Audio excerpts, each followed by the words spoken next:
Uh-huh. I think I already pressed live. Yeah, I did. Okay. Hello. We are live again.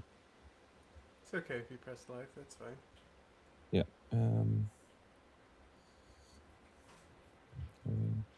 Like West to talk about ICE and fascists in general. Come check.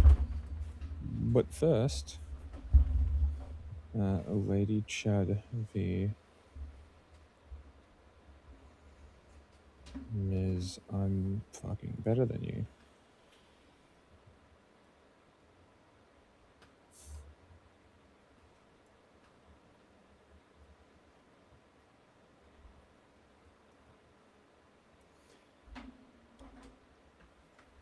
Okay.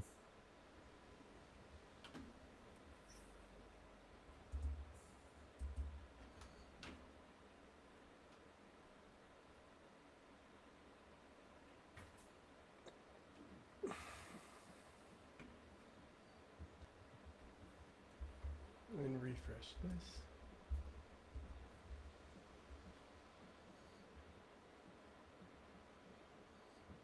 Resyncing, it says.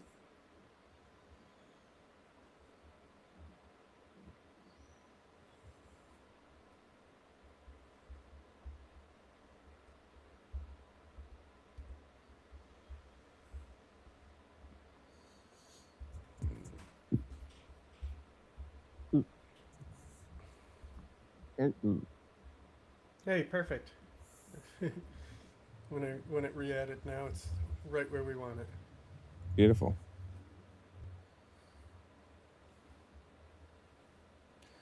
I don't know if I'm getting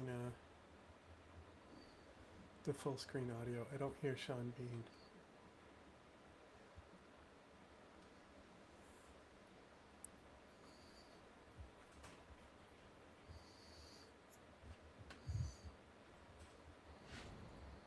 There it is.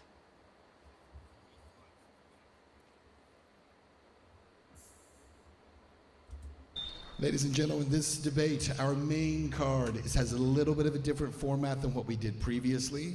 We're going to Main have card. the opening statements for both of you. Those will be 5 minutes apiece. Then you'll each get 10 minutes to kind of do an interrogatory of the other. That will go back and forth. Our And then main after that, card. we're Our gonna open title the debate. fight. As you saw with some of the other debates earlier, we try to let the other person answer. I'll try to jump in as I can, but for the most part, I want you all to mix it up, all right? Have fun with it. Sounds good. And who is first? I'm first. I thought so. Anna, take it away. We got 5 minutes. In a May 2024 appearance on Tim Pool's Culture War podcast, my opponent, Pearl Davis, declared that women aren't really doing much. We're not having kids. We're not really contributing to the economy when you look at output. In fact, she uses this ridiculous assertion to argue that women should not have the right to vote. While it's true the birth rate has declined, and we'll revisit that in a bit, women account for 47% of the American Oh God, workforce. what was I doing? The Council of Oh, that's right, I Economic just took my Advisors Minuteman found that rush. women have contributed a substantial portion of the U.S. economic growth since 1970, which wouldn't have been made possible without the feminist movement. By 2017, women were responsible for nearly 40% of total gross domestic product, amounting to a whopping $7.6 trillion. Of course, that figure doesn't include the trillions of dollars in unpaid labor women do every year tending to the household, raising children, and caring for ailing parents. And when it comes to certain sectors of our economy, women are a dominant and indispensable force. Like in the healthcare industry, where they make up nearly 80% of workers, according to the Bureau of Labor Statistics. That's 16.4 million women. When it comes to education, in 1960, women earned less than 35% of all bachelor's degrees. Today, they earn roughly 58% of all bachelor's degrees, which Pearl herself benefited from after graduating from Elmhurst University. Women also earn over 60% of master's degrees. I hope to hear Pearl explain how That's a lot. a more educated and skilled population somehow translates to cultural decline, especially as we compete with China in this increasingly multipolar world. The modern feminist movement also had a major impact on decreasing domestic violence, and that's according to the US Department of Justice. Rates of intimate partner violence decreased by more than 60% from 1994 to 2010. And that's thanks to protective order statutes and funding for shelters beginning in the 1970s and 80s. We Not need only did more the than this in the title, two-income Jack. You're not household going to change become it. more financially resilient, especially during economic Look. downturns.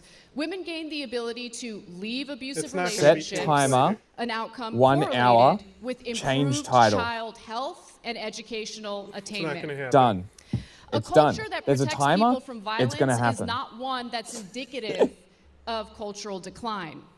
Pearl herself has benefited greatly from the feminist movement, thanks to Title IX in 1972, signed by Nixon, of course. Love that. Sex-based discrimination in any school program or activity that receives federal funding is prohibited. Pearl herself had a rather impressive record playing for Elmhurst University's volleyball team, having earned all conference honors as a senior. She later pursued professional volleyball in London. She could have stayed in the United States and served in her role as a traditional woman, but she didn't. And she could have been the traditional chaste woman living out her dream of everything women were supposed to do before feminism, but she is neither traditional nor chaste by her own admission. While feminists would have no problem with her personal choices, she has made a career bashing women for theirs. Critics often argue that modern feminism has weakened families and resulted in a lower birth rate. They tend to dismiss empirical evidence demonstrating the insidious impact of the internet, social media on modern relationships. They also brush economic instability under the rug, despite young people citing their personal finances as the main reason why they're holding off on marriage in the first place. In lieu of discussing those factors, Pearl spends much of her time discouraging men from getting married in the first place. During her debate with Trent Horn, she declared that men are better off shacking up without Can you ever put getting married. Lady Chud, Pearl Her reasoning? Davis, Women Yeah. are too fat and STD infected. or just Pearl? 25%, that's a lot. You did say that. She didn't stop to think about how they contracted the STDs in the first place. Data from the National Library of Medicine show that modern men are just as promiscuous as modern women. Men and women are in bad shape, and in the United States, we can discuss why, but feminism is not the reason. Very good. Thank you. Nice job. Okay. Done. Pearl, we got 5 minutes. You're going to be on the clock, and let's go. Most debaters and commentators are elitists who tell average Americans from their ivory towers what to think and how to feel. My answer to this question not only comes from covering current events and researching the facts, data, and statistics, but also in my professional experience interviewing over 1,000 people in America and Western nations. Feminism has given women power, and power corrupts. And that's what's happening. Oh my God. Feminism is robbing men of their disposable income and their prime earning years. Feminism has empowered The tech women. tree looks It has normal in empowered this women to be game. sexually promiscuous.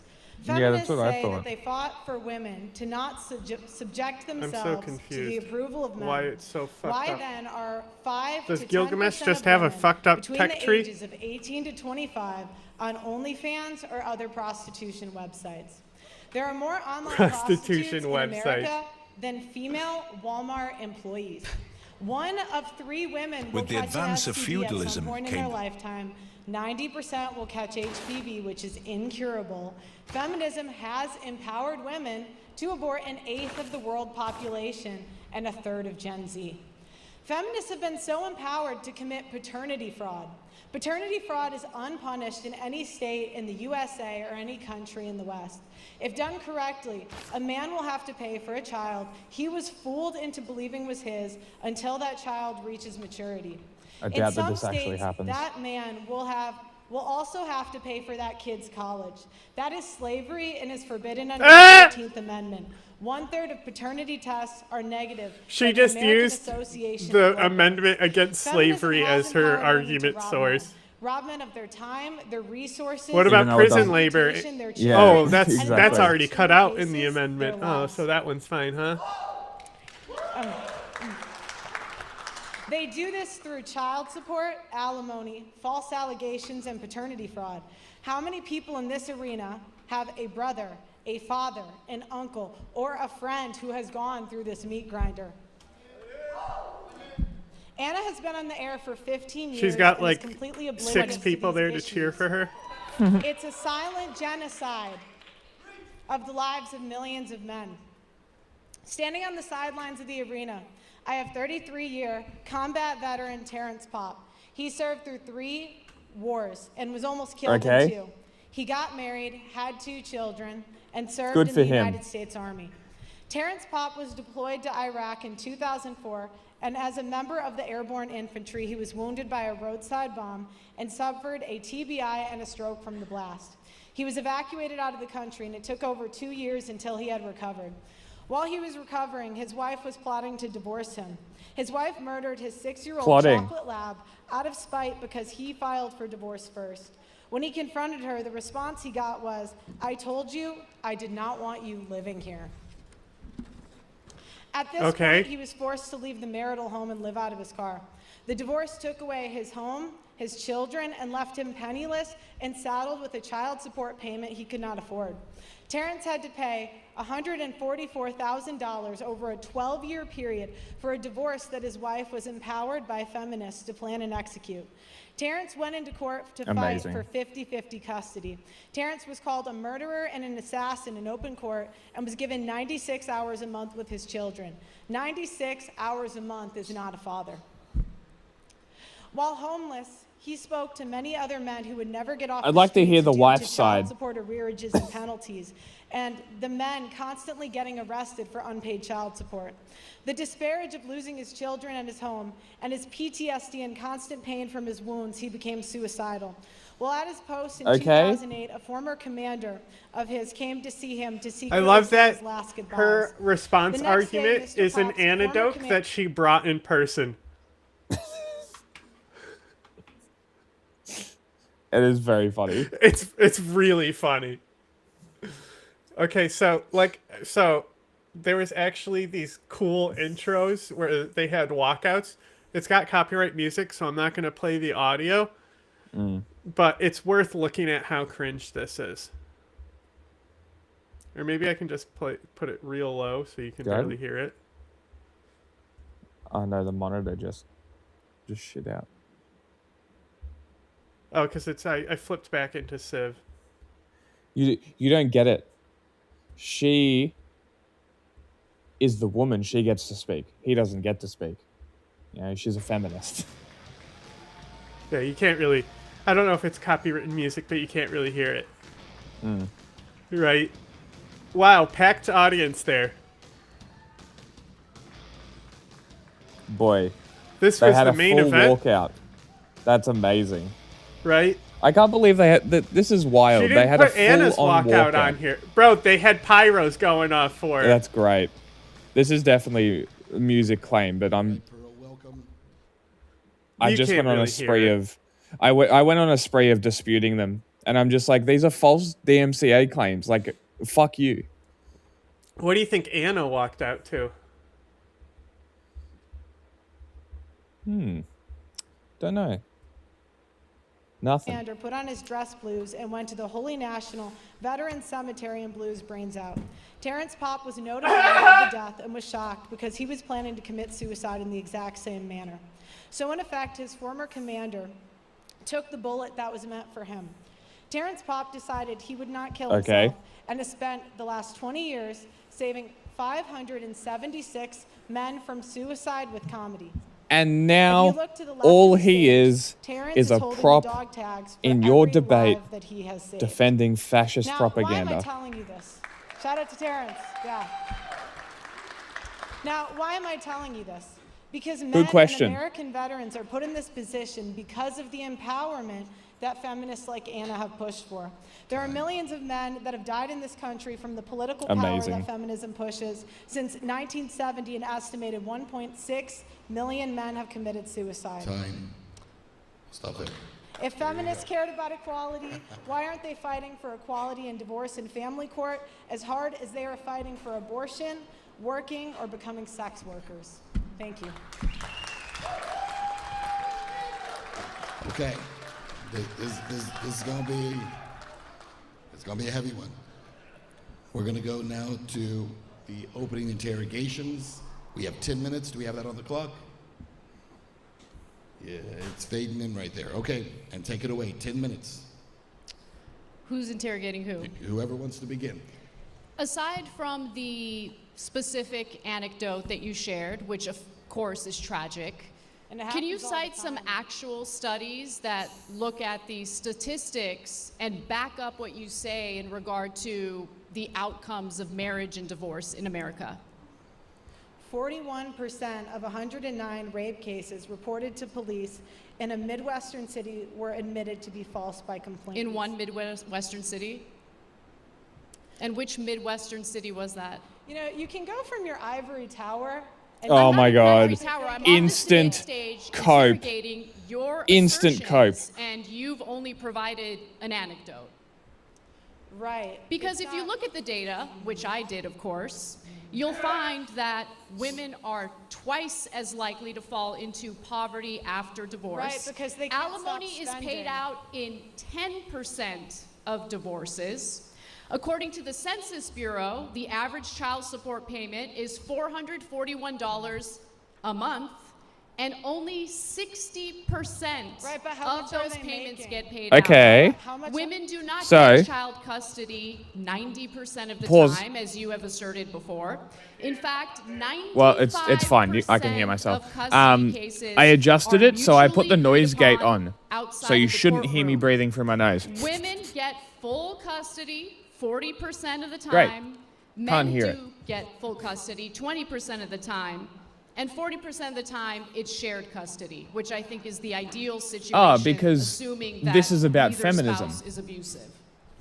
Women are always responsible for Pearl, excuse me, PTSD. before you They're respond, responsible if you could, for everything. Take your microphone out and hold it. It would be easier to hear you. This is also true.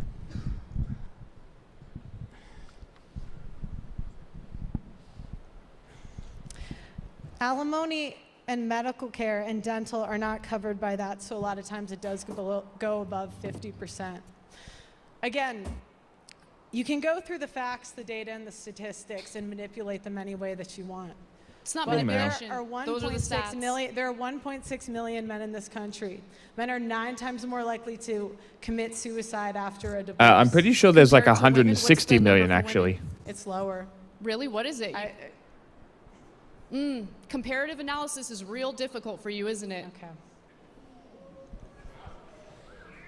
Go ahead, Pearl. What's your next question? You have asserted that men shouldn't get married, that instead they should I shack didn't say up. that. You did say that with did Trent not say Horn. that. Word for word, you said it makes more sense for them to shack up, live with a girlfriend instead of getting married. Do you think the advice that Right, you give to right. men is the type of advice that will fulfill their lives? Because I'll tell you one thing, the best part of my life is my husband. I love my husband. He's my rock. He's my foundation. Hey Anna, And if he no, wasn't my your is husband, would number it change? one. I love my career, but you know what my career did? When I met my husband, The my answer's career no. was already established. He, on the other hand, was couch surfing. He was in debt and didn't know what he wanted to do with his life. I married him anyway. You want to know why? Because Hey, I sounds had like the me. economic freedom to marry for love, not for some Chad to take care of me. How tall is he? Oh, He's 6'1", really? about your height. None. I don't want kids. I don't- Let's Why not do don't- shouting questions from there, please. Allow these two to debate each other. Okay, what's your question? Debates suck. I mean, you don't really have much to answer, so I don't know what else to ask you. Do you think you're helping men by discouraging them from entering fulfilling marriages? What happens to men if they don't pay child support? I mean, It's not an What argument, happens? Pearl. That's a deflection. What happens, Anna? how many men do you think get What arrested? happens to I don't know men what the when they number don't is. get- But the What idea that happens there's to like a men when huge they number don't- of men getting arrested for not doing what they're supposed to do 15%. and take care of their children, it's not a huge issue. What happens to men when they don't Really, pay child support? only You 60% gotta- of hold on, child hold on, support hold on, payments Anna. get You gotta paid allow out. her to- you gotta allow her to interrogate you, not them. You gotta stop yelling questions Look, at her. you can minimize men's problems all you want, but I don't think you understand how privileged of a position you're in. In what way? How am I privileged? Men are the ones that are on the hook for child support. Men are the ones that are on the hook for alimony. It's easy for you to tell men to just take the risk when you're not in that position. So are you asserting that men shouldn't pay child Men- support following a divorce? Do you believe that Feminists- women should feminists be want it- financially feminists- responsible 100% Feminine? after Feminists divorce? want Family? it to be equal. So I say be equal. If you guys want equality, 50-50 custody, no child support, the no advance of alimony, no feudalism. I'm special doing shit, hold on. privileges. Alimony is paid out in 10% It doesn't of matter if divorces. you're part of the it does matter. 10%. It does matter because you make doesn't it matter if seem you're like part of the 10%. it's a widespread issue when The it's tender only years 10%. doctrine is a sexist law against men. That's sexist. How is it sexist if a have you woman guys- decided it assumes- to it forego a assumes career, decided to be a stay-at-home mother, and the marriage doesn't work out, she has no job, she has no income, so you think it's unfair to get support from her ex-husband so she can raise the kids, so she can pay? 60% of kids under 5 have daycare. Daycare is an option now. You wanted to be men. Do you know how much you daycare wanted, costs? You wanted to be men. Here Do you know how have much it. You gotta daycare let her costs? answer. Do you think it's You're not free? letting her answer. Let her answer. A lot of things are expensive, Anna. I mean, it's That's, men. that's not an answer. Women have consumer spending. Women spend money all the time. You spend money on hair dye. You spend money on Women Botox, be you spend buying money things. You should on think the- about it. On the I sure am.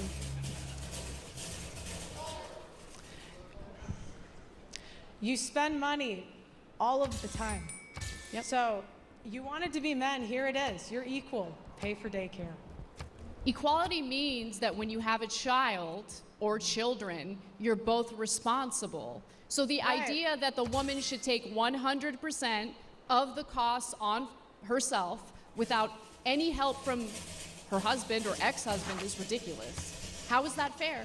Well, how is it fair that he doesn't get 50-50 custody? Well, first of all, Yeah. It's why 50 are you asserting that they don't? It's 50% his DNA. Why can't he have 50% custody? Where There have was a feminists study- been? Let me answer Because your some question, people or I don't should be deserve to have interrogating you. I'll children, answer your Pearl. question. Massive study It's out pretty of simple. Massachusetts that looked at 24,000 if a guy- divorces. In those 25 divorces, they Every found that single in week only 8% is of beating his cases wife did and men child. ask He for does custody. not deserve Right, because the average to American have can't any afford custody of that divorce. child, let You alone know? life. Women It can costs afford to $25,000 raise the to children get a by divorce. themselves Like- without support from the ex-husband.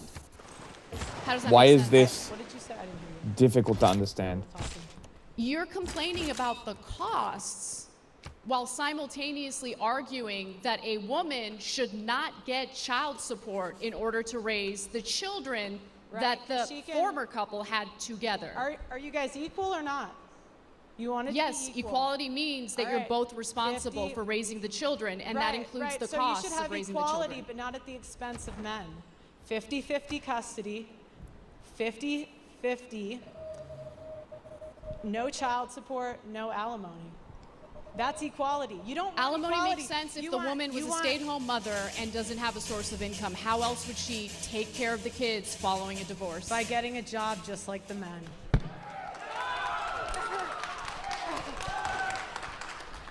So you're Normal saying people that a believe- woman who doesn't have recent job history is just going to willy-nilly enter the job force or workforce, I should say, and easily get hired. Do you guys care Men about do this? it. So do you care about the children or not? Because you're making this about like the What are poor you, a woman? That's an husband, the emotional poor ex-husband who doesn't want to pay the child support. What the fuck doesn't kind of want, response is you that? know, to take on any of the responsibilities of having children in the first place, why is it that you seem to have a problem with men carrying out their responsibilities? But when it comes to men are dying to care about their responsibilities. Men Really? are fighting to be a Ethan did better when he debated Pearl. It doesn't surprise me. part of their kids' lives. what's the empirical data on that? I don't need data. How many people in here have had a I don't family need or a data, friend she fight says. for their kid and not be able to get it? The reason that this happens, Anna, is because lawyers tell them not to fight because it's so expensive and they won't win. What is They that won't based on? win. You have to provide. Look, Based on me. I am open to be convinced, but I need more Guy than from the anecdotes. crowd shouted. I need more than vibes and feelings. Because we're talking about something serious here. Yes. We're talking about raising children. We're talking about the shared responsibility of raising children. That, of course, includes the 90% cost. of disputed custody goes to women. That's not equal. Okay. 90%. That's a totally made up statistic. Where are you citing that from? All right, let's take a break there because our time actually ran out. Those opening interrogations are over. Let's take a moment here. You guys want to grab a sip of water? All right. Can we go back to listen Water to Pearl's interrogation. at the end of this? They made up Her statistics. response? Women. That's not equal. 90%. That's a totally made up statistic. Where are you citing that from? All right, let's take a break there because our time actually ran out. Those opening interrogations are over. Let's take a moment here. Where are you citing that from? Grab a sip of Sigh water. and just smile. All right. The next step is going to be 30 minutes. We're going to open it up. Again, open debate. Remind you guys, I know everyone's passionate about this. I get that. But you can't have multiple people debating at the same time, right? We've got one debater here. We got one debater here. Let's keep it here. All right? Master Let's put 30 debaters. minutes on the clock. And let's begin the open debate. Pearl, I'll let you pick up here. Go ahead. What happens to men when they don't pay child support? There are consequences for it, especially when Which there's a are? court order for them to Which carry are? out their responsibility and pay child support so that child can be raised. And what happens Do you if think they there don't? Okay. shouldn't be legal responsibilities Did you tag or me legal in the consequences Instagram? if they fail to carry I haven't out done the a Instagram court yet. order to, take care of their kids?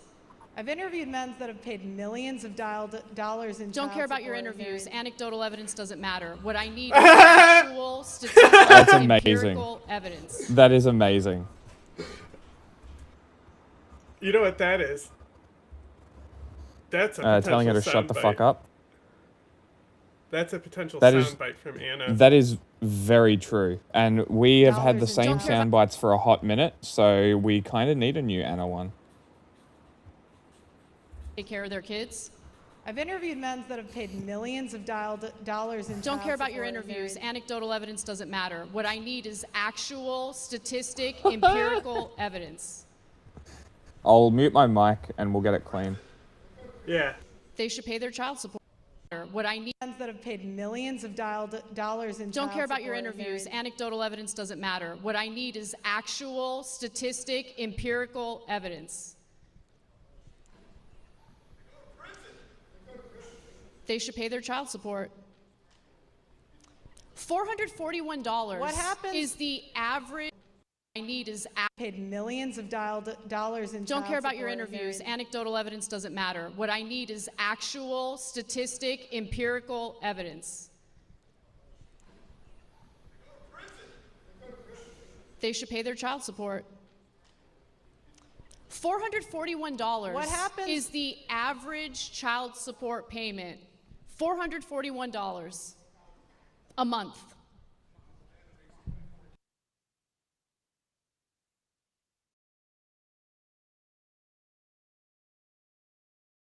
Got it?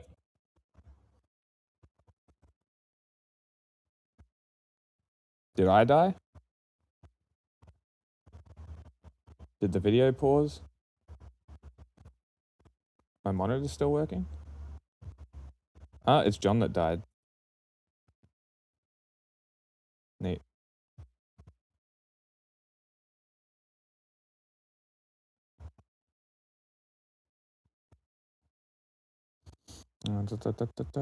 TV. Twitch.tv/5th-gen. God forbid you open new tabs in Google Chrome, am I right? They should pay their child support. What you'll have to remake the lobby. Shh. They should pay their child support. What I need. Ones that have paid millions of dollars in Don't child care about your support are interviews. married. Anecdotal evidence doesn't matter. What I need is actual, statistic, empirical evidence. They should pay their child support. $441 What happens- is the average. I need is Paid millions of dollars in don't child care about your support are interviews. married. Anecdotal evidence doesn't matter. What I need is The thing is that she is kind of overlapping with her. You know? Just a bit. Because she interrupts her. Just see what you can do with it. See how it comes out.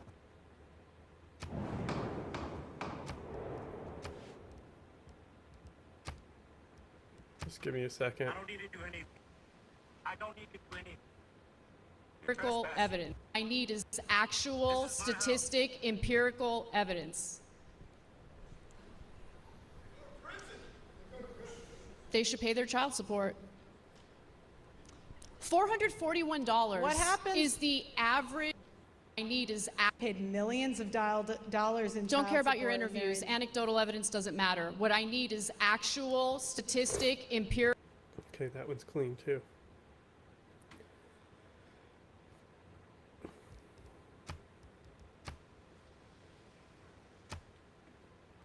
Are you? It's because I already have a bunch of tabs open from doing the tweets. My mistake. Excuse me.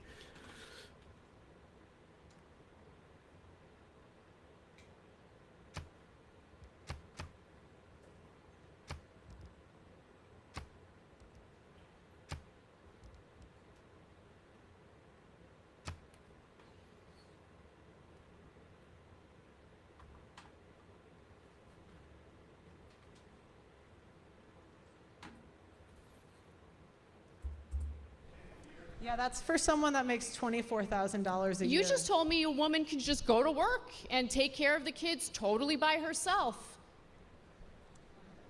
How does a guy live when he's paying $500 a month on $24,000 a year? You think $500 a month is too much in child support? Do you know how much it costs to raise a child? Do you know Look. how much childcare costs, for instance? I mean, that mother has to go to work, right? Where's the kid going to stay while that mother is working? Especially when all the daycares How are is she going to pay fraudulent for the and fake. What happens to men when they don't daycare. pay child support? Sorry, say that again. What happens to men when they don't pay child support? There are legal repercussions for not What- carrying out a court Okay. mandate Do you think to that do something. Do you think that fraud should be illegal? Absolutely. Okay. So why is it not illegal for women to fraud men on Pause it. maternity? If a man does not Has the US decided to actually drop bombs on Iran yet? Hang on. Or are they just fucking around with Israel's threats? I don't know.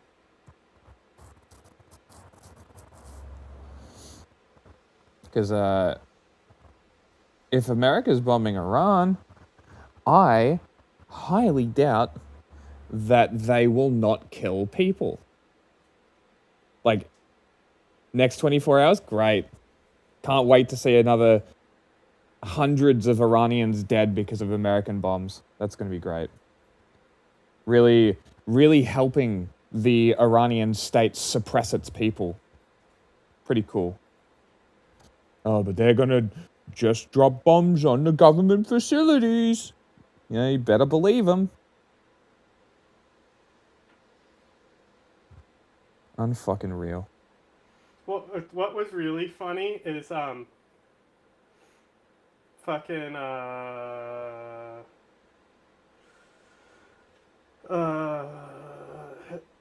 Trump was doing the thing about the Venezuelan oil being like who's going to be bidders, right? Mm-hmm.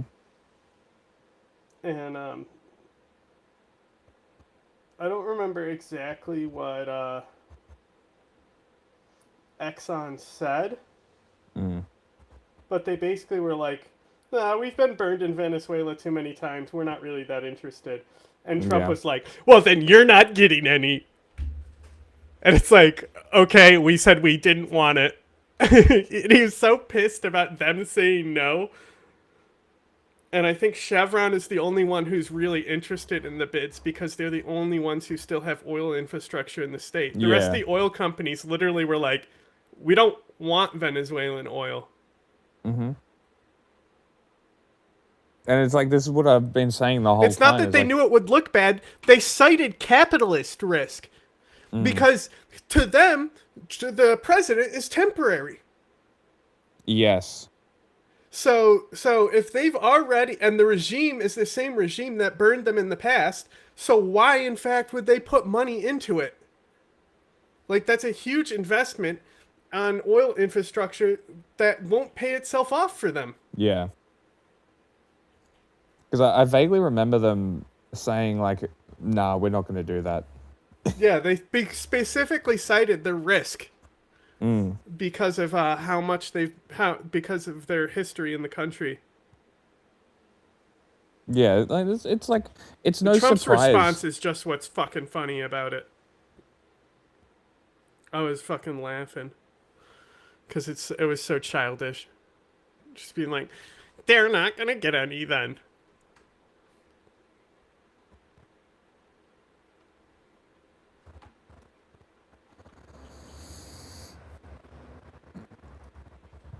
Okay. Instagram is done. Can you, everyone that has a Twitter account that follows us, go and, on top of retweeting the stream, retweet the new They LTEC. should I also didn't upload it to the New. Discord to tell people. Oh, that's right, What? you did put it out. Yeah.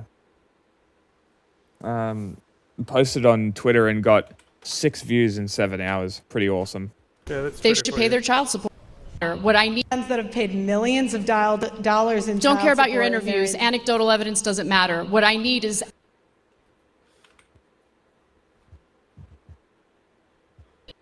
average. I need is paid millions of dollars in don't child care about your support and interviews. married- Anecdotal evidence doesn't matter. What I need is Was that you laughing Yeah. just now? anecdotal evidence doesn't Yeah. matter. What I need is I think both of them sound exactly the same. They're just as clean.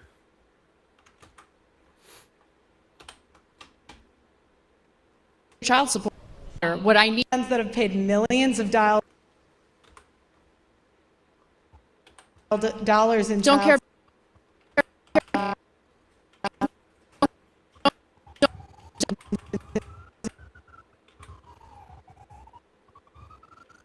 in Don't child care about your support and interviews. married- Anecdotal evidence doesn't matter. What I need is paid millions of dollars in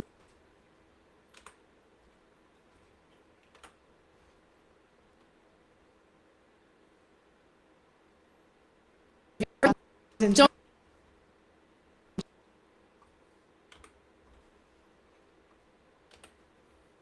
Don't care about your support and interviews. married- Anecdotal evidence doesn't matter. What I need.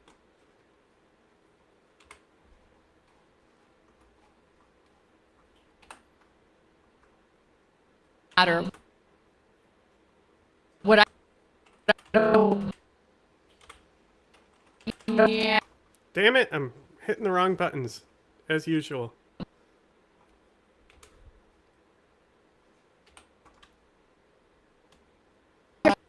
Okay. Don't care about your support and interviews. married- Anecdotal evidence doesn't matter.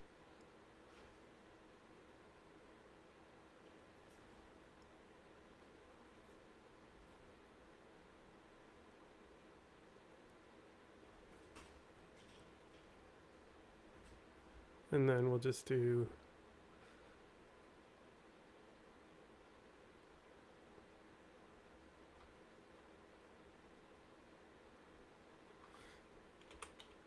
Don't care. Not evident. May have hit a few letters as I was typing one-handed, but that's okay.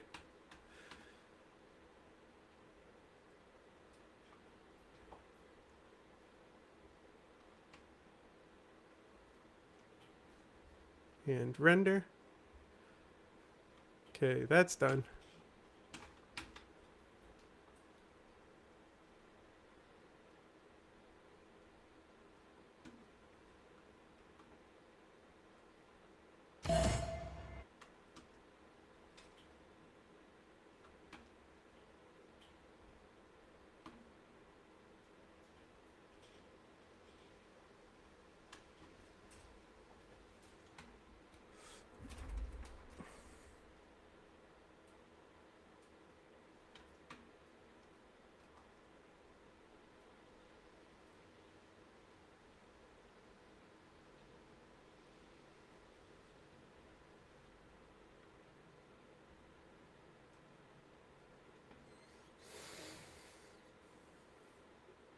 And we're uploading. Here we go.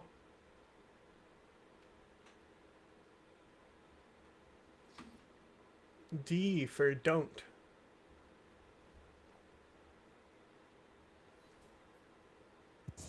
And it's All right. up there.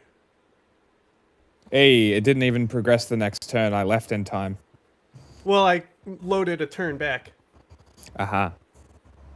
because it autosaves every turn anyway. Mm. Damn, I just made a lot of changes. I'm going through changes. Find out he's the father over the age of 2. Damn, He I'm is getting on the hook 9 for child production support for from my 18 capital. years. I'm getting 10 I from the don't city know next to where it. the Have you law been on is this when it issue? comes to A that. third But it's of- wrong. If you're lying up paternity, that is wrong, and there should Well, be I'm legal about to start getting my consequences for that. production, feminists but because fought? I'm That's Lincoln, simple. I'm gonna get a free Why aren't feminists fighting Minuteman for it? every Because feminists fight for women, obviously. thing that I build. Right, that's my point. Yeah. At the expense of men. What the fuck? My builder went around the tile You he guys want needed to to believe improve women at the somehow. expense of men. Why isn't Amber I Heard in jail? misclicked slightly, I guess. Because of the Me Too movement. You guys push believing all rape victims, and now we have rape. Amber and now Heard Am- had to pay out a Johnny- massive settlement. Yeah, but why isn't she in jail? You want her in jail? Yes. Well, He ruined the his penalties life. for defamation are what the court's decision is, right? You want people to go to prison for defamation? He had to go to 2 different countries to clear his name. Why okay. isn't she in jail? He lost millions of dollars. To be clear, you think the penalty for defamation is prison time? I think the penalty for a false accusation is that the woman should get the same time that he would have gotten if he was found guilty. Men don't go. So like,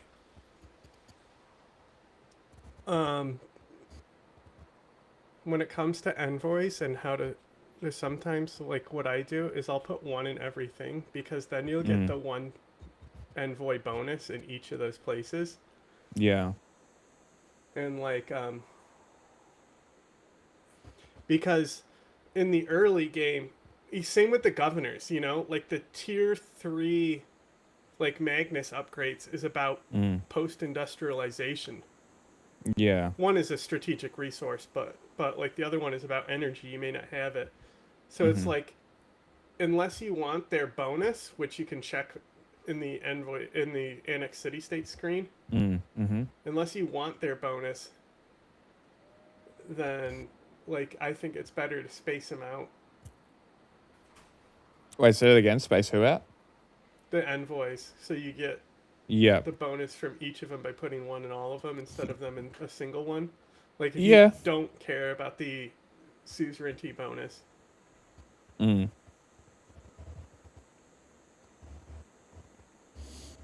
gonna make...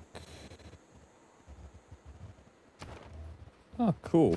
My production's so high right now that all my units take 1 Go to prison for defamation. And see, this is the problem with feminists. You want all these freedoms, but you won't actually be equal.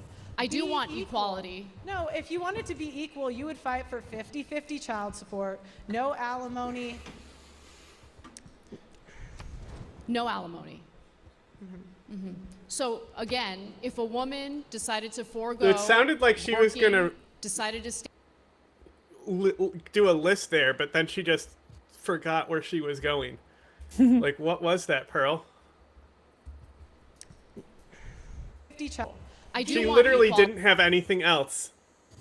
That's certainly what it sounded like. And you know what her cope was about this? She said that she was holding herself back from going across the stage and assaulting Anna. Oh, that's great. That's Good to why see that she's- That's why she couldn't actually do the debate. And kept freezing. Sounds like she's mentally deficient. Because she's a woman. Sounds like she's got. Sure, let's go with that one if you want. This is the problem with feminists. You want all these freedoms, but you won't actually be equal. I do Be want equal. equality. No, if you wanted to be equal, you would fight for 50-50 child support, no alimony. No alimony. You see it? Or are we not looking? I am doing my turn. Go on. Okay, look. All these freedoms, but you won't actually be equal. I do Be want equal. equality. No, if you wanted to be equal, you would fight for 50-50 child support, no alimony. No alimony. I'm surprised Anna. I expected Anna to be a lot more cutthroat. See, like, this is why Did she Ethan's just debate stop? was- she literally didn't have anything else to say, and then couldn't think of anything and sighed and put her hand down. Like, this is Amazing. why Ethan's debate with her is really funny, because Ethan, like, when Pearl He doesn't let up? stops like that, he sees an opportunity to strike. Yes. And I would think Anna would be a little more cutthroat, considering how she has to constantly yell back and forth with Jenk every day. Yeah, you would think so. I don't know. Maybe she came in with like a I'm not going to be the aggressive cunt here. Maybe she came in with like I'm just going to talk like a normal person and let her make her mistakes. That would So, be the smart decision. If you're asking about Pearl, I don't think she has kids. But also, what's interesting, before she darted this right-wing grift, I know she had, she had at least one boyfriend, but I think there's multiple boyfriends. And I know the person she was seeing before she started this grip was black. And I think there were basically other boyfriends before him who are also black. But now she's grifting as this, like, feminist, racist, you know? Like, you can date black people and still be racist. I'm not saying that, of course. But I'm just saying, I find it very interesting that she was actually dateable before she started this.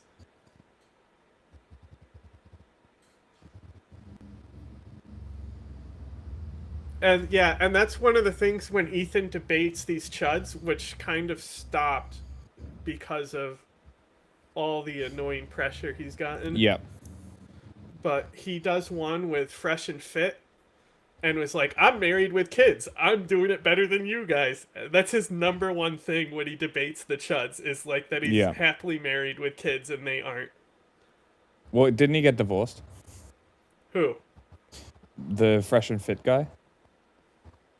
I don't think they've been married. I'm not sure. I swear he like came out a couple months ago that he was like talking about how he's all happily married and she's like hates him. I and know wants a one of them divorce. is like literally like former, not ICE, but what is their department called? Homeland. Yeah, okay. One of them was Homeland before he did the Fresh and Fit Interesting. shit.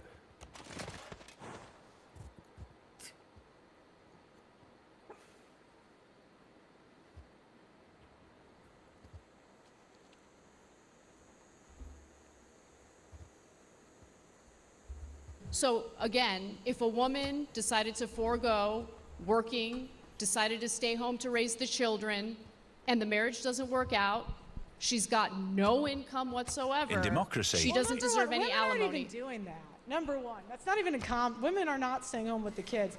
And number two, you have No, daycare. a lot of women You do have- these days, you actually. have daycare. The traditional Again. women who want to stay home, they want to be traditional wives. And you trash them all the time, which I don't understand. if It feminists seems like cared women about can't do anything equality, right when it look. comes to you, right? If They're feminists- stay-at-home moms, they're traditional, they're... Ask her a question, I let her respond. understand that you can personally attack me. That's I'm not personally attacking you.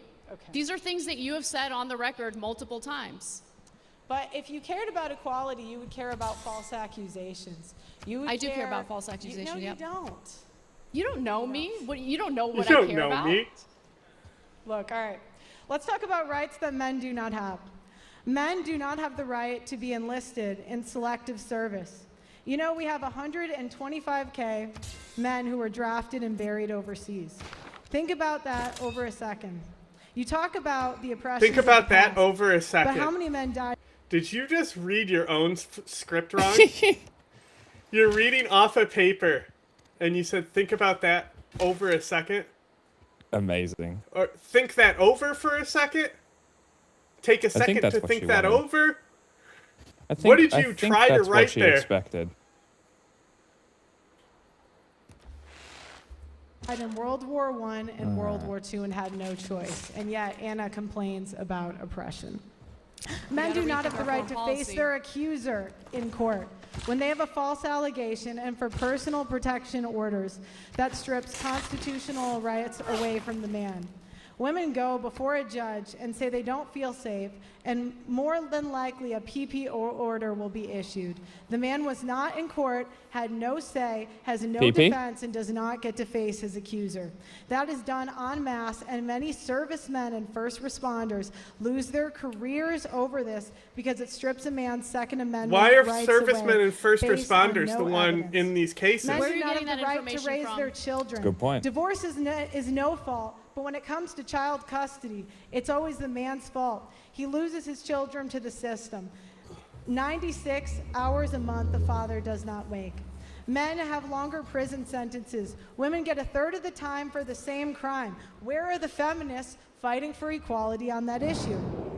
There has been rampant discrimination against better qualified men in hiring we across wanna multiple condemn industries.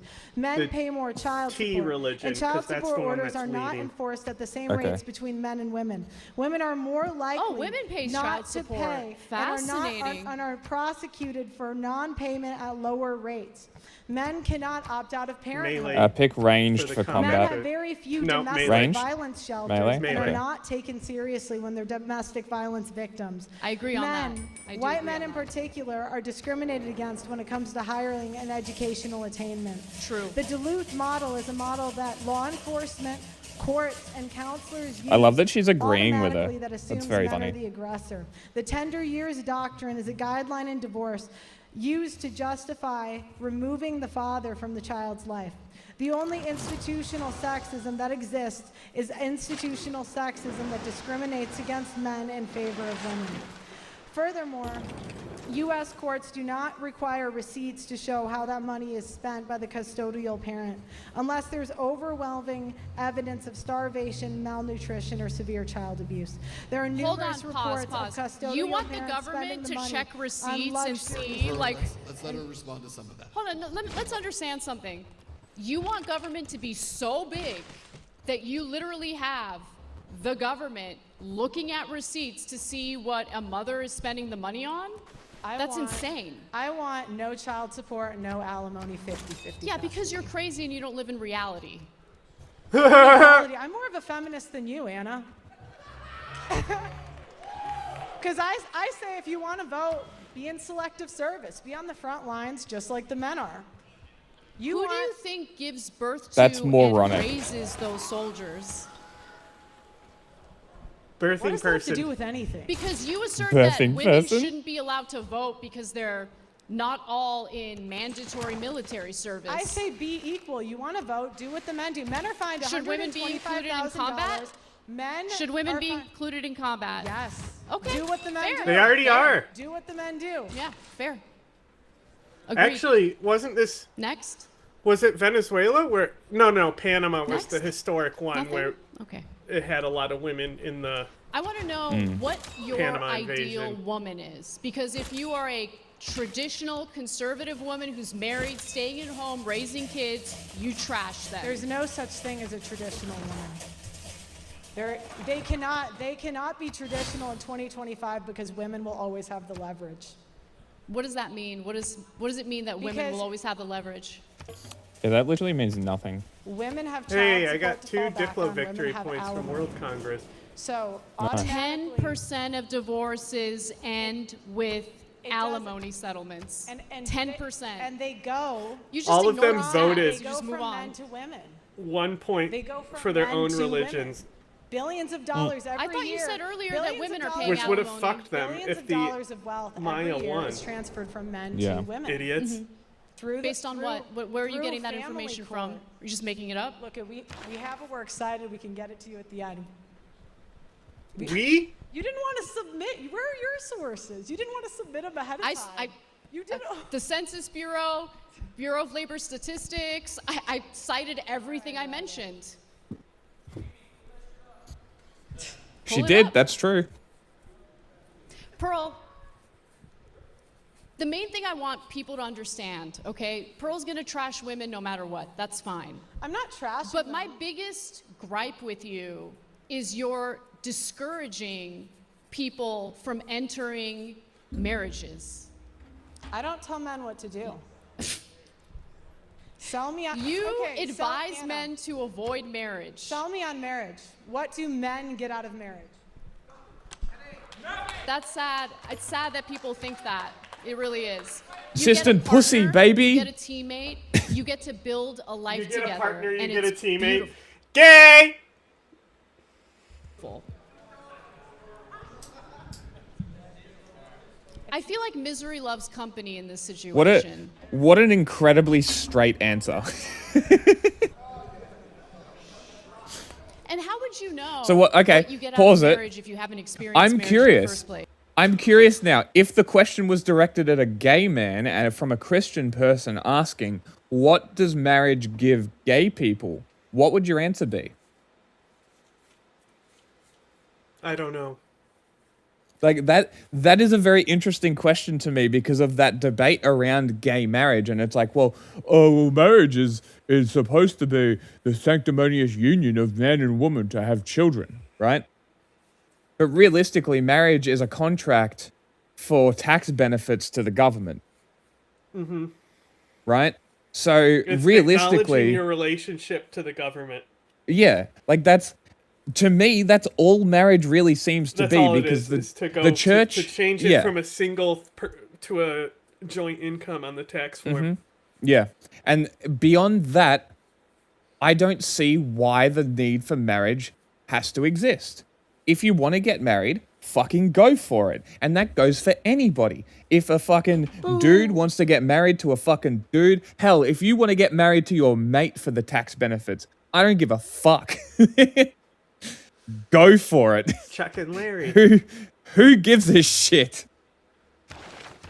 And it's like, this was my entire position when the gay marriage thing came up. Is like, people are like, oh, well, gay marriage is just a Christian thing. Okay, well, it hasn't been a Christian thing for like 60 years, I want to say. So how about we drop that and we just talk about it how it actually is, which is, as I said, a tax contract. And just go on about our, go on with our day. Who cares? I don't understand why this argument needs to happen. Anna is making herself look stupid by being like, oh, well, marriage is this sacred thing. And Pearls looks like an idiot because she's like, well, men get nothing from marriage. Well, they do. They get tax benefits.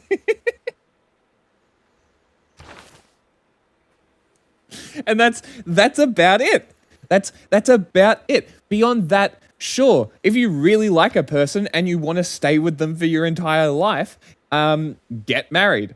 If you want to do that and stay in what people would call a domestic partnership, fucking do that. Who cares? It literally, and this is my entire argument is like, get out of people's bedrooms. It doesn't matter. What you do in your bedroom is none of my concern. And that's exactly how everybody should be, because it is none of your concern. I don't understand why this isn't the more common attitude towards this stuff. Why does it matter? Why do you care? That, like, every time something comes up recently, I'm just like, why do I care? Convince me to care. I don't care. Multiple genocides are happening, and we're moving towards 20 years of war. I don't give a shit. Wake the fuck up. Anyway, little rant. Go on.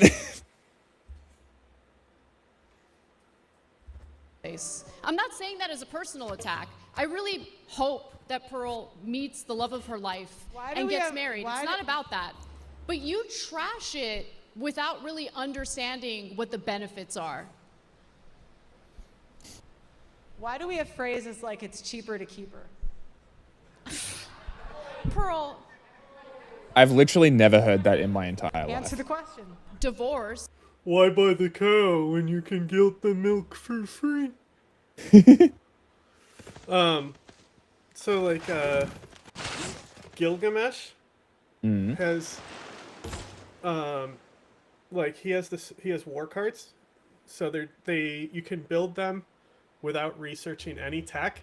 So you can build them turn 1, and they replace the chariot, and they're the strongest unit in the ancient era, and they gain like +4 movement if the ground is clear in front of them, so they can replace the scout for him as well. Oh. And Wait, for who? Gilgamesh. Okay. And then his other ability is anytime you clear a barbarian camp. Also, they don't face disadvantages against anti-cavalry. Oh. So anti-cavalry doesn't do bonus. Is even worse. Yes, because they're already bad. Man, these guys really want my NIDA. And then you, hey, I need some of that. I'll give it to you. I'll give you I don't have- tobacco. I don't have anything that I can make I already with it yet, sent I you- don't think. I already sent you tobacco, I think, but it was in the other. Yeah, you did. Here. What you give me. I just sent you the deal. So his other ability is anytime you clear a barbarian camp, it gives you a tribal village boost as well. So so he also tends to be close to the Arctic, which barbarians will continually spawn in the Arctic areas, right? So like, if you do a large map with less players, you can just build Gilgamesh up and get boosts for basically every single civic by just constantly hitting barbarian camps. That's pretty handy. And rush him really fast. And then his building that he has, his unique building, you can build it on desert and tundra tiles. You can build it on any tile as long as it's flat and not hills. Oh, that's and it cool. gives you science. He gives you 2 science for every building.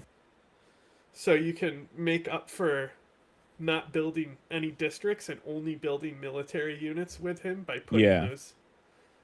Especially because you'll get a golden age, and then you just buy your builders with the faith that you have. Because you'll have holy sites because you've already conquered other places that have put those sites down. Yeah. Is expensive. And by the way, on purpose to discourage people from getting divorced in the first place. Why do we have Boom! I was phrases able like to upgrade happy both wife, my happy man-at-arms into Minutemen. Because it's true. Same with happy husband, happy life. I don't want to come home to an angry husband. But that's not a phrase. Do you have is any it? other like Yes, it is. catchphrase or slogan you want to throw at me? What do men get out of marriage? They get a partner. That gains 25 pounds in the first 5 years. Men get pretty fat too. I don't know if you've Oh done a my comparative God. analysis on that. They actually Okay, end pause up it. gaining more weight than You're not exactly a spring chicken yourself, Pearl. Oh, that's not very nice. Like, to I don't see this- why we have to. I think she looks fine. this obsession with I'm gonna. than their wives do. You gonna defend her? You think? No. You think I can? I'm gonna play a line from a movie and not show it, and that shouldn't copyright it, right? In theory. So like, I just don't think that we need to insult Pearl's appearance. I just don't see why. It's like she doesn't look bad. No. She's What just what I'm plain. all I'm pointing out is that when you are going on this kind of thing, I really feel like you would be more effective if you looked like a Fox News bimbo. Now, even then, this argument falls flat because why does it matter? Secondly, women's bodies fluctuate in weight through the year regardless. Like, like 10 kilos is nothing. She's talking about 10 kilos, right? So she's talking about a 50-kilo woman, right? Let's say, what's the average height in America? 5'6"? Okay, hang on. First of all, I love this site because I'll be able to find exact lines, and you can export them as GIFs or stories and make a meme. Yeah, Isn't it okay. Great. There's no explosions at my home with my plain wife in my plain house. Plain wife. Just plain Miranda. Because when we're really talking about what she actually said, right? She's like gains 25 pounds in what, the first 5 years? Is that what she said? 5 years? Or 1 year? Either way, she said 25 pounds. Okay? Now let's say you married a woman who is 5'6", 65 kilos, right? She's already, like, that's not necessarily skinny, a little bit chubby, whatever, 10 kilos, whatever. I'm not talking about Pearl, I'm talking about a hypothetical, right? So the 5'6", 65 kilo chick, it's like 150 pounds, I think, right? It's not big, it's not small, it's like a normal sized woman, right? She puts 10 kilos on.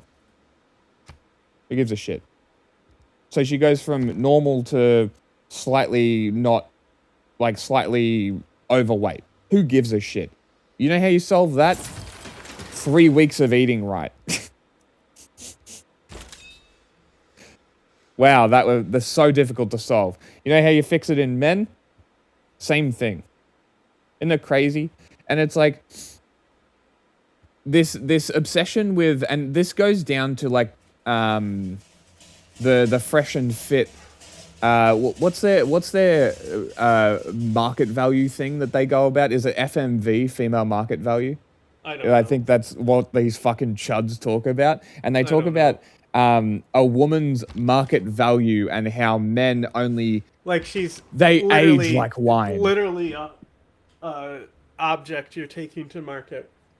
Yeah, it's absurd, right? So it's like this is where all this like obsession with weight and appearance comes from, because women can't possibly have the fluctuations that men have constantly every single year that never gets spoken about.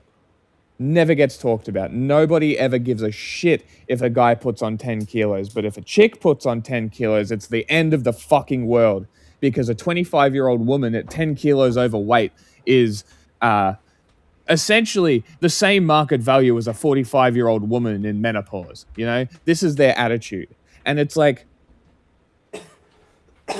I've seen women in their 40s who look better than most women who say this shit. Yeah. And like you're telling me it's that just a genetic lottery for half of it. like, and you're telling me that these women who have gone through their life are successful 45-year-old, fit, healthy, and likely going to live longer than you are, they aren't as valuable because they're simply old? The And Maya then are a coming in 20 here. They're and trying then- to take Minsk. Oh, really? Yeah. Well, Stalin was stupid and decided to skip because they give us all balanced tiles. So there's like this desert tundra thing towards the front for all of us. And that's Yeah. why Mansa Musa tried to come. He settled this city, Gao, in my territory to try and get more desert, right? Yeah. And it immediately rebelled, and I took it. And Stalin did this forward settlement in front of me, too. Skipping his desert tile and settling here. So she's trying to take it. And then this one, Timbuktu, is also losing loyalty. But it's like... Well, I have 5 cities in 80 turns. I think that's pretty good. I'm also building Petra, so I hope I can get that quick. Yeah, the AI never goes for Petra. There's Oh, really? certain ones that they do go to. I'll Okay. tell you really quick while you finish your turn. But yeah, like it's this argument has never sat well with me, even when I was on like that kind of side of things.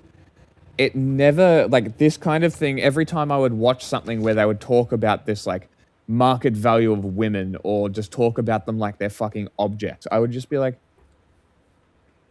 it was just one of those things that I always looked over and I want to say ignored. I want to say that I was ignoring it at the time. Purely out of like ideological bubble maintenance kind of thing, right? And they're all the same. They never say anything different. It's always the same rhetoric. It's always the same shit disseminating from the same people. And I have this book called The Game. Do you know about this book? No. So this book is a dude who went into pickup artists and wrote about it. And I read a little bit when I was younger, and because this is all coming up again, I'm very tempted to reread it and just see how little has changed from the mid-2000s pickup artists to the current sort of manosphere red pill chud space. I'm very curious about how it translates and how little it's changed. Maybe I'll do a book review. Okay, so real quick, I'll just go through all of them for you. Yes. So, I'll change the titles. I mean, we're still in the debate. We're not even close to it. We're midway through it. Yeah, okay. So, Alhambra, sometimes they'll go for. Yep. I don't even know what this is. Angkor Wat, sometimes. This one, sometimes. I don't know about Big Ben. Biosphere, never. Bristol Theater, they never do. Broadway, they never do. This one is sometimes, so you got to go for this one. The Chicken Plaza. I go for that one never- all the they time. never It's great. go for Chicken Plaza but also this one sucks because it's just for rainforest and you're gonna cut those Yep. anyway. Colosseum they go for. Colossus sometimes. Christ the Redeemer sometimes. Eiffel Tower, I'm not sure. I don't know about this one. This Eiffel one Tower is we'll go pure for. culture. Well, it raises your appeal for all your tiles. It's really good with like appeal-based play for. Wait, so, go yeah, back to, culture was that Golden victories. Gate? I built Forbidden City the other game. So yeah, Forbidden pretty good. City sometimes. Golden If Gate you've got a is big- kind of a meme wonder. Just like Yeah, the which Panama one- Canal. Yeah, which one is the one that gives you all your units upgrades? Oh, the Terracotta Army. Yeah, they never go for that. You can go I for build that one super all late. the time. Yeah, I go for that one once you all the build your time. army completely up, I actually might go for that because I'll be spawning out Minutemen right now. Yeah. Great Bath they go for. Great Library, they love Great Library. Great Lighthouse, not really. Great Zimbabwe, not really. This one, not really. Hanging Gardens they go for. This one sometimes. They never go for this one. It's also a difficult one to build. Sometimes they go for this. This is one of the best ones. You should always go for this. So I'm not sure because I normally get it when they don't. Never build this one, the Kotaku. Machu Picchu, Yeah. they always go for. The temple they'll go for. They never go for Mausoleum of Halicarnassus. That's something you can always go for. I usually go for that this one too. temple, they go for this. Mount St. Michael they'll go for. Oracle sometimes. And Okay. a lot of times Oracle is really important for like the specific play. I don't really consider wonders though, because I just focus on a general strategy instead of Yeah. a wonder-based one. No, that's fair. I feel like wonders are more of a cultural victory kind of thing. Panama's a meme one. Petra they never go to. They'll go for this one. Pyramids they always go for. Ruhr Valley they'll They go always for. build them real Basil's early. Cathedral they'll go for. I'm not sure about that one. Statue of Zeus sometimes. Stonehenge every game. Sydney Opera House sucks, so it doesn't matter. They never go for Taj Mahal. Never really see them do Temple of Artemis or Terracotta. Yeah. Or this one. Basically, any water wonder, I don't see them go for. Not sure about this one, and they don't go for that one. Okay.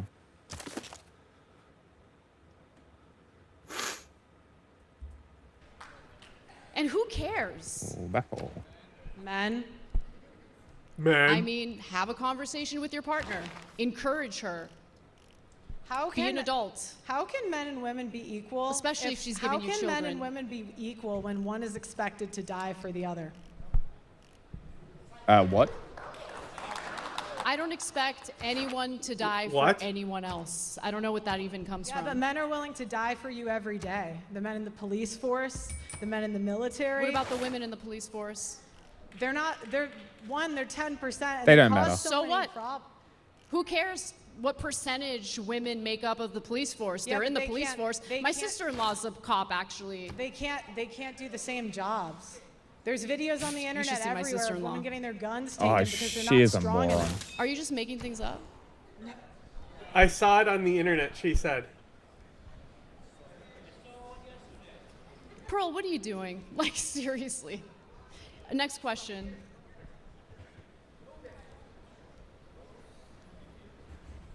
Pearl, what is wrong with you?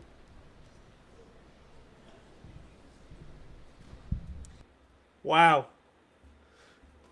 Talk about a silence that's loud, huh? Yeah. Like, watch this. Back and forth. Not strong enough. Are you just making things up?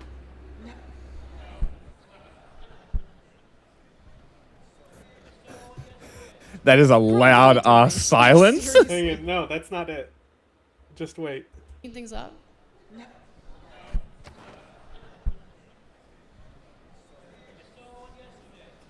Pearl, what are you doing? Like, seriously. Next question.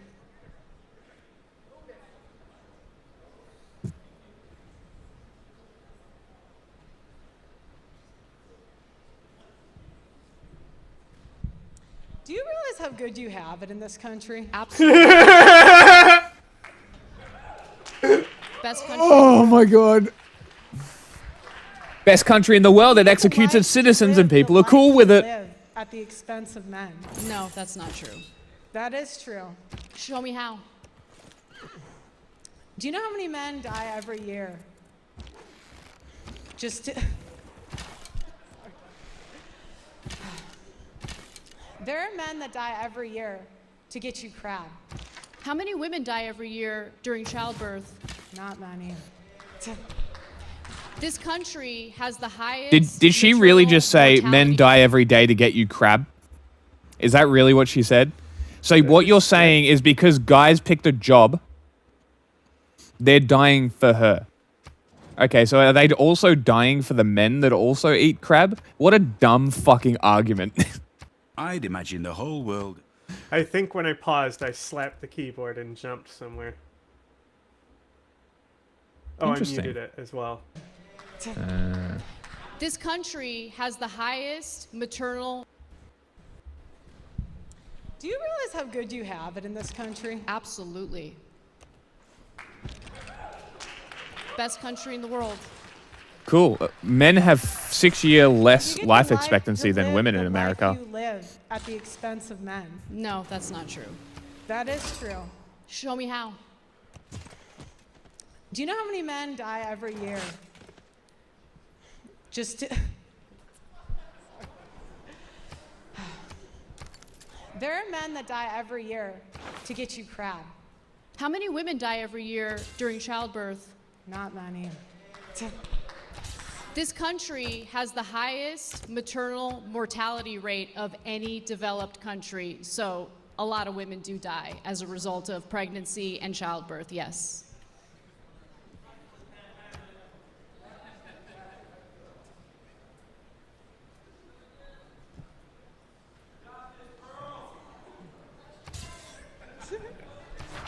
Oh, look at the Cope laugh. This is painful, man.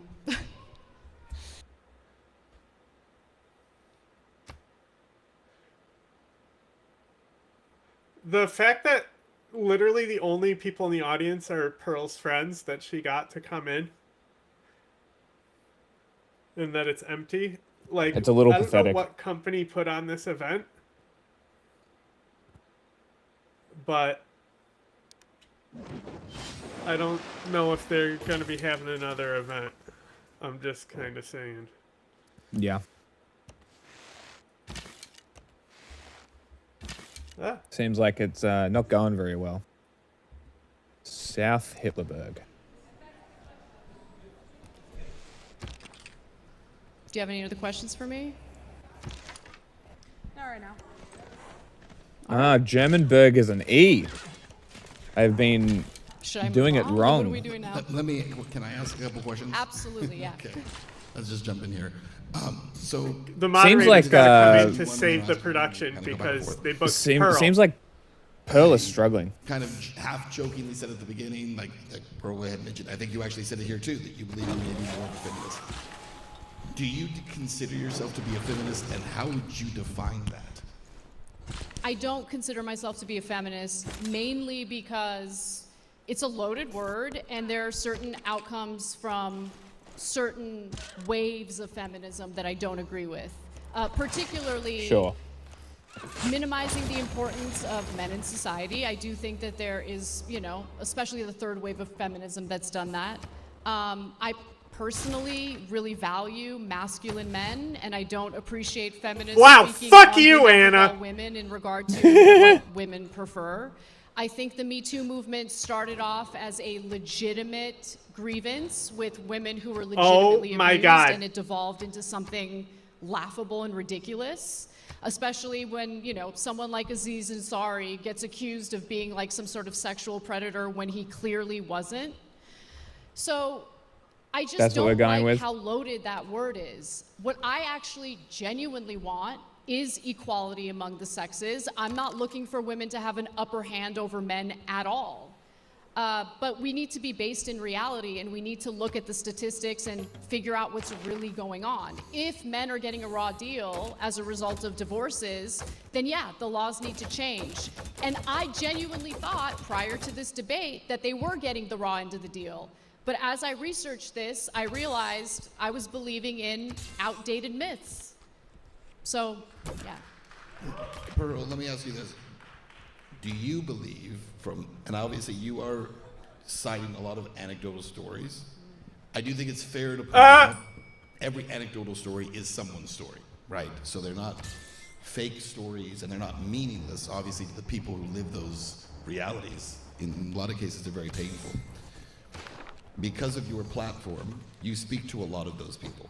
How much is that informing where you're coming from in this debate? Is the real stories of people who have been hurt by this stuff? I mean, I've interviewed 1,000 people. I interviewed a guy Great. who had his kid Well, you transitioned. said that There was already. Nothing he could do about it. I Hey, interviewed there another is guy that new who soundbite. spent $300,000 I don't have my soundboard. trying to get his kid back. He actually went overseas to Ukraine during the war, Okay. just trying to be in his kid's life. So yeah, it impacts it a lot. Yeah, Yeah, I've interviewed so many men that want nothing more than to just be a dad and see their kid. They don't even care about the money. They just want to see their children. And if you ask Anna, it doesn't exist, but if you ask any man, like everybody knows somebody that it's happened to. And commentators can, they can try to minimize it.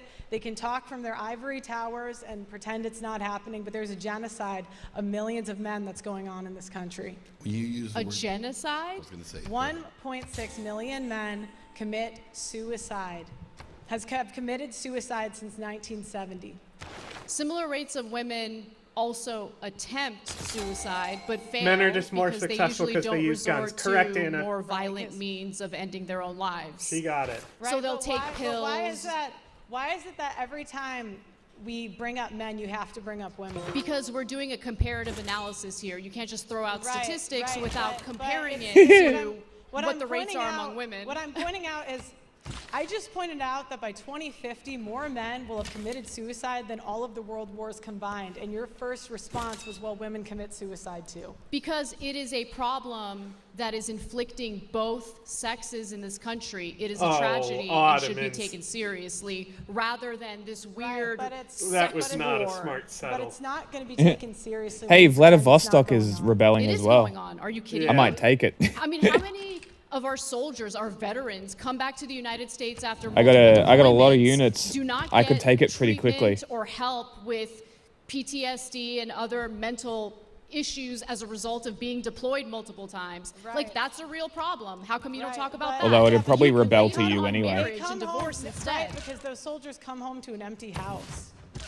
You think that divorce They're is the reason for most of men are these 9 suicides? times men are 9 times more likely to commit suicide after How many a more divorce. times likely are women to commit suicide after a divorce? What about the women? You don't know right? the number, What right? about- Because you what didn't even about- care to look into it.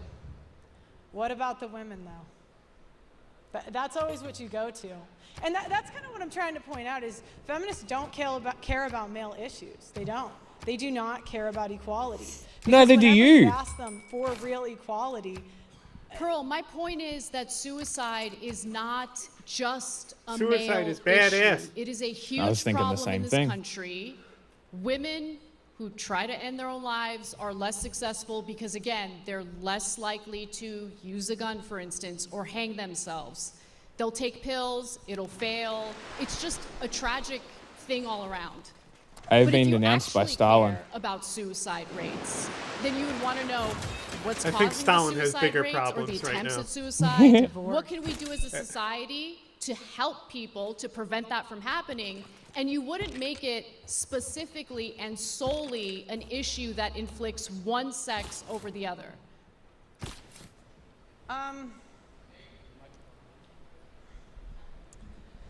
again, I mean, you're just proving my point because we talk about male issues, you keep bringing it back Sounds to like women. cope. Look, I just want I you mean- to compare the stats you're spewing right now with something to compare it to. Okay. Do you think that women should be on the front lines of the military like the men? If they can pass the physical tests necessary to do, you so, think, yeah. do you think women should be in selective service? Like the men? Yes, yeah. Okay, and they should be on the front lines as infantry. I have more If military they are than him. I physically could maybe beat capable him. of doing it, yes. Okay, so no. So you want to put people who aren't physically I mean, obese men wouldn't be Oh put on no, the front he's line. he stopped the rebellion. Do you think women should be jailed for false accusations? Depends on what the false accusations are. If she's yes or He no? falsely settled that accusing city someone of rape, thinking for that he would be instance, able to yes. get Minx back, not knowing that I was is that- already on Do you my think way that to women- destroy it. Do you think that Take child it for custody should myself. be 50-50? As long as the court determines that both parents are capable of being caretakers, yes. In fact, that's the ideal situation. Okay, so yes. Yes. All right, do you believe in alimony? I believe in alimony in specific cases where the woman decided to forego having a career and working, decided to stay home and raise the kids. In those cases, I believe she deserves alimony, yes. But that's a privilege. You're ridiculous. That's anyway. That's it's ridiculous. It's That ridiculous, it's a privilege especially, to stay home with especially your coming from a girl who grew up in an affluent situation with incredibly wealthy parents. You don't know anything about struggling economically or financially. So to tell a single mother who decided to stay home and raise her children instead of work that she doesn't deserve a penny to raise her kids after a divorce is the most privileged piece of shit thing to say. This is Get him, Anna. Next. this is the type of nagging that drives men to suicide. Good. Come on, Good. so- Next. Jesus Christ. I get it. That's a great response. That's a great response. She has nothing. A little harder to debate someone who's not an OnlyFans girl, right?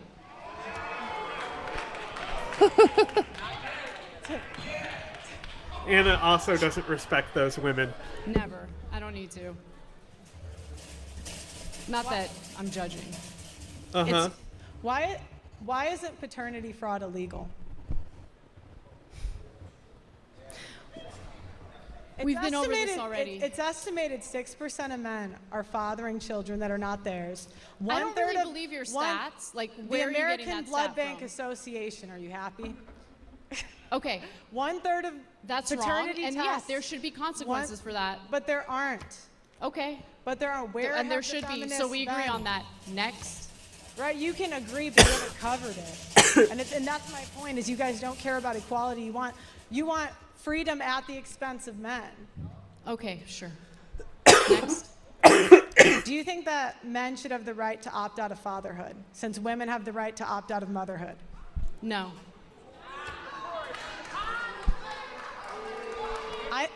Put a condom on. You don't want to have children, put a condom on. Or require him to wear a condom. That's equal. Yeah. That choice is equally irresponsible. He's the one with the Johnson. He gets to decide what he does with it. Bro really said Johnson. I think I'm more of a feminist than you. Sure. Go great. Congratulations.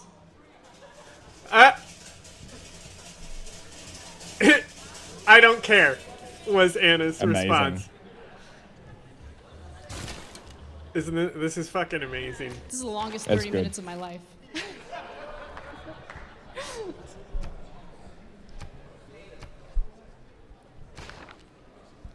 Okay, I'm going to interject again if I can.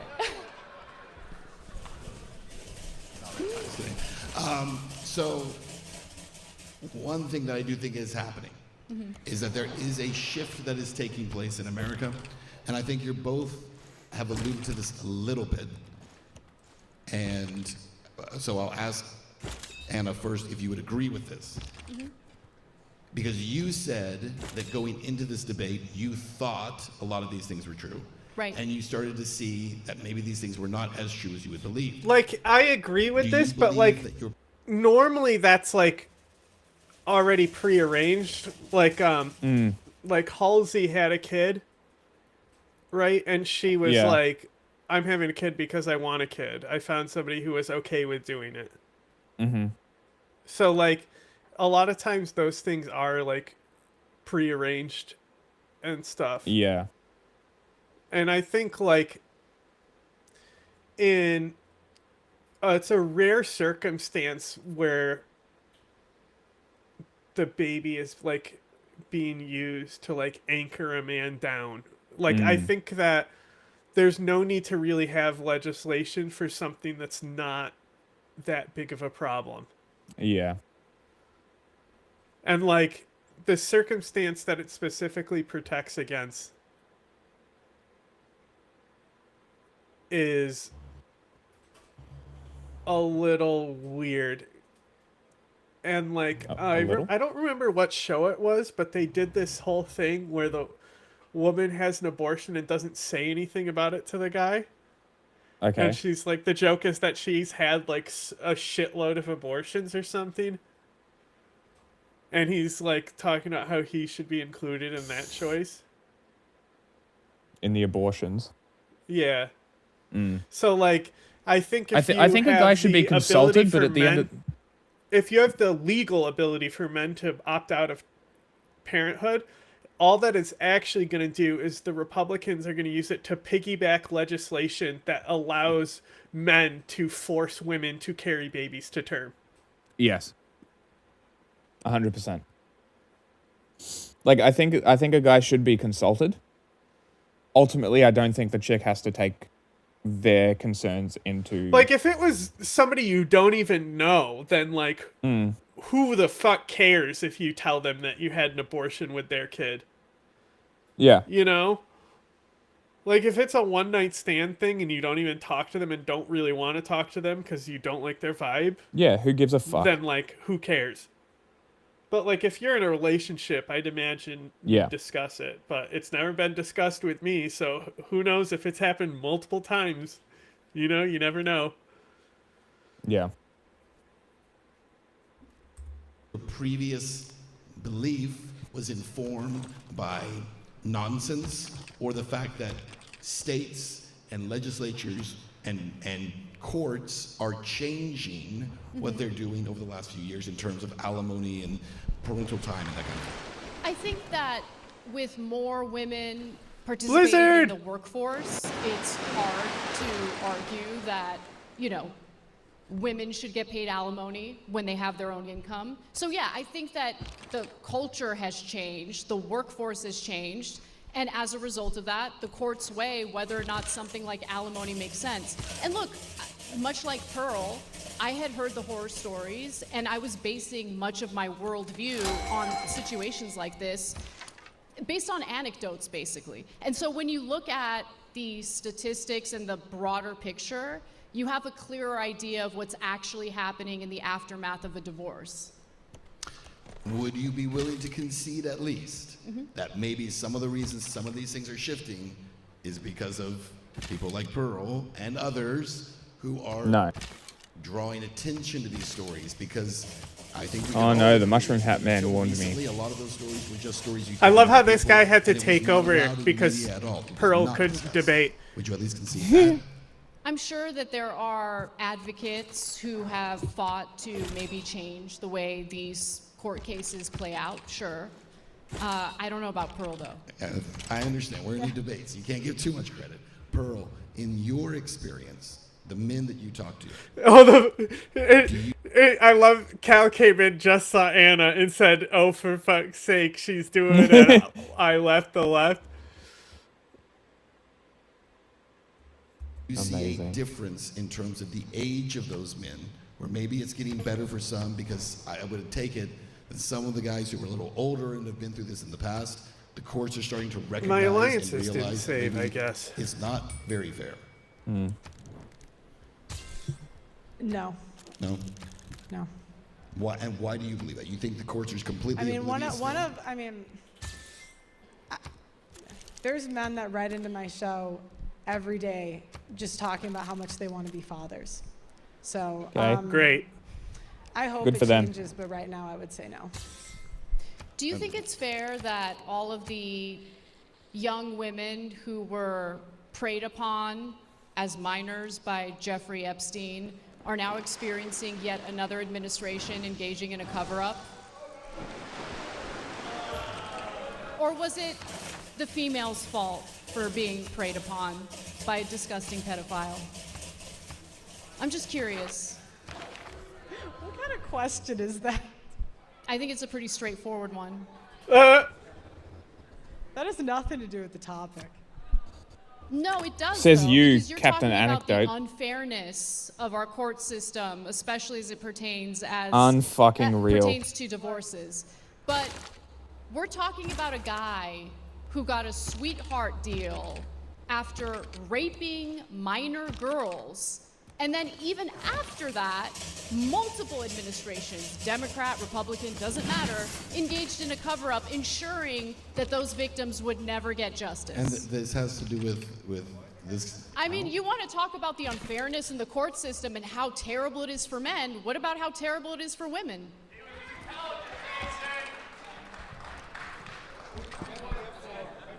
Look, that has nothing to do with It anything. has a lot to do I think with in what we're talking fairness, about. you gotta admit that's an anecdote too in comparison to the overall statistics. It's a pretty big anecdote. He's a big anecdote, but he's also an untouchable anecdote, right? He's I don't a think little it's different than untouchable. most. I think it's than most super people. touchable. Now she's So let's debating the go back to- moderator. actually, hold on. We got 10 seconds, so we won't hold on. All right, here's what we're gonna do. We're actually going to take a break. We're gonna come off of the stage, and then We're gonna take a actually go into break. the Pro goes back to the corner. They're just like, "Pro, what the fuck are you doing out there? You're getting creamed." analysts and get their take on this first. Differently. What's your So you're plan? Log in. Good job.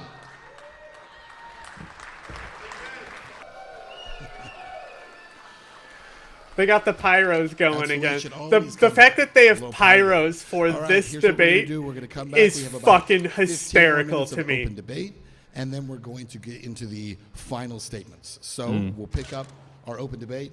Pearl, I'll let you begin. What's your plan when men stop doing the dirty and dangerous jobs that keep society running? If you could hold your mic. Sorry, I'll say it again. Can you give me an example of which jobs you're referring to? Logging, Pearl's plumbing, too tall crab for the fishing, podium. oil rig. Yeah, those are dominated by men. They have the physical capacity to do it. Men and women are built differently. What's your So you're plan right. when they stop? I mean, we're going to have a problem. Are you suggesting that women should be forced to work on oil? This guy is What gay. is your plan? That's a What do ridiculous men question. get out of doing those I don't jobs? have a plan, Pearl, for a Feminists situation in never which do. men no longer do those jobs. They never Maybe you do it. I don't know. What's your plan when men start walking away from marriage? What's your plan? So, do men or women get a raw deal All from that glisters marriage? is not gold. Because you just What said is men your walking plan- away what from is marriage. your So, plan? What? is he culpable What? for doing that? What is your plan when men walk away from marriage? Is he responsible for walking away from a changing the marriage? topic. What is or your is plan? he just never guilty of My anything? point is you shit on men. I don't shit on and men. yet- I love men. I don't shit on men. That's The very weird, Pearl, microphone you're actually. using was built by men. The building was built I by don't men. do that kind of And stuff. there's no gratitude or appreciation. You just tell them they're not doing enough. Got me. You got me. Yep. So what's your plan when men start walking away from society? When What do you mean by walking away from society? that'd be men great. stop doing the dangerous jobs, when men stop getting married, when men stop having kids. To be quite What honest is with your you, plan? if American men decide they no longer want to do those jobs, very likely our government will import men from countries where they're willing to do those jobs. That's probably how And it's what's going to your work plan out. when they date American women and then decide to stop too? I'm not. That's What? She just did the Eddie Murphy "What have you done for me lately?" But it's real. That's literally what she did. That's fucking crazy.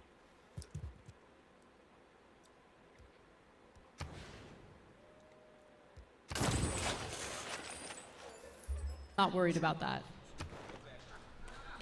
Of course you're not. No.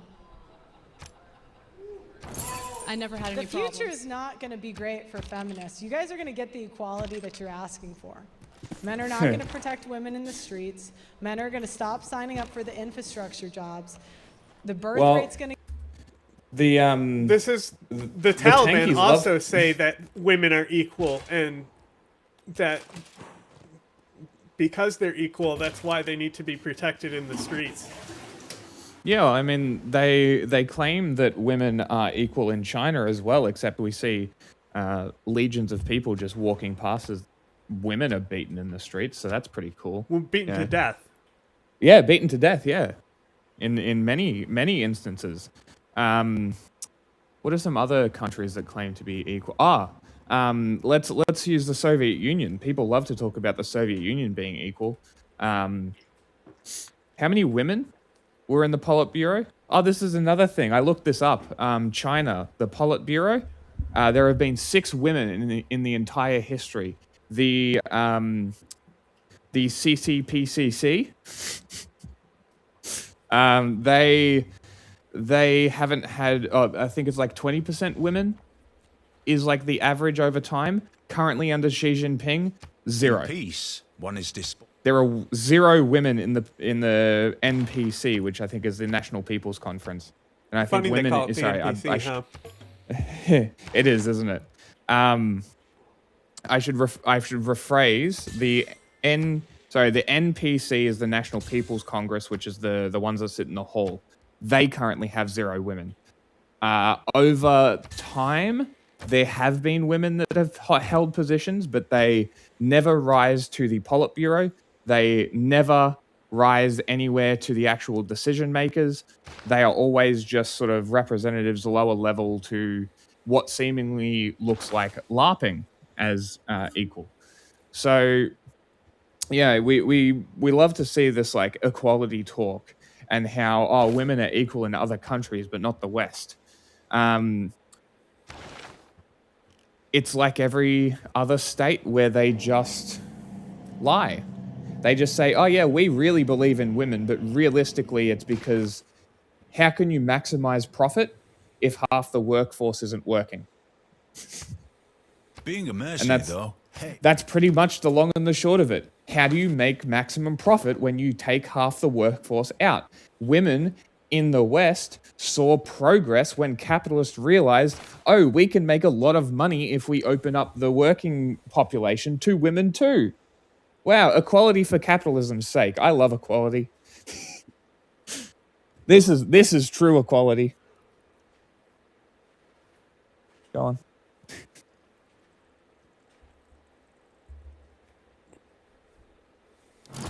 Oh, I muted it. Boom. Boom. Bro, like if I was Eleanor would destroy this map. Oh, really? Like already I'm like winning on loyalty from cities. Mm. Then decide to Damn, stop too. you're pushing I'm not worried about you're that. pushing the Mayan city out of it too. Yeah, and look at how big my military is. Most of those units were free units from industrial zones. Seriously? Yeah.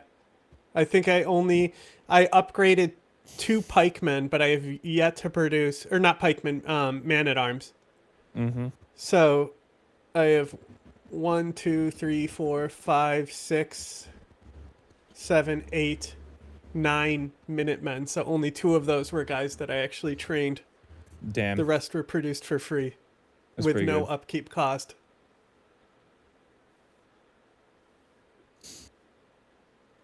I perfectly did the rush. Like, they don't even have walls yet. I could literally, like, the Mayans do, but, like, everyone, they do down there. But a lot of these civs don't. So I could just... Bro saved his loyalty by putting a governor in the city. Yeah, you can just assassinate them Cologne... with a spy, though. If you know that it's going to fall because of loyalty, just assassinate them with your spy. Mm. Well, they don't die. It's neutralized governor. They just are out of service. Yeah. But because, like, every turn is, like, multiple years, like, it is killing. Mm-hmm. Because the governors, would just be like, I'm Magnus Jr.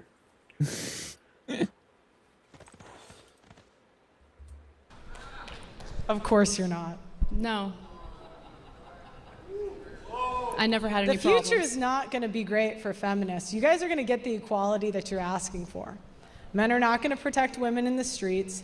Men are going to stop signing up for the infrastructure jobs. The birth rate's going to keep falling, and the future is going to be bleak. Okay. It'll be fine. Okay. Listen, I think men and women serve important roles in society. Do you think the monitor was like, Anna, come on, you need to... Because, like, Anna has just been, like...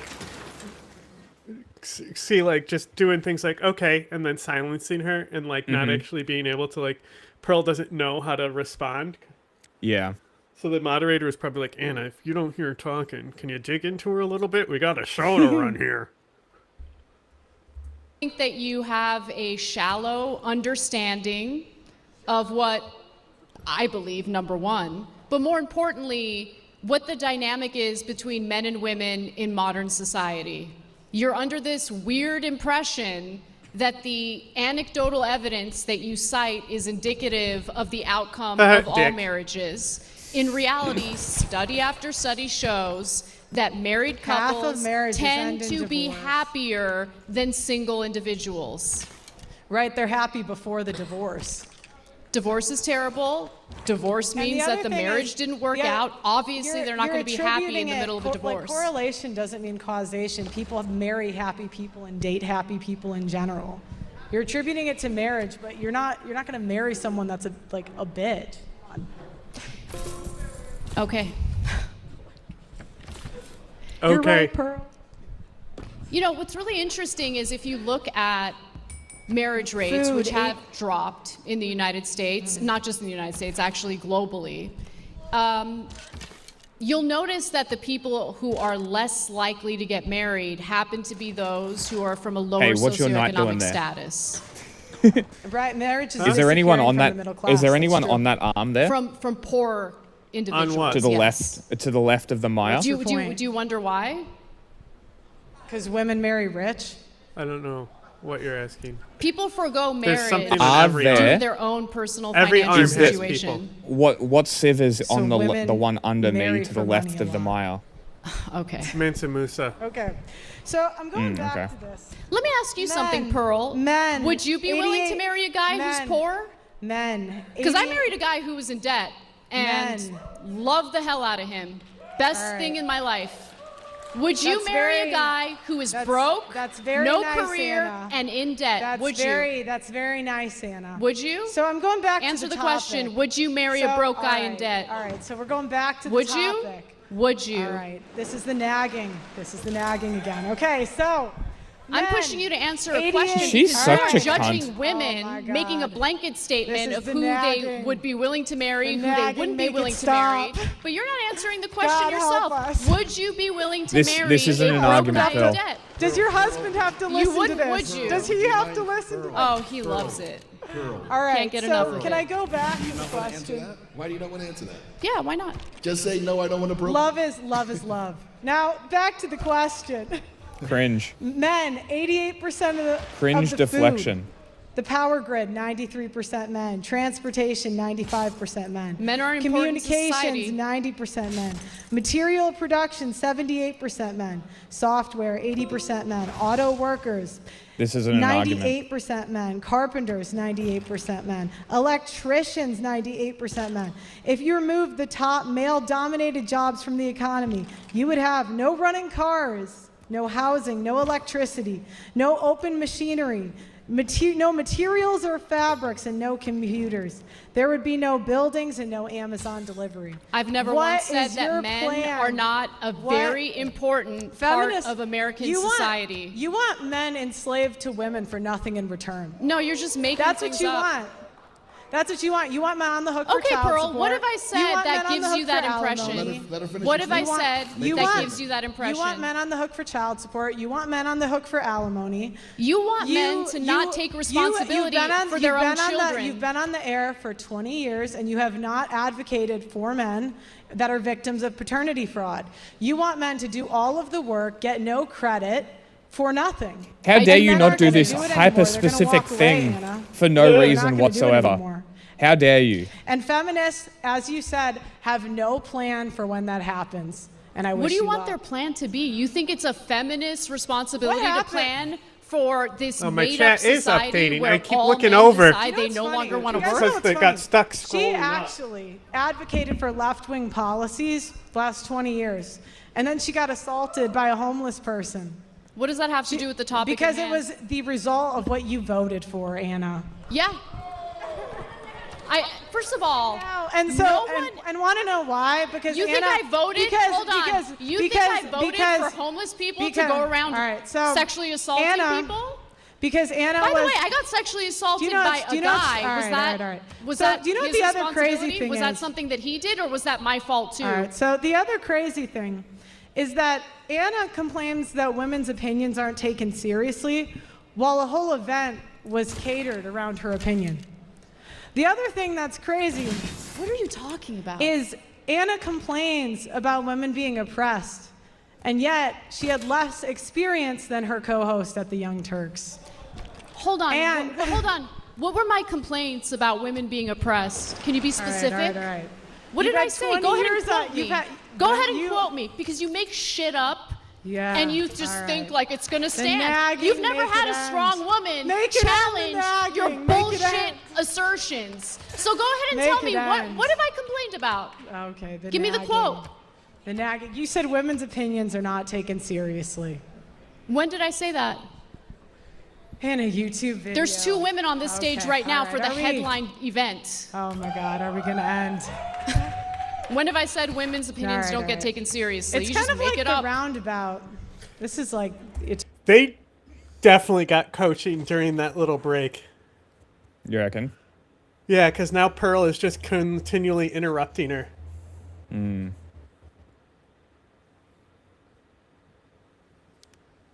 Who assaulted Anna? Anna had this big shift because a homeless guy near her apartment grabbed her. Anna did. Yes. Interesting. Right. So she had this huge shift on the bail reform system. And is like now against bail reform and stuff like that. Great.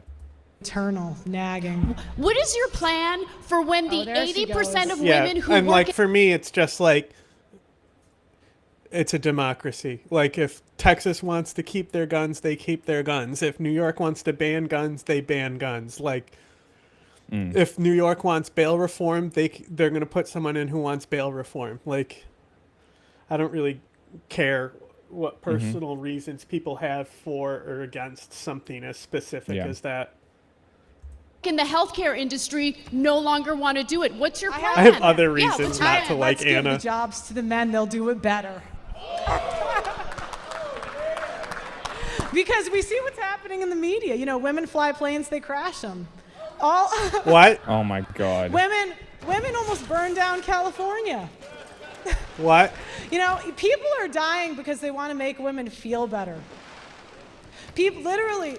What I'm curious about is whether or not the Pick Me Act ever resorted into anything positive for you. Are you done?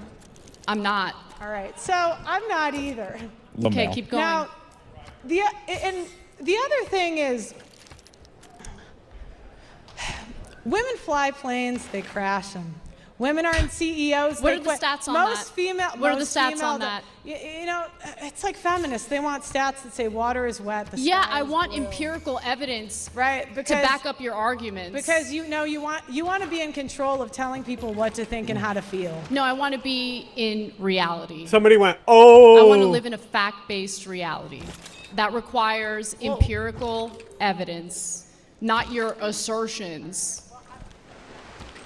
300. We all saw that plane crash on the East Coast. No one's making that up, Anna. You do better when you're reading off your paper, so I'll give you some time to do that.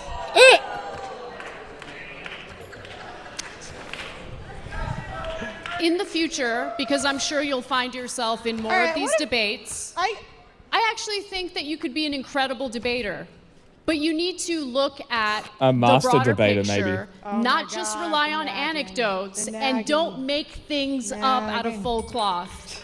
Okay. Feminism empowered women. I'll take the tip, thank you. does this make empowered it- women does she to think sign that up this for makes it look previously good? male-dominated careers. 48 to 73% of female lawyers, depending on the type of firm, quit either as junior associates or Lamel, mid-career. yeah. One How quarter dare of they them ask for cite actual workload, sources burnout, rather mental than health. just, what's your source? 73% of I women who fucking got made it engineering up. degrees in the past 15 Women years bad. either have No. entered the field professionally or quit early mid-career. 55% of all female accountants quit before or at their mid-level career. The attrition rate for women in STEM is approximately 50%. These companies often bend over backwards to get women hired to the point of discrimination against male qualified candidates. Then women quit because they don't want to work the long hours or deal with the levels of stress for an extended period of time, with women being 2.5 more likely to take antidepressants than men. The money and prestige isn't worth it to them. They prefer lower pay, lower workload, and higher job security. Feminism has empowered women to go to college and take out loans they can't afford for career paths that will not generate them income to pay off those loans. Men The have top higher debt college- than women. Right, because They do. Because women put their biggest expenses on their husband's credit card.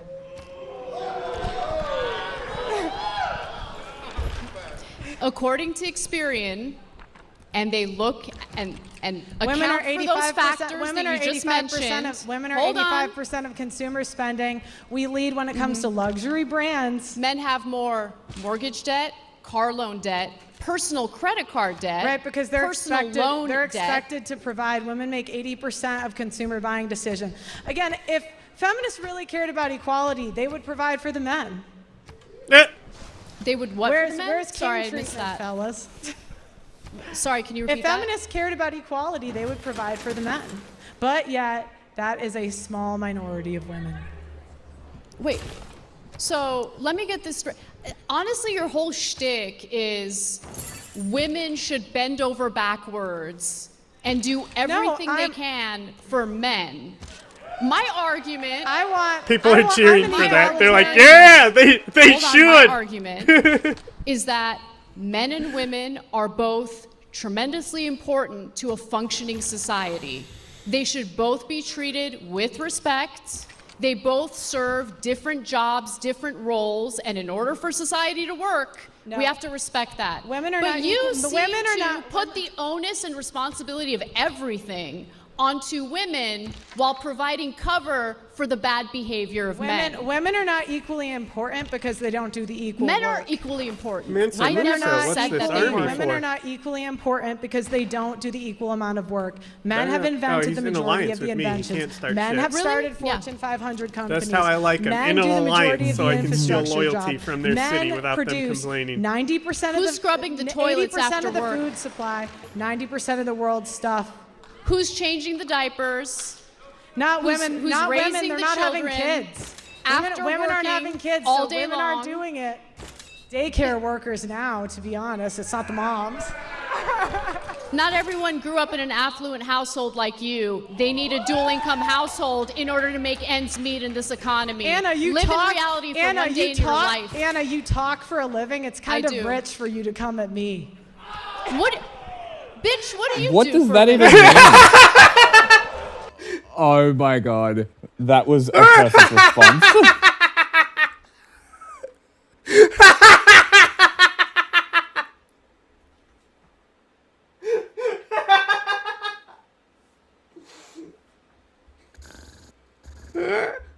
That was awesome.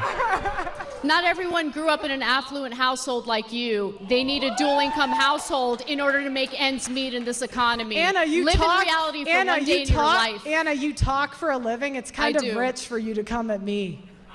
What, bitch? What do you do for a living? I also talk, but I can Yeah. acknowledge it's not that hard Okay. of a job. Talk a lot of where bullshit. you, well, you pretend it's more important than it is. Right. Okay. Well, since there were only about 30 seconds left, we'll just call it there. All right, good job. Give these debaters a round. Your guy is on my mind. All right, we have Move your guy. 5-minute closing statements Which one? where you will not attack each other The knight in my or call each other territory. names. Anna, you're first. I'm just going to go ahead and read what I couldn't get to in my opening statement, if you don't mind. Taking advice from someone like Pearl will ensure that you will be lonely and incredibly sad. If you have this dark view Did you already of an take the medial? entire sex, nearly couldn't get to it in 50% of the country, Who got it? Was there I another can't one? imagine living It's day to day. it's being a right happy next to person. the builder here, the I don't Russian know builder. what Or the Pearl Mali actually builder, sorry. believes. Part of me feels like this is a shtick. But I'm going to take You've what got you say a at face horseman value and down just here. think you genuinely believe it. Oh, and on if top you of do it, is it? genuinely believe it, Yeah, I I don't actually know if the feel meteor. really I got bad to it, for but you. it didn't give me anything. But If Molly's. you think women army in just to walk general through, so they fit probably in this got it. weird description where they're looking to take advantage of people, where they're looking to rip people off, where they're looking to get married only to divorce and steal a man's money, you live in an alternate universe. Sometimes just have divorces are eyes. ugly. Sometimes there are bad women who make things up, who lie about rape, and there should be consequences for that. But there But aren't. the difference between you and me is that I think the bad behavior of women deserves consequences, just like the bad behavior of men deserves consequences. That's But what one's equality legal, is. one's not. What you're advocating for is a society in which men get away with everything and women get blamed for everything. That's it. I mean, what else am I going to say? All right, that was her close. All right. I can Fem- go. You might as All well right. jump in there. Feminists are Fem- mainly white, middle-class, female liberals who have no You idea guys how still the on real my world works, mind. and yet I'm want to gonna advise move 'em you in a on how to second. live I'm in doing it. my Let me cards. go through your complaints. Feminists want control over their bodies. You win. You have 12 types of birth control, and you can actually Uber Eats a Plan B. You have abortion on demand. That's great. And in the states that it's not, it's simply a weekend trip. Hey, You have Pearl, that's aborted actually an pretty eighth of cool. the world population. You win. Feminists wanted to fight against rape culture. You win. If a woman is raped, assaulted, no. or she revokes consent after the fact, she has the power to get a man fired from his job, kicked out of school, or thrown in jail. You won, feminists. Women want to be free of traditional gender roles. Fine. Men invented the dishwasher, the Roomba, Oh my God, the your air fryer, crossbowman is fast on the same food, and spot. Uber Eats. There are meal prep services and cheap restaurants. You win. Women wanted to have a career first and get married later in life. Men allowed women to come into the workforce and have millions of dollars in funding, pushing women into male-dominated fields and scholarships, and invented IVF to give us another 5 years of fertility. The husbands pay for the IVF, and they are pushing to get it taxpayer funded. You win. Women wanted to be sexually liberated instead of getting married. Men invented Tinder and Hinge, so random men can literally come to your door. If men from your hometown are not good enough, Pretty men sure that was a invented chick, social media, actually. so you can get flown out by the highest status men in the world. Women did not want to work labor jobs, fine. Men invented social media so you can talk into a microphone and get paid. You can now work from home so you can have a family and be a mom. You can make money selling your nudes on the internet and become a billionaire. The continental breakup. So, like, you are technically on the same continent as me. Okay. Pangaea is the center and the city-state islands. But not all of them, because each city-state has a different color. So each of them are on a different continent as well. Interesting.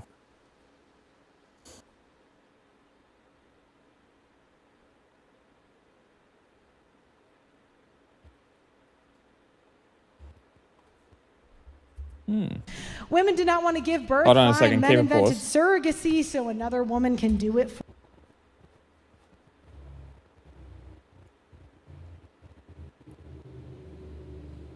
I mean, yeah. It's multifaceted, and Pearl has been wrong on every single facet.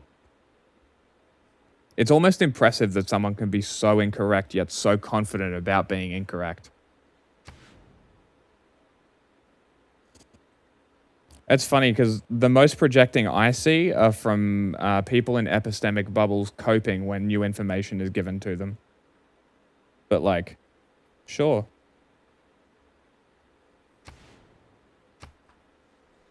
Other than abortion, feminists don't have Women wanted to be much thin else to without rally working for out, in now you have 2026. Ozempic. Brother You wanna in look Christ, younger? Fine. there is a Men literal invented- fascist government in charge who wants to put them in the kitchen and tie them to it. What are you talking about? We have seen a depression in civil rights in the United States, unlike anything we've seen for the last, 60 years? Like, it's been pretty much hard-fought progress in the United States for a while. And this is probably one of the biggest backsteps that America has seen. Correct me if I'm wrong, if anybody knows anything different. But, like, this is a dramatic step in the wrong direction. So to say that feminists have nothing to rally for in 2026 is fundamentally absurd. Like, abortion was banned in multiple states, and within weeks, women died. Within weeks. You understand? Right? The abortion thing is a small, minute instance of this wider system of what people are complaining about, what people are protesting for, what people are trying to get you to understand. These policies literally kill women. So you say, oh, abortion, there's not much more. How about literally sanctity of life?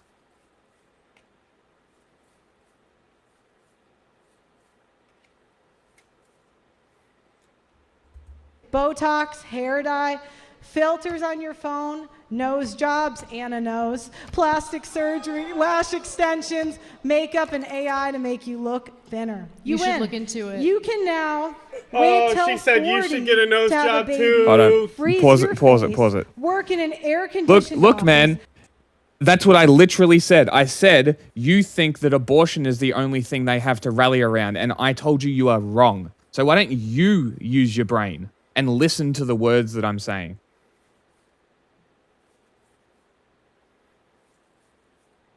Uh-huh. Okay, Dominionists are the Christian sect behind Donald Trump. Go and look up what Dominionists think women should do. And you tell me that this isn't their final end goal is removing women from the workforce and forcing them into subjugation. Like, this is, they are literally Christian Taliban, my dude. They are the equivalent to ISIS on the Christian side. They literally have shahadas in their bios. What are you talking about, you clueless idiot? Pete Hegseth has shahadas tattooed on All him. over his body.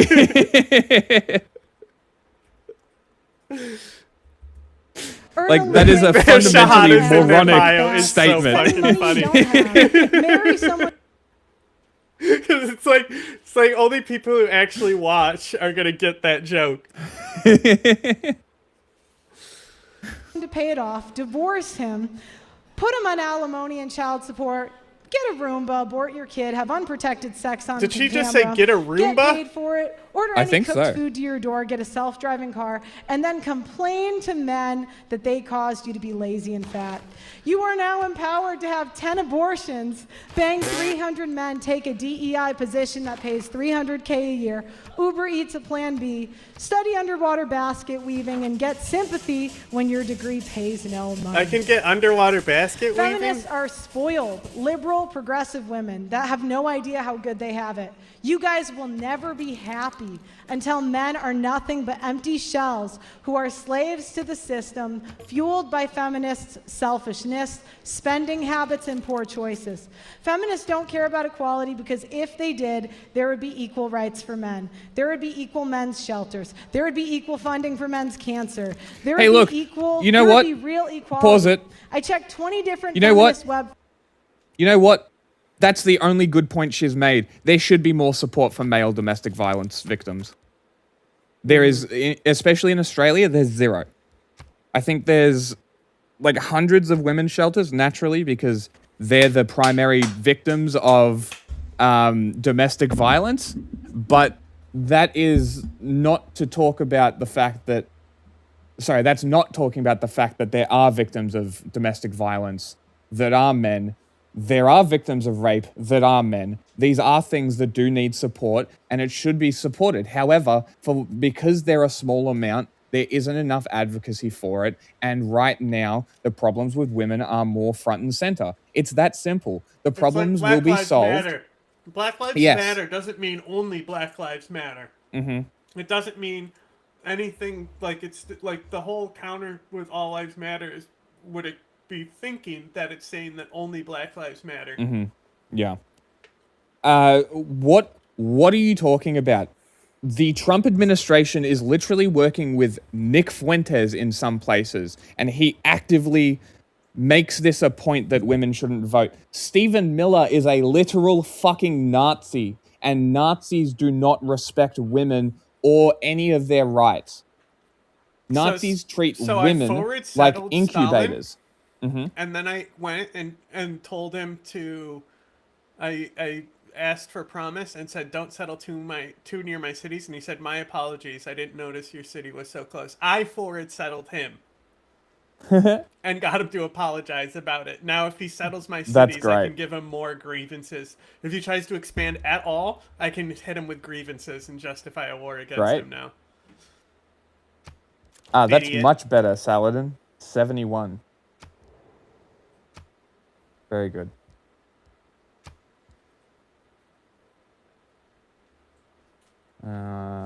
Let's transfer you to Hitlerberg, and we'll send you to Mexico City. And have not found one that mentioned a single issue that asked for men to be equal. It only asked for special treatment. Feminism has empowered women to destroy this country through the death of 1,000. Nick Fuentes is now mainstream. Mm-hmm. Even Tucker Carlson had to have him on at this point, after he was just talking shit about him months ago. Yeah. Nick Fuentes is mainstream. His views are mainstream. They're being platformed by the biggest people in that atmosphere. Yeah, yeah. Is Pete That's- Hegseth fringe? I'd say Pete Hegseth is more dumb than fringe. You know? Like, Stephen Miller is, like, more calculated, but, like, then you have, like, Christy Nome and Hegseth that are just, Yeah. like, there. Yeah. Give me a second. Okay, cuts. so Feminism is not about equality. Okay, it's hold about on, hold on, insidious hold on. domination.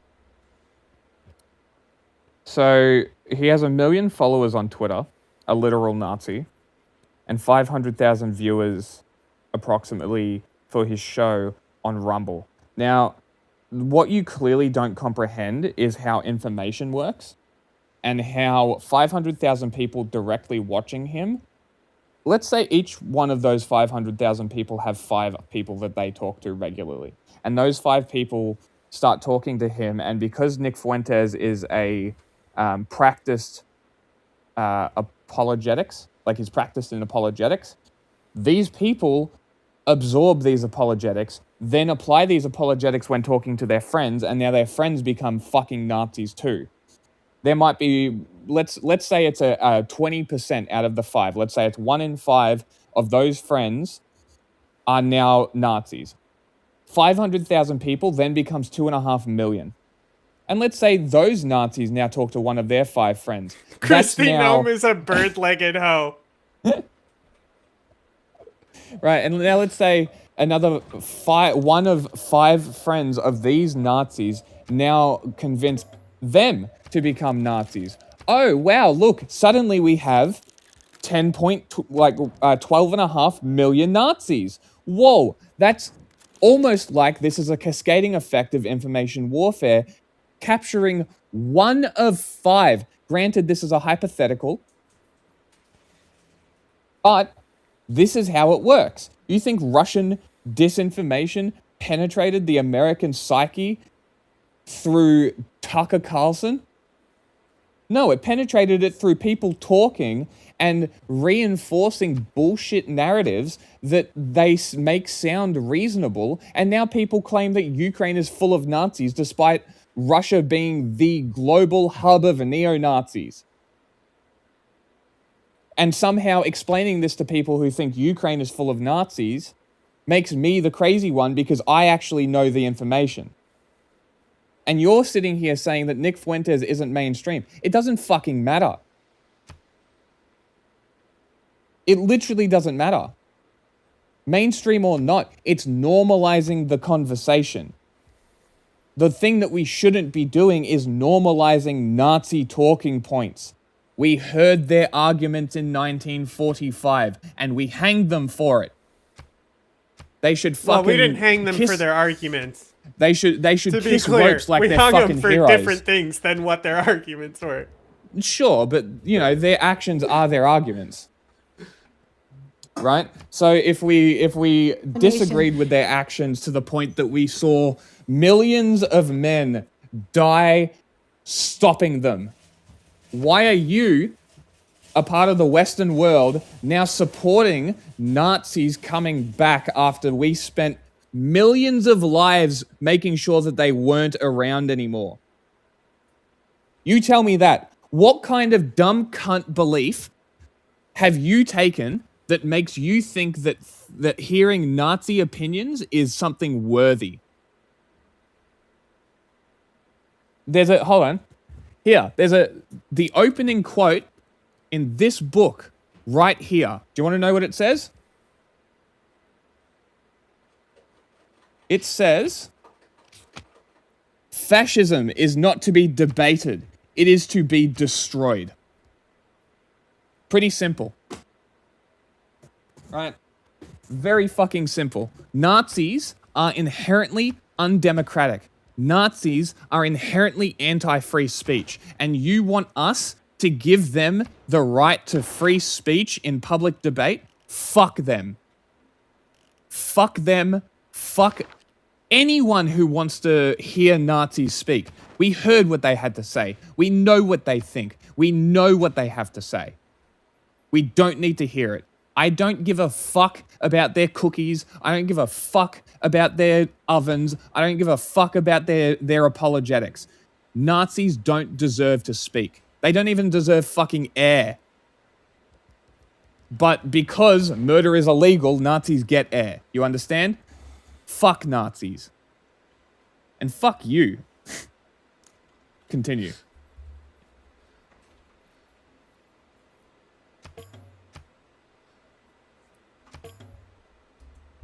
It's muted. You have displayed Assaulted. We want to be free of such traditional little gender roles. understanding Fine. Men invented the that dishwasher, you the saying Roomba, this the is air just fryer, truly fast food, ironic. and Uber Eats. There are meal prep services and cheap restaurants. You win. Women wanted to have a career first and get married later in life. Okay, last thing. Pause it. Millions of Gotta dollars in advance. funding, No, last pushing thing. women into Shift enter, male-dominated fields and and I will pause. scholarships, and invented Okay. IVF to give us another 5 years of fertility. Okay. This is my favorite thing for people to come back at me when I make these arguments, because one, it shows that you've got nothing to say. Two, do you know who else I hear this from a lot? So there was a Nazi rally in Melbourne in August, and it was endorsed by multiple political parties. It was spoken at, led by, and attended by the National Socialist Network, right? And on top of that, they were able to disseminate propaganda through crypto-fascists to make reasonably normal people turn up and be bodies to shield the Nazis from what they were actually doing at the rally, okay? Do you know who I hear this argument from? Those normal people who get told that they were at a Nazi rally and then are also gaslit by the Nazis to reject this claim and claim that it was just a pro-Australia rally. There were no Nazis there. Well, nobody likes Nazis. We ejected the Nazis, but they objectively didn't. And every single time I call someone out for this objective fact, do you know what they say? They say, oh, what, everyone who doesn't agree with you is a Nazi? No, dickhead, I'm talking about fucking Nazis. So if you want to come at me with this little cope, this projection, this deflection, save it. Save it for your mates who don't understand what Nazis are. You can go.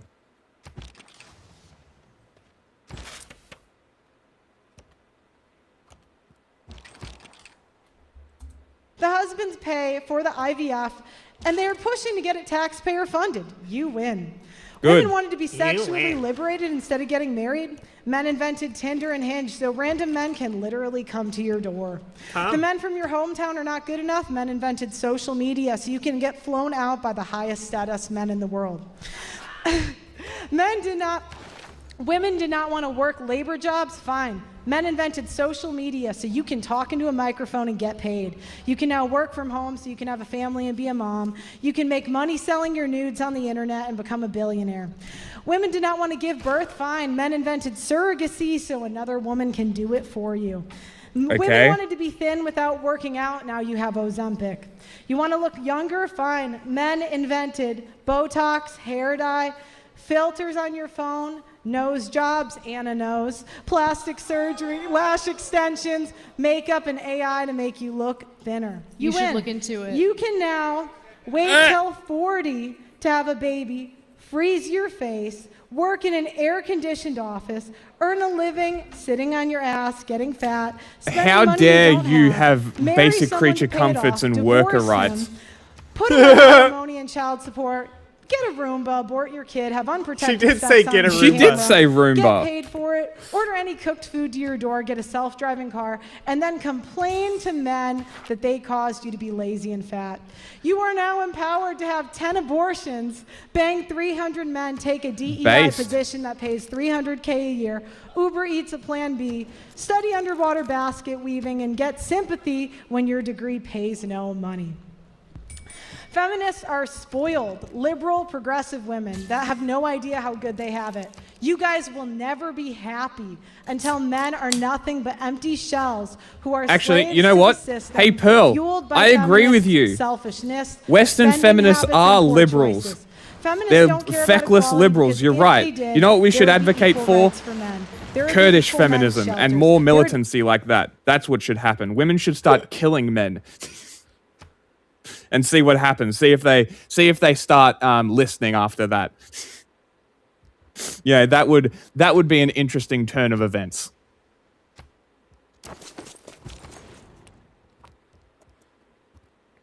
Yeah, that would actually change something. Molly has really high tourism right now, and it popped up that they were going to win in 35 turns last turn. It's not there now, but we need to start fomenting an invasion for them.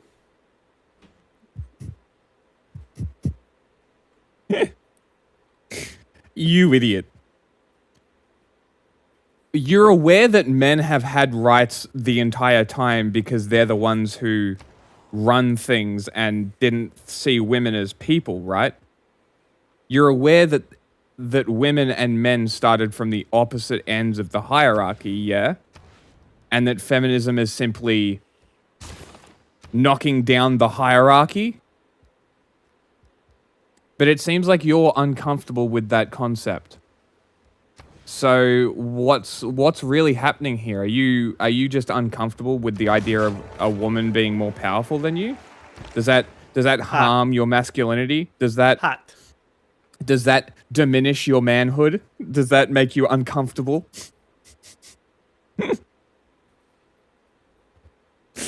Sure they do. Sure they do, buddy. South Hitlerberg is giving me 2 production to send a trade route to. That's pretty good. You're giving me the most gold on the map, and you're giving me 2 production. You're welcome. I sent you a military alliance because we're going to need it.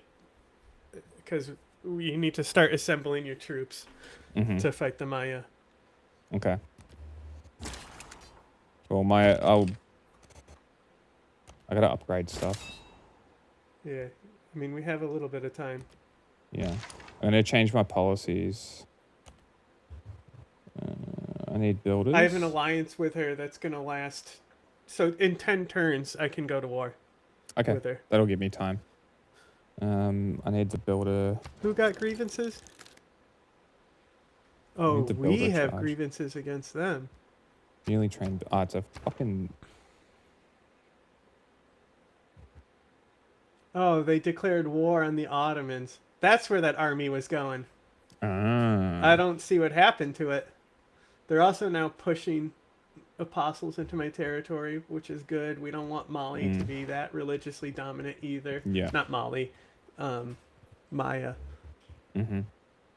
But she's religiously dominant over both of us and herself. Yeah. Well, I have no religion, so. Yeah, makes neither sense. do I. I went full industrial. I literally haven't even touched the religion side of the tree, basically. Yeah. And theology is still unresearched for me. I'm gonna. I should just. All it gives you, theology gives you monarchy and theocracy government. So I don't need it. Yeah. I always leave that tree as well, honestly.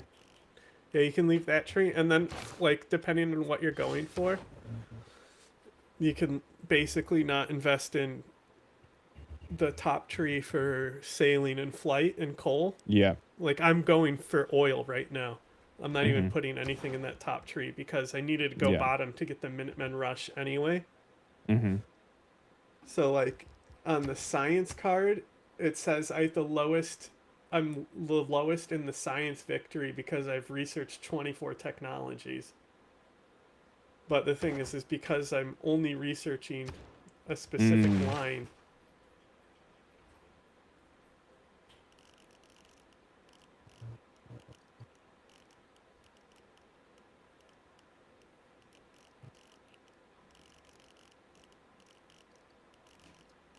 If I can kill a unit with a knight. I'm gonna. That would be great. In the next 6 turns, if I could kill somebody with a knight, that would be great.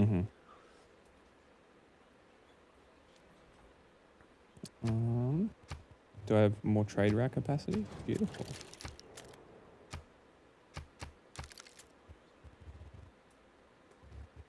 Cologne to Taos, Hitlerberg to Mexico City, great. Hitlerberg to South Hitlerberg, great. My names are fucking fantastic.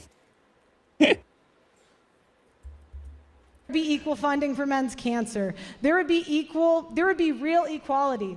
I checked 20 different feminist websites and have not found one that mentioned a single issue that asked for men to be equal. It only asked for special treatment. Feminism has empowered women to destroy this country through the death of 1,000 cuts.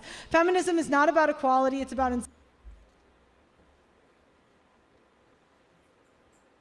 I bet you can't even tell me the difference between what a Nazi and a fascist is. It's real insidious simple. domination. It has been a slow creep to where women are complaining about their non-existent oppression. Men have figured this out because they're highly adaptive and the math is not mathing. I am curious to know feminists' plan when men refuse to stop providing, protecting, and maintaining the civilization you enjoy corrupting. Feminists are about to fuck around and find out. Feminists have won. You destroyed every single male group that used to be strictly for laughing men, at like herself? Boy Scouts. You can falsely accuse men of rape, harassment, and endless lawsuits. Feminists have more political power, voting power, and spending power than any other group. Everybody caters to you. Corporations cater to you because women are the primary purchasers. Politicians because they need the vote. Men have to pay child support to a rapist. Men are not believed when they're abused. Men have to die at work and at war. Men have to pay child support for 18 to 21 years. Men have to register in selective service. Men are not given additional consideration for college I'm anti-draft. How about that? admissions, jobs, opportunities, and scholarships. That's real Children are not equality. DNA tested at birth, leading to paternity fraud, which is not prosecuted at all. And men will more than likely deal with this in their lifetime. Men are the majority of the homeless. Men are the majority of the suicides. Women can hit men, and men can't hit back.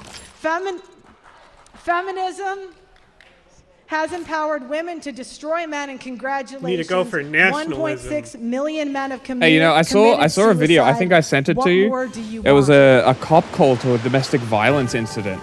Guy was hitting the chick with a hammer, and the cops opened the door with gunshots. And I'm just like, is this a rare cop W?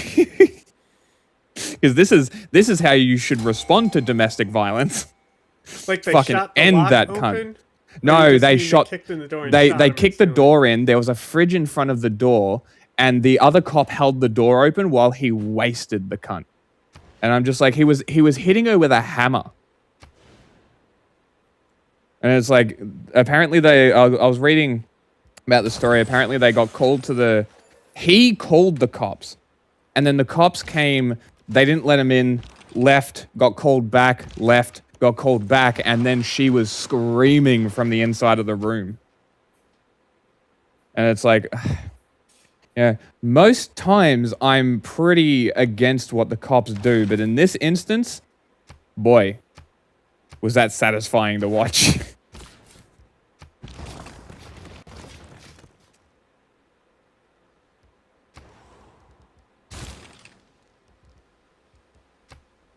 Pretty sure the subject is about Nazis.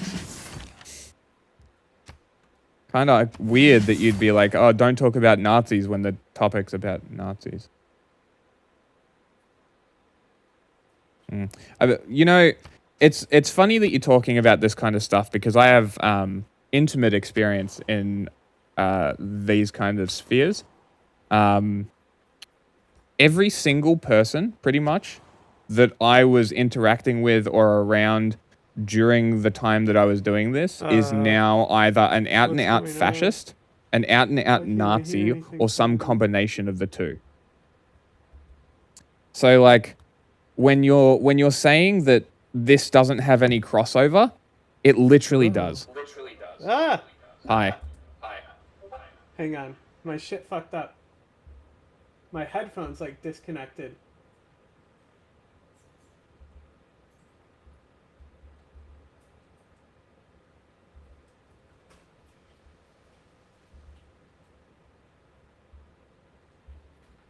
Okay. Did you just ignore everything that I said to continue on your tirade? Neat. That's what happens. Yeah. Good to know.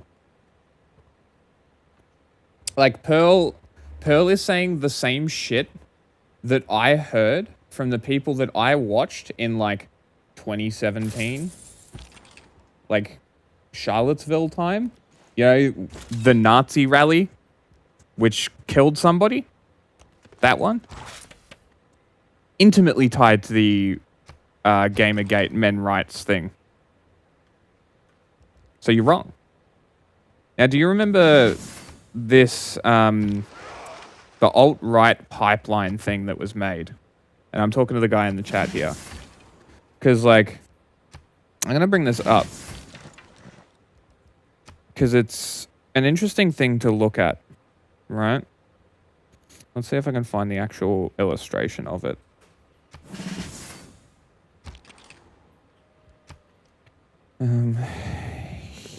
Heat map.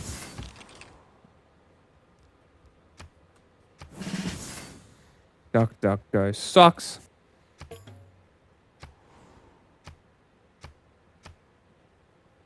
The pen might not be mighty. Thing.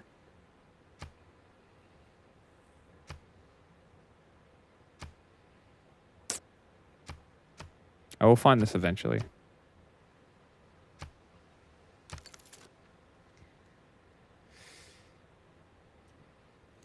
It's called something very specific. All right, pipeline.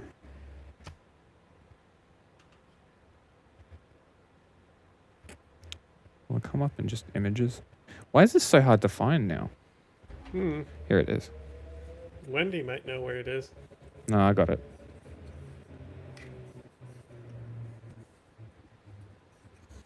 Sure, we'll use variety. Why not? Okay. This is a slightly cut off version, but this is the best I could find in a short amount of time. All right. So, okay. Now let's just look at these names right here. Oh yeah, this was made by that one girl Mm-hmm. who I was trying to get to do an interview. And she since Elon bought Twitter, she completely left and went to Blue Sky or Mastodon or something. That makes sense. So,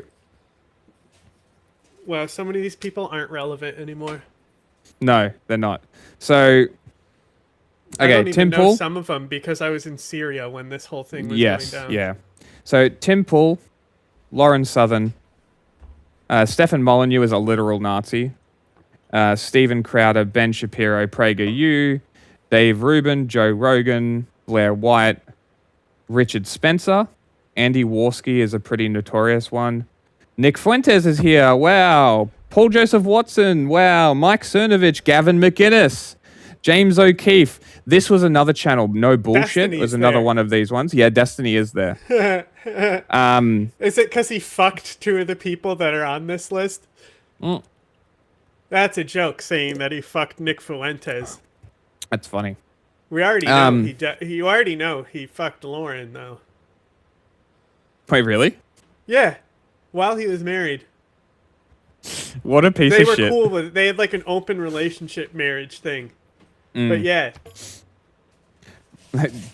Dude, you aren't listening.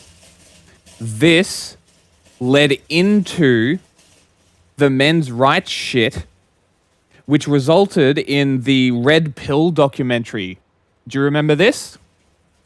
Cassie J. Red Pill doco, which in this documentary in 2016, which is the exact time that I'm talking about, which is the exact time that this comes from, right? yes, I watched it. Yes. Okay. So you're aware. So you're already aware that what I'm saying is correct. That these people are involved intricately with the men's rights movement. Now, Black Not all Pigeon of them, Speaks. but many of them. Black Pigeon Speaks, literal Nazi. Stefan Molyneux is a race realist. Steven Crowder, we know who Steven Crowder is. Lauren Southern, we know who Lauren Southern is. Tim Pool is obviously leaning on that fascist side, sucking Trump's dick. Baked Alaska, I'm pretty sure, is a straight up Nazi too. Richard Spencer is Did you the watch it? alt-right In guy. 2016, Jack was watching all of these people. Pretty much. There's a few that I wasn't, like Stephen Molyneux I wasn't watching. I don't know who Kaylin Robertson is. I never watched. Is she the one Nick who said Fuentes? Hitler's in heaven? And people No got idea. mad at her for? Which, I mean, like, even the Catholic Church has basically said at this point. I on the odd occasion I watch Paul Joseph Watson. I did watch a bit of Gavin McInnes. I watched a little bit of Michael Knowles, but not much of Ben Shapiro's Daily Wire thing.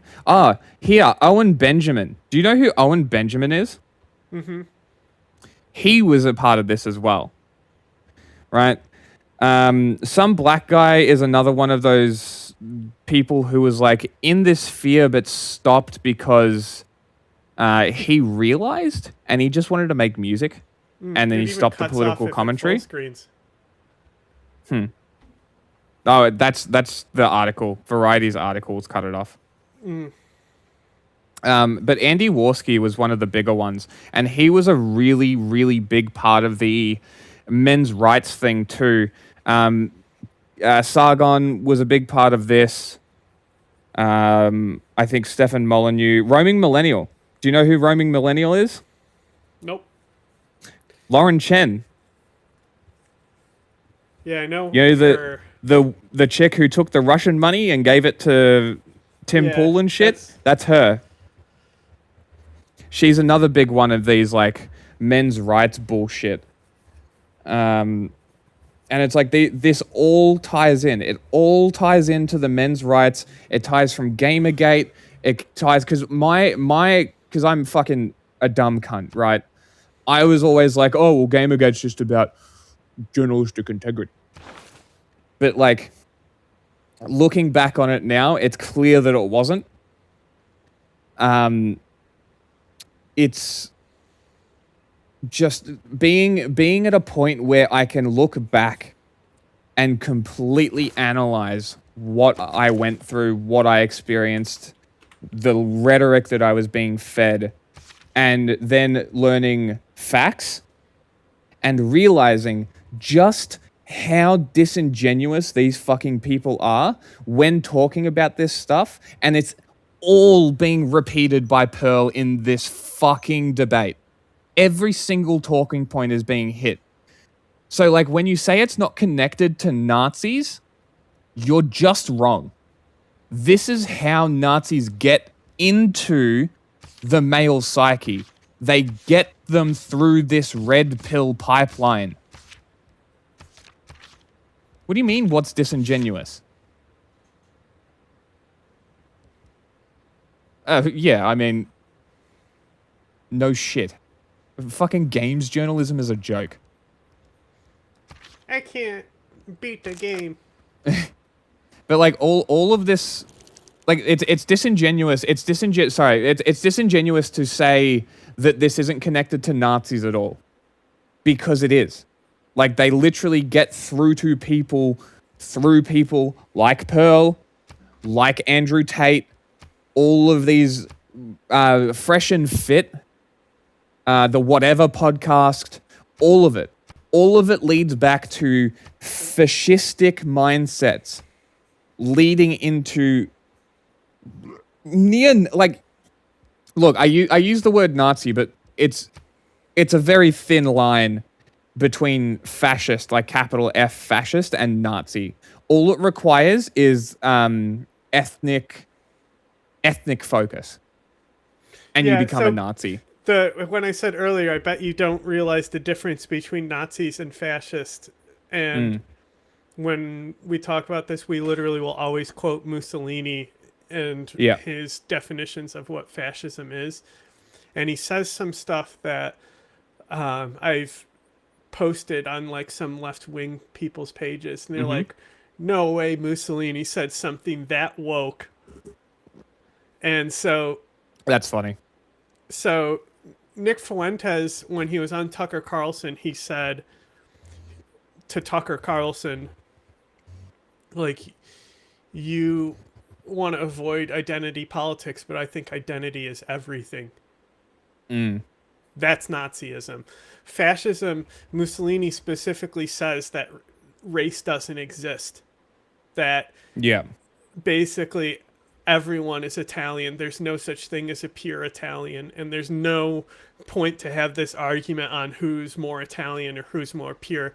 And this is important as well, because if you look at how fascism comes about in Italy, there is some pre-nation state stuff going on. Like Italy it comes from a collection of different city-states, like Sicilian is different than like other parts of Italy, right? Yeah. So like that's a big thing with fascists, is that they remove identity from the equation itself.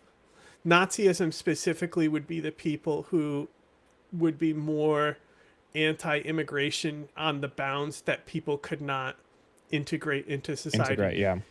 Like there's other reasons to maybe be against immigration, and it's not one of those things that I care too much about if people don't really want immigrants in the country. But if it's on the basis of this like weren't we watching Nick Shirley, and he was making some kind of argument about how the Muslims can't integrate because they believe in having multiple wives, and he's also a Mormon, which is funny for him to make that argument. That is funny. Because Mormons integrated into that society to the point where that is not in Mormonism anymore. So arguments that people can't integrate is really where the core essence of Nazism comes from, is the othering of other people, while fascism is more of like a big tent nationalism that specifically embraces this mythic nation of greatness, and kind of takes that nationalism to the next level of it being the identity of the person. And so fascism is a little more rare of a thing to happen. Pure fascism is rare in America than Europe, because Americans already are American, Have that hyphen identity. or hyphen American. It's already So- an identitarian state. Yeah, so It's much more inclined to hit Nazism than pure fascism, yeah, exactly. which is why Donald Trump is leaning on Nazism, because he's playing on that Christian identity card.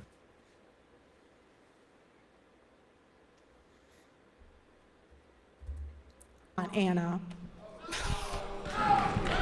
All right.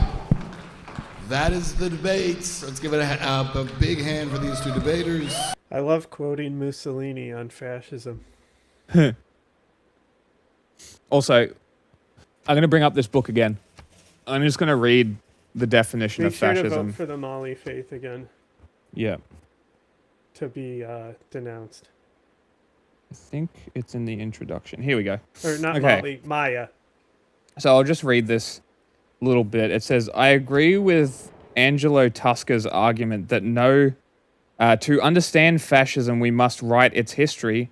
Yet since the history will not be written here, a definition will have to suffice. Paxton's definition of fascism is as follows. A form of political behavior marked by obsessive preoccupation with community decline, humiliation, or victimhood, right? Now, if we look at America, and we look at these categories here, right? We'll break down the definition, and we'll categorize it with America, okay? Community decline. Do we see that? Are they obsessed with community decline? Humiliation? Or victimization? Well, all I hear is conservatives crying about how leftists victimize them, how America used to be great and we need to make America great again. Like, the literal name of Trump's party is fascist. Continues. And by compensatory cults of unity, energy, or purity. Stop. Go on. What you meant to say is Trump's slogan. the Republicans would be his technical party. Like, you can acknowledge that MAGA is a subset of Sure. Republican, but they are Sure, okay. mainstream Republican. We're in the next party system. Yeah. And by compensatory cults of unity, energy, and purity. And what do they argue when enacting these mass deportation policies? Donald Trump literally said they're poisoning the blood of the nation. Is that not Nazi shit? It is. He's The Nazis Kristi did Noem. also say that. They did indeed. They definitely Kristi Noem. quote and use Nazi slogans. Homeland Security constantly tweets out known Nazi slogans. Yep. Kristi Noem stood in front of a podium that said "one of ours, all of yours," which I believe is also a Nazi quote from somebody. I believe it was coined when a Nazi officer got killed, and the Nazis went in and slaughtered every male in the village. So that's pretty cool. Anyway, cults of unity, energy, and purity, in which a mass-based party of committed nationalist militants, that's ICE, working in uneasy but effective collaboration with traditional elites. They're working with Palantir and billionaires and tech billionaires and bankers and all the traditional elites. Abandons democratic liberties and pursues with redemptive violence and without ethical or legal constraints goals of internal cleansing and external expansion. Donald Trump and the Make America Great Again campaign and the people behind him fit Robert Paxton's definition of fascism to a T. So if you are arguing that Donald Trump is not a fascist and you resort to the dictionary definition, get the fuck out of here. I just gave you a literal fascist historian's definition of what fascism is, and Donald Trump ticks every box. Double ticks it even.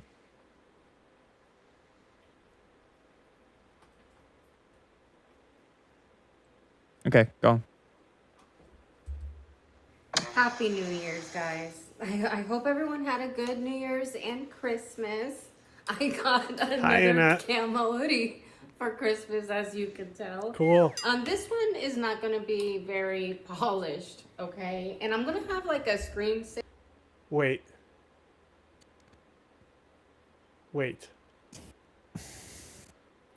Did she just say this one isn't going to be very polished? Does that imply the existence of a polished in that video? Also, can we talk about opening your video while you're touching the mic like this?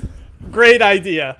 Good shtick you came up with there. She's lint rolling the mic. That turns out, mic. I think, not to be plugged in because it sounds like she's picking up background audio or just doesn't know how to set up this mic. Because I haven't seen her. She was using the one on a spoon before. She had like a Rode on a spoon. So she just got a studio mic and probably doesn't know how to use it. And that's why the audio's dog shit. And instead of reshooting it, she just went with it. Love it, Annette. This is why you're my favorite content creator, Annette. Guys, I hope everyone had a good New Year's and Christmas. I got that mic's not plugged in. That mic is not picking up the fucking sound of the lint roller. I can hear the lint roller clicking from her rolling it from another mic. I think she has two mics going to help line up the audio, so she knows that much. Another camo hoodie for Christmas, as you can tell. Well, probably because she's probably using like a DSLR. They have an onboard mic anyway. So she might be using the onboard mic from the DSLR. Or she's like crafty enough to have Googled that you should put a shotgun on the DSLR. Only so you can have salvageable audio or line it up better with your main audio source. This one is not going to be very polished, okay? And I'm going to have like a screensaver in the background so we're not just staring at What was I the voting black for? TV. But I don't know, like, She keeps touching it too, and it's not on. What am I voting for you're in voting Congress? for you can vote whoever you want for the borders to grow in culture, but vote against the T religion. The 50 Diplo favor to Players- condemn them. Yeah, Borders condemn will the not religion. grow No, via you culture? vote for yourself in the culture thing after if the you want. culture bombs. Yeah. Yeah, the other one just vote the one that pays Diplo favor. Mm-hmm. What kind of camo is that? A not camo. Don't question her.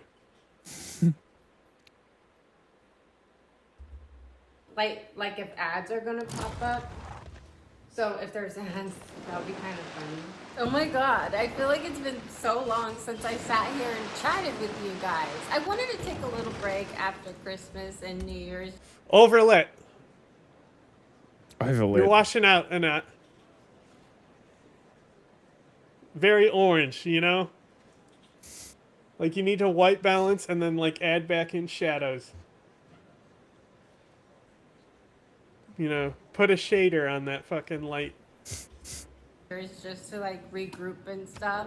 But already, so much has happened in the first week of 2026. We'll get into all of that. It's been heartbreaking. But first, how are you guys? How has your winter been? It's been extremely warm here. I'm already in Arizona, so it's like 75 high most days. But the last couple days have been pretty chilly. It's been in the 60s. So for us, we're all bundled up. We're so cold. And then everyone from out of state and then or just moved to either they're swimming and thinking we're absolutely loony. But yeah, at the beginning of each year, I like to make a list of new videos I want to do for the year. Not all of them political. A lot I'm pretty excited about. But then the Greek tragedy, which is America, keeps happening. So I thought, I don't have to report on the news, obviously, but I do like chit-chatting with you guys. Report? And so yeah, I think we should just go through a lot of the stuff that has been going on. The Ooh, I'm so close to a golden 2026, age. shall we? Like I said, Oh, there's the fart. Missed it. There wasn't in the last video. Finally. But first we're going to go over just like some big topics. Then I'm going to list just a whole bunch of crazy stuff that has happened this week. Then we're going to get into What's more crazy serious... is like, so my studio monitor I have basically, it's always desaturated with no backlight in the LCD. And she looks much better there than my standard LCD over here. So it's very funny that like me giving myself the improper settings to make everything darker so it's less strain on my eyes makes her look better.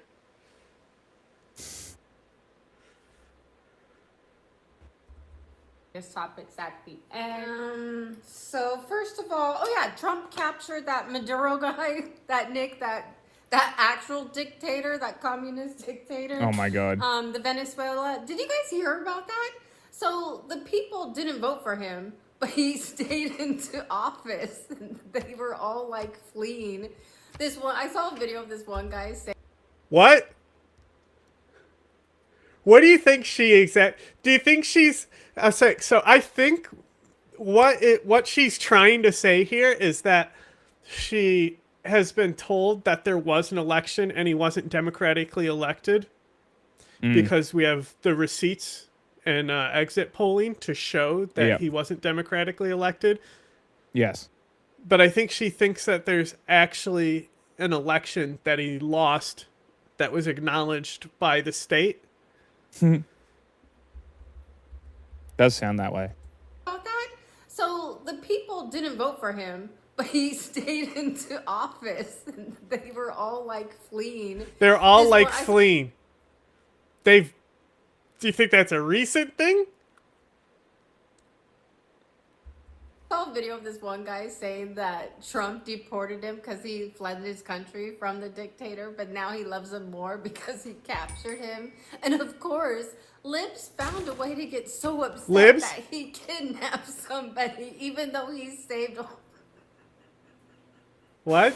Here, just Annette, your throat doesn't sound too good. Wait. Oh, this is a Mayan city. What is? On the left-hand side. You said it was Mansa Musa down there, but it's fucking the Mayans. Oh, I thought you were talking about down here. No, I said under me. Yeah, he's still under you. I thought you already knew who the Maya were on that island. No, I didn't know that that the peninsula. Maya were all the way over there on that peninsula. I'm gonna take that fucking motherfucker out. I'm assuming the capital is on that peninsula there. Yeah, the capitals for all of us will be on the very back of the star.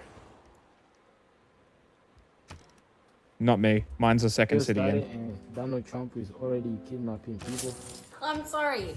I don't mean to laugh so much, but it is frightening. The main point of this video is libs unfortunately are brainwashed by the mainstream media and celebrities.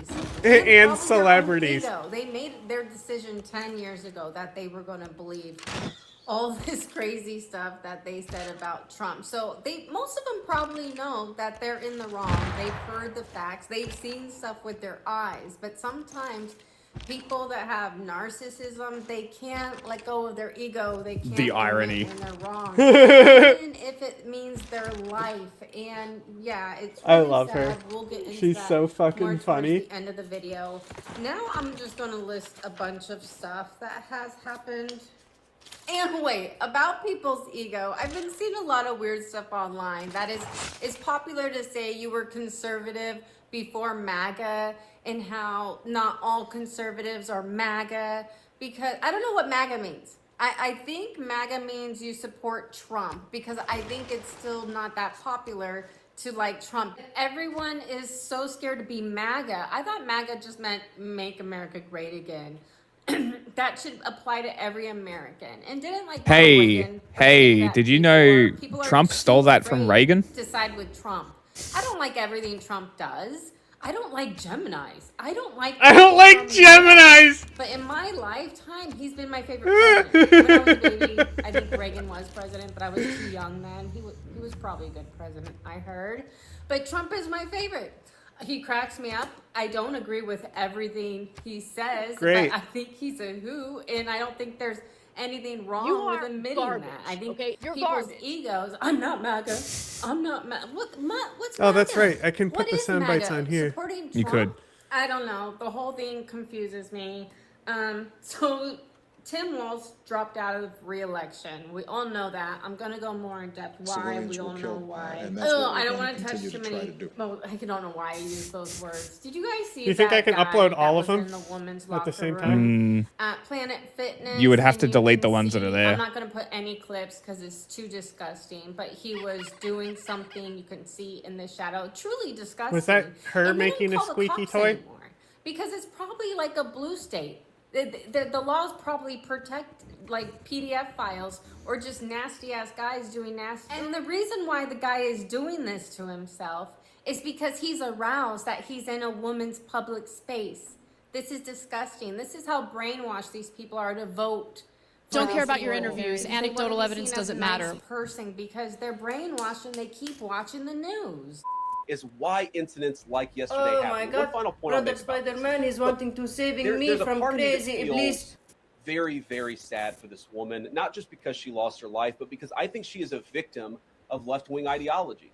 What young mother shows up and decides they're going to throw their car in front of ICE officers who are enforcing legitimate law? You've got to be a little brainwashed to get to that point to where you're willing not just to protest, that's fine, not peacefully protest, but throw your vehicle in front of legitimate law enforcement officers and drive your car into them. To get to that point, you have to be, I think, radicalized in a very, very sad way. I certainly wish that she hadn't got there. I know there's an ICE officer right now who very much wishes he was not put in the position where he had to fire a gun to defend his own life. I don't want to even discuss that anymore. Oh, and then JD Vance's house got like destroyed, or like, I don't know, another trans kid got a hammer to his windows. Truly terrifying. Destroyed and house. it's always these same suspects that these people kept voting to protect. Like, oh my God, they're criminals, and they're mentally, and they're all hopped up on SSRIs. How many people vote? Did you hear that we might purchase Greenland? If Trump does that, he should rename it Orangeland. Okay, I wrote something down. I love that how just she had to looks like a insert her gripe own I have laugh. myself. There was a tragedy that happened this week that everyone knows about with ICE. We'll get into it. But I've seen a lot of liberals say, like, is this what you voted for? Are your eggs cheaper? Is your rent cheaper? Okay, well, first of all, if your eggs aren't cheaper by now, then that just means you live in a blue state. Eggs are cheap again. So it just means your state is effing you. And with the houses, did you guys hear that Trump just banned, like, I have it somewhere in here. Oh, he's banning institutions for buying any single homes anymore. Because remember, these huge I love that she institutions inserted a were cricket buying all soundbite the instead of just single homes, editing. And that's why all Like the you're housing editing, you prices had went to up. put We the can't cricket buy homes soundbite in. anymore. Well, it looks like our rent might be getting cheaper, or we might be able to get homes again eventually, or at least it just stopped the problem, so it can't get any worse. I don't know if we're gonna be able to ever get homes. We also got a new food pyramid. Remember the old school food pyramid? And then I forgot was about two this. people that got pew-pewed in Portland. I don't know too much about that. Don't quote me. But now we're going to get into the two topics I've really been wanting to talk to you guys about. Let me get comfortable first because we're going to be in this for a while. How proud I am of Nick Shirley. Well, I'm sure we all are. I bet we all feel like Brooker Jones, his beautiful mommy. Anywho, I've been watching him for so long, it feels like. I don't even know what this is. It just is called S-Belt plus 6. I pray for him every day for his protection and for his safety. What could S-Belt plus so 6 mean? Horrible news all starts in Tim Walz's freaking horrible Minnesota right now. All the fraud, all the tragedy. Since the 90s, I think the Somalis was coming over here as refugees because they did have like a horrible, like, I don't know if it was another dictatorship going on. So they fled and came here. Unfortunately, they took advantage of our government and of our welfare. I think like 80% of them are on like food stamps and everything. So the issue when all these Somalis come over is they don't assimilate and they make little countries of their own in like cities, and they have fake companies and businesses that they run out, and that's where they It's so funny hearing her try to explain like the narratives. I saw a video of a man making fun of a Somali's intelligence, like their IQ is like less than like someone who's mentally challenged, like handicapped. So he's like, they are retarded. But if they're able to fraud our government, I don't know, maybe our government knows what it seems like. Maybe some of them do know because, you know, maybe they're getting kicked back too. I don't know. Wow, I didn't know. Hang on, Annette. Then I'm like, just, if we're taking that argument at face value, are you saying that retarded people can't commit fraud? well, they can't be that dumb if they're... What do you think S-Belt plus 6 is? You I know don't know how what when you- they I don't know put what on you're the saying. belt with the bombs on them, and just before they get ready to go off, Oh. they say Allah Alaba. Oh, that one isn't the extended It's not one. even the full one. Hang on. What did I save that as? The sound 2. It was really White Boy Jihad Summer. Are you stupid or are you deaf?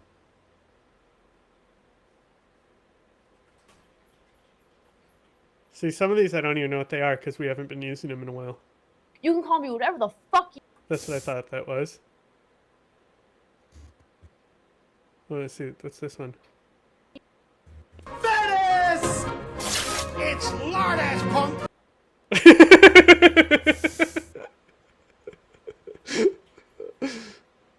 Oh my god.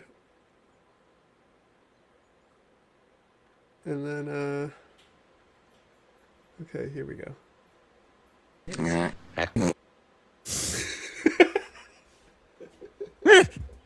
they're like opening up businesses that there are no children at because they're not real businesses. And then I'm like, well, why can't I do that? But then my brain goes to, well, I'll just open a real daycare and have like, I still think I would do it the right way. It's like, oh, you mean I can open the business and the government can help? My notes make no sense. But what I'm upsets me surprised. is, what is the government Shocked, gonna really. do about this fraud? Like Elon, he found, the Doge findings. What's going to happen with that? I don't know. I think Congress designed this program with weak safeguards. There are these like massive programs that are run by career bureaucrats, not presidents. These people are probably lining their pockets, just saying maybe, allegedly. And it's like Trump doesn't have the power to stop it. Fraud keeps happening because no one sees it. It's like the whole system punishes you for stopping it, but rewards you for letting it keep happening. And this is why Tim Walz is not going to be running again. And then, of course, all the Somalians are calling Nick Shirley racist and all of us racist or they even are calling us PDF files because we want to see children at these daycares because they're fake. There aren't any.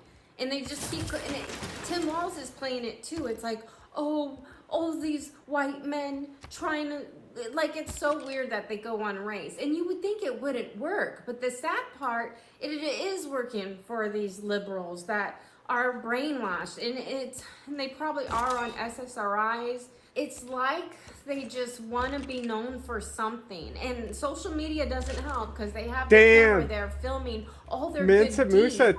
took that city from the Ottomans and chose not to keep it because he would have lost loyalty anyway. Interesting. So he just burnt it to the ground. Fair enough. Doesn't that give you grievances anyway? So now Yeah, let's yeah, get into but the tragedy I'm he talking would about if that he we're held all the city, aware it would have of, rebelled that anyway. also It's just a waste of happened his in time. Minnesota, Yeah. with Renee Nicole Good, poor woman that was brainwashed. I think she just moved there with her wife to do these protests, and she was like the ringleader of barricading the ICE agents, like law enforcement. I don't know what makes you think. See, that's what makes these people brainwashed. It's what would make you think you can barricade law enforcement. And this is where I think that they just don't think anything Trump does is real. Or they don't think See, they're there's law two different for that enforcement. one. Do they think it not applies to them? It's this weird. And I'm not I got saying this one like on she's here. a narcissist. I'm not trying to diagnose her or anything. But there is this weird narcissistic tendency, behavior, entitlement. Maybe it's just being naive to not knowing that it's a real situation. And it's so crazy because a lot of these white liberals think this way. You can't just impede or stalk or run away from, run over law enforcement, ICE agent. And I almost want to get in their head. What makes them think this way? Can you imagine Is it just because if Annette actually got the in one of their television heads told you a decade ago and got that to he's see the Orange Man? what they think? Is that really why? I want You to reckon it know will where break all her? this entitlement comes from. Yes. I want to see what I wrote down because like the same rules apply. The thing is that Joe Biden was will in Annette be able office to interpret with law enforcement their feelings? You just can't And my run guess over is ICE probably agents, not. No matter how gay you are, and I'm sorry to make light of it. I hate that she had to lose her life. I wish she wasn't brainwashed. And when I watched the video, it shows that she was supposed to get out of the way. The first thing they told her to do, you listen to law enforcement. They said, get out of the way, stop barricading us.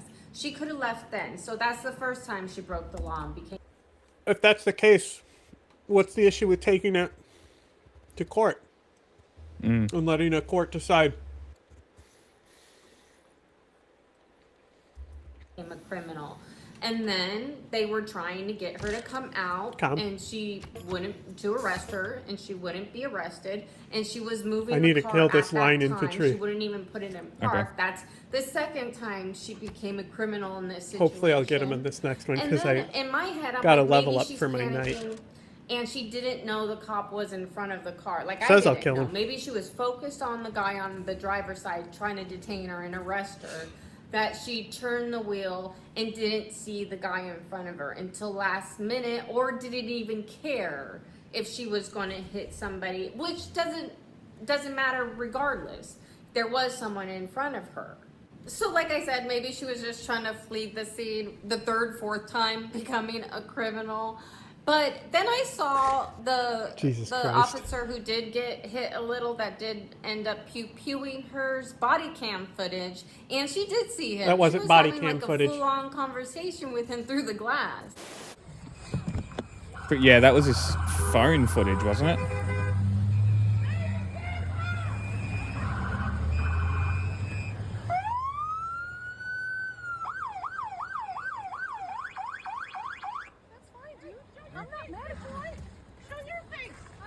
That's okay, we don't change our plates every morning, just so you know. It'll be the same plate when you come talk to us later. That's fine. U.S. citizen, former. You want to come at us? You want to come at us? I said go get yourself some lunch, big boy. Go ahead. Out of the car. Get out of the car. Get out of the car. Whoa!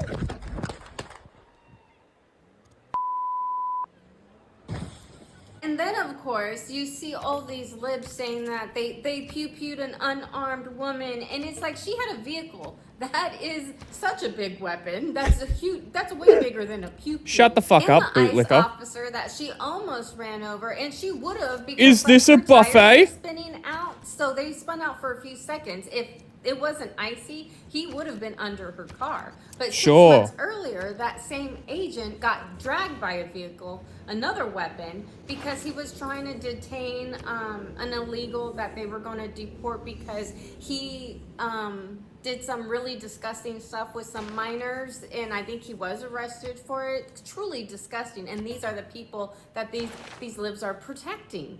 This home security video shows a driver taking off during a traffic stop, dragging a deportation officer with him.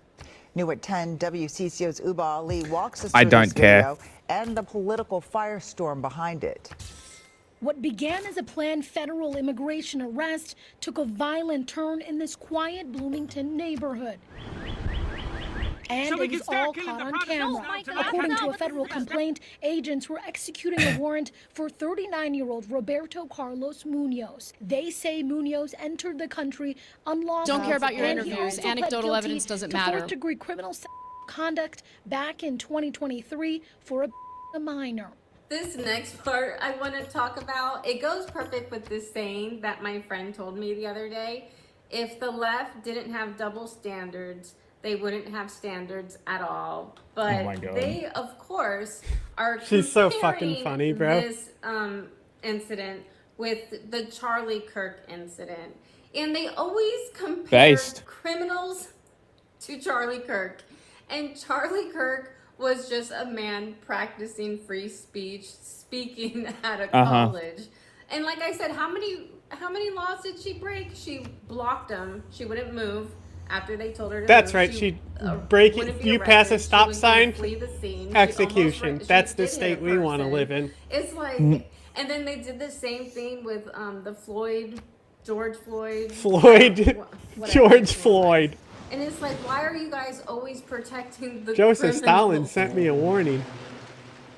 And did you see any conservatives? He sent me a warning too. Any of your guys' visuals for her or anything and trying to destroy it? I remember when I went to a visual for Charlie Kirk. By what right do you oppose your political agenda on my sovereign civilization? That I gave him. Truly pathetic. Because he doesn't like that we have different governments. How does that affect you?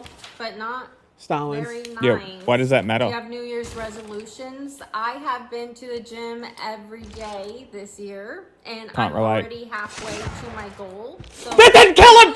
God damn it! Just get off your butt.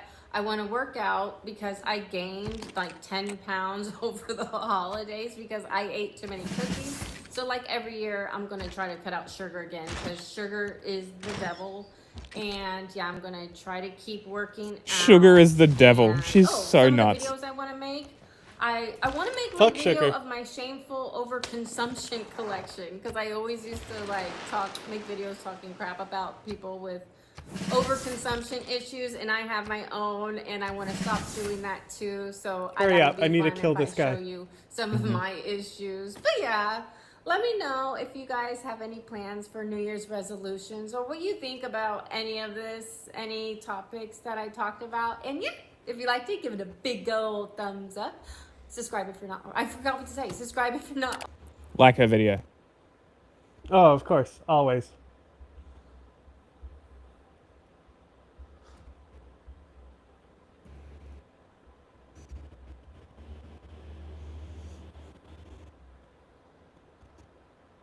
Give me a second, and we'll get Wendy in here.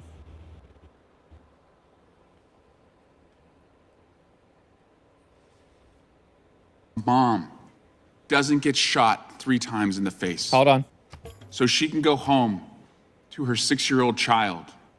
Just advance. I need to kill this guy. To the country. Did you not hear what I said? I did. I need to kill this guy so I don't forget what I'm doing. Gentleman yields back. Mr. Chairman, I have a unanimous consent request. The gentlelady will state her unanimous consent. I'd like to enter into the record this CNN news story. Minnesota Investigations Unit, FBI denying access. Without objection, case so ordered. materials, refusing to work jointly on probe into fatal It ice. is not, the gentlelady has given the title, That's the and without title. objection, it shall That is be the in title, the Mr. record. Chairman. The entire thing is the title. Minnesota Investigations Unit, FBI denying access. Without objection, to case it'll be entered in the materials, record. refusing to work jointly on Who else probe seeks into fatal recognition? ice shooting. The gentlelady from Texas is recognized to strike the last word. Yes, Mr. Chair, I'd ask to strike the last words. The gentlelady is recognized. Thank you so much. It is so hard to sit here sometimes because I didn't come to Congress to write laws or to do things that are hurting people. I'm just asking if there's any decency or heart or courage on that side of the aisle. The fact that a woman was killed, she was shot in her head, and y'all are pretending like nothing happened. I remember when Charlie Kirk got killed. Do you remember what our response was? Our response wasn't to sit there and pretend like it was okay. Is it okay because you have a badge? Because the last time I checked, allegedly no one is above the law. Can y'all not just have a little bit of courage and humanity? A child.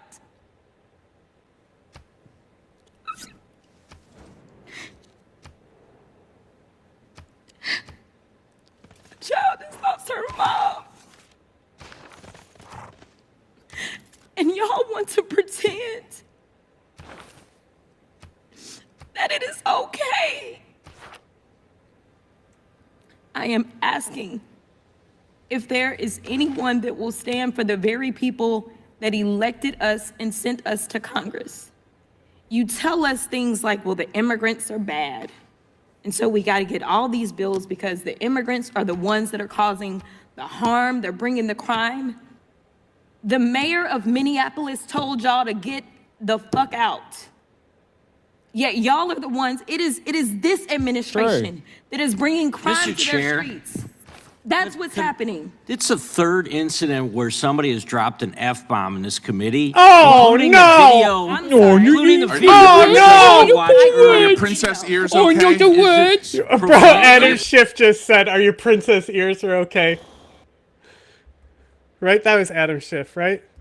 The video that we had to watch earlier in this committee, including the video. I'm sorry. Including the Are video your that we had to watch earlier. Are your princess ears okay? Is it Pretty sure that profanity? was Schiff. Your princess ears It kind of sounds like Swalwell. About the fact that a Are woman you The House soft? of Representatives. The gentlelady Are we will offending suspend your princess the ears? Are they that soft? All members Well, will maybe some of the suspend. kids out there. Mr. Chairman, it is the gentlelady. You're killing Some of the them. kids out, It is the out gentlelady's there. time. Let's let her have What her time. kids are watching Senate What kids are hearings? watching this?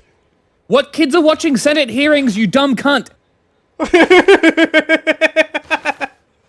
Adults don't even watch Senate hearings. Shut the fuck up. I hope she calls him a cunt. It's like, a woman is dead and a child is orphaned, you fucking filthy Nazi cunt. There are literal SS agents. I love that their issue is black the F bagging word, people. not not the orphan. Dude, every fucking time this happens so much from people on this side. It's like, oh, you don't give a fuck about orphaning a child while you guys talk about how you care so much about kids and the sanctity of life. But saying fuck, that's too much.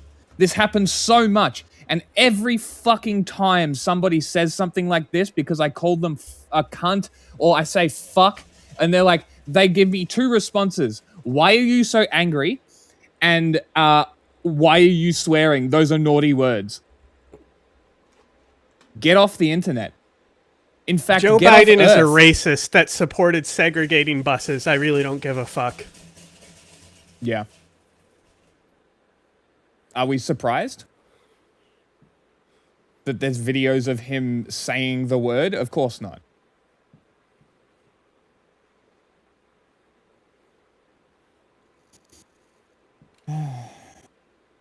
Alliance level increased. And would you stop the clock for a moment? Okay, and That was the quote. I'll restore that. The chair will remind all members that the person controlling the time is not to be unreasonably interrupted. We would further admonish that whenever possible to express the full meaning of something, it be done so without an expletive that may be offensive to people here in the audience or those Go fuck who yourself. watch this on television. I understand fuck that a yourself. quote at times is essential, but I would admonish everyone that it has been the practice of this committee for the many years I've been here. Were you sleeping for the part that we said Jack watched all those right-wing people? Were you asleep then?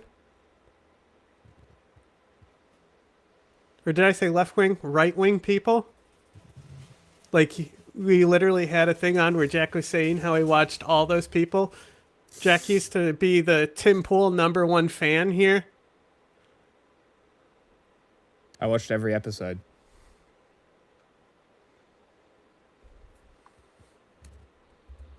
To use such things as F-bomb in order to get the message out without actually using the word. Notwithstanding that, the gentlelady will be recognized for this time plus an additional 20 seconds. The gentlelady may continue.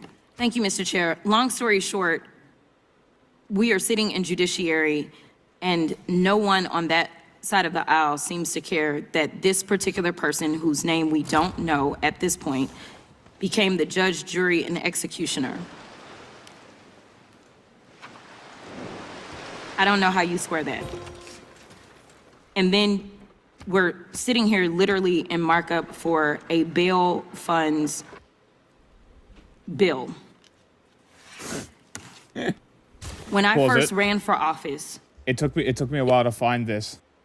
But while that guy was talking about the word fuck, this is all I could hear. Right now, and I'm gonna fucking stuff that thing up your fucking ass. Go fuck yourself. No. Go fuck yourself. You are the most disrespectful son of a bitch. Go fuck yourself, Cuffy. You have no respect for yourself. Go fuck yourself, Cuffy.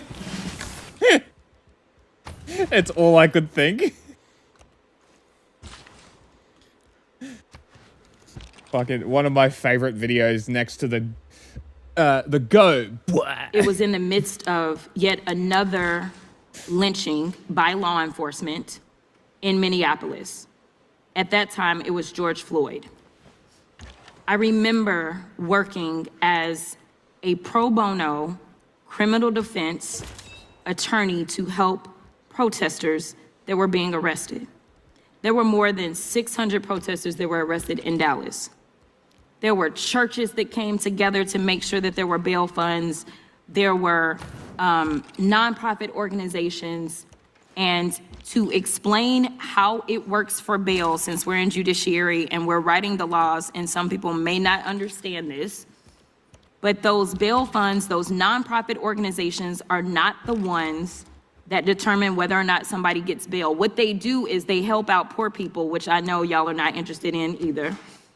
But they help out people that aren't rich and famous and have limitless amounts of money, like all of the Epstein defendants who somehow y'all can't find, even though y'all went and got Maduro. But get them. It helps out those people to be able to get out of jail. Many of those people that if they spend just a couple of days in jail will then be thrust into straight up poverty because they will lose everything. Why it is that you want to criminalize people such as churches that are trying to help the poor because they understand what the Bible says, and they don't just say that they understand it or say that they love Jesus, but they decide that they actually put it into works because faith without works is dead. Second. That is wrong too. 1 second. And I'm here to tell you that there's going to be a lot of nonprofit organizations that are going to step up in this moment because there are going to be protests around this entire country because of the state-sanctioned execution that we all saw unfold.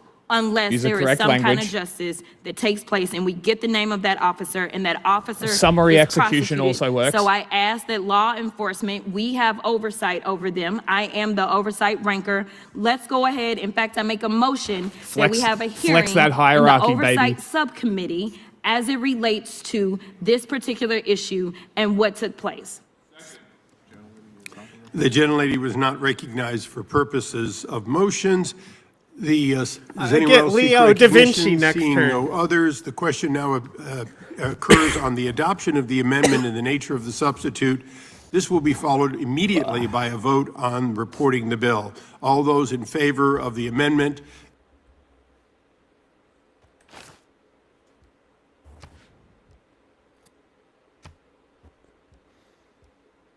Lamau.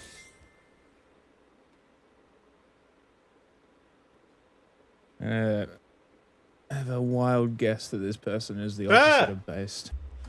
But we'll Stuff see. started autoplaying in my ear. Uh-oh.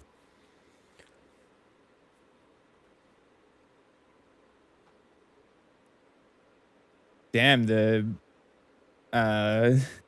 succulent Chinese mule man died.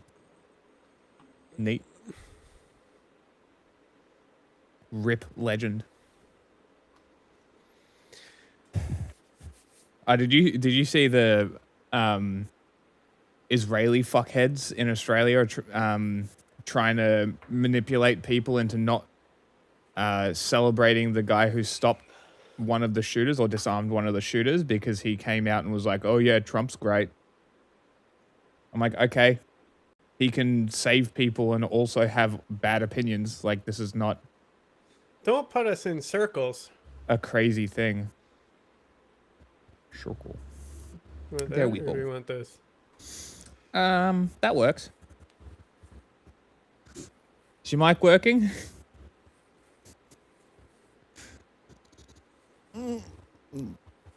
Silence. Hello? Uh-oh. Joined again? Now we have two of them. I think that might be your monitor. Oh. Now we should be right. Hello? Hello? Hello? Hello? He's muted. Is permission still not working? Typing. Can't hear. Settings. Audio. Change source. Mic's working but can't hear us. Technical issues. Gotta love streaming platforms. Do you think Restream is harder to use than StreamYard? No, What's giving us more issues? Restream is way easier and has less issues. We had so many problems with StreamYard. And then they're like, pay $60 a month. Nope.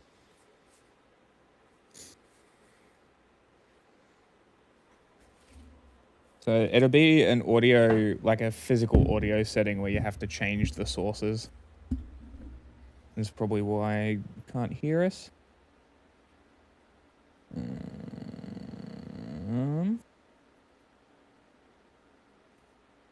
How's the noise suppression been working? Yeah. Great. Still not working.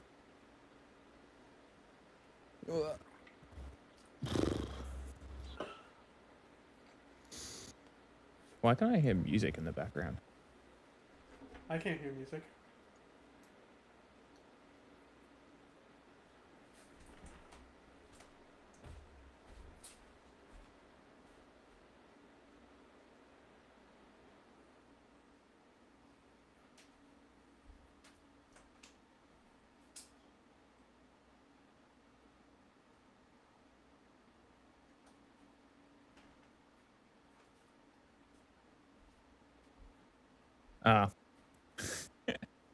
I must have pressed play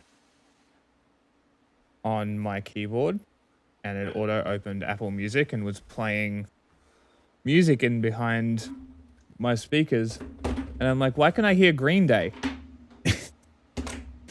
Oh, it's gone again. That's right. I will find some. Hey! Look at this.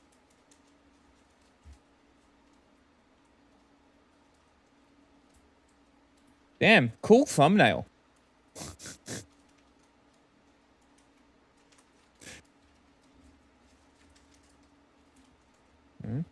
Hey, that looks like me.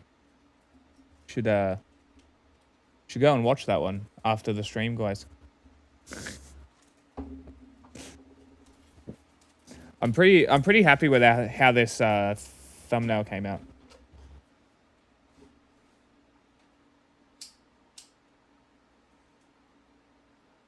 What else? What we got here? Let's see.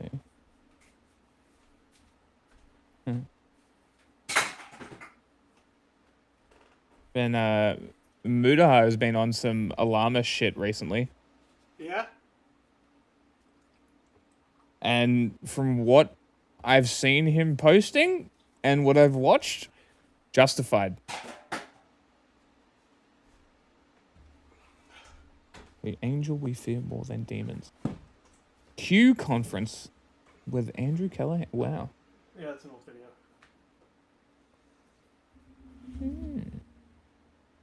An opening 2 minutes to Mr. Vermin Supreme. Thank you. Gingivitis has been eroding the gum line of this great nation long enough and must be stopped.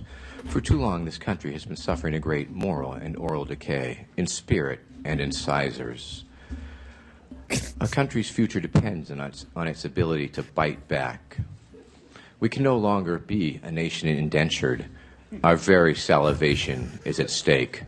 Together, we must brace ourselves. As we cross over to the bridge work, into the 23rd century, let us bite the bullet, and together... I couldn't sit here, listen to him do one of these, and not die laughing. I mean, he was doing a lot of this shtick. I know. I had to hold it back. It's fucking great. It was such a good interview with him. Make America a sea of shining smiles from sea to shiny sea. Now, friends, some people will tell you that this mandatory toothbrushing law is about the secret dental police kicking down your door at 3 a.m. to make sure you've brushed. Friends, it is not. Some will mention the dental re-education centers or the preventative dental maintenance detention facilities.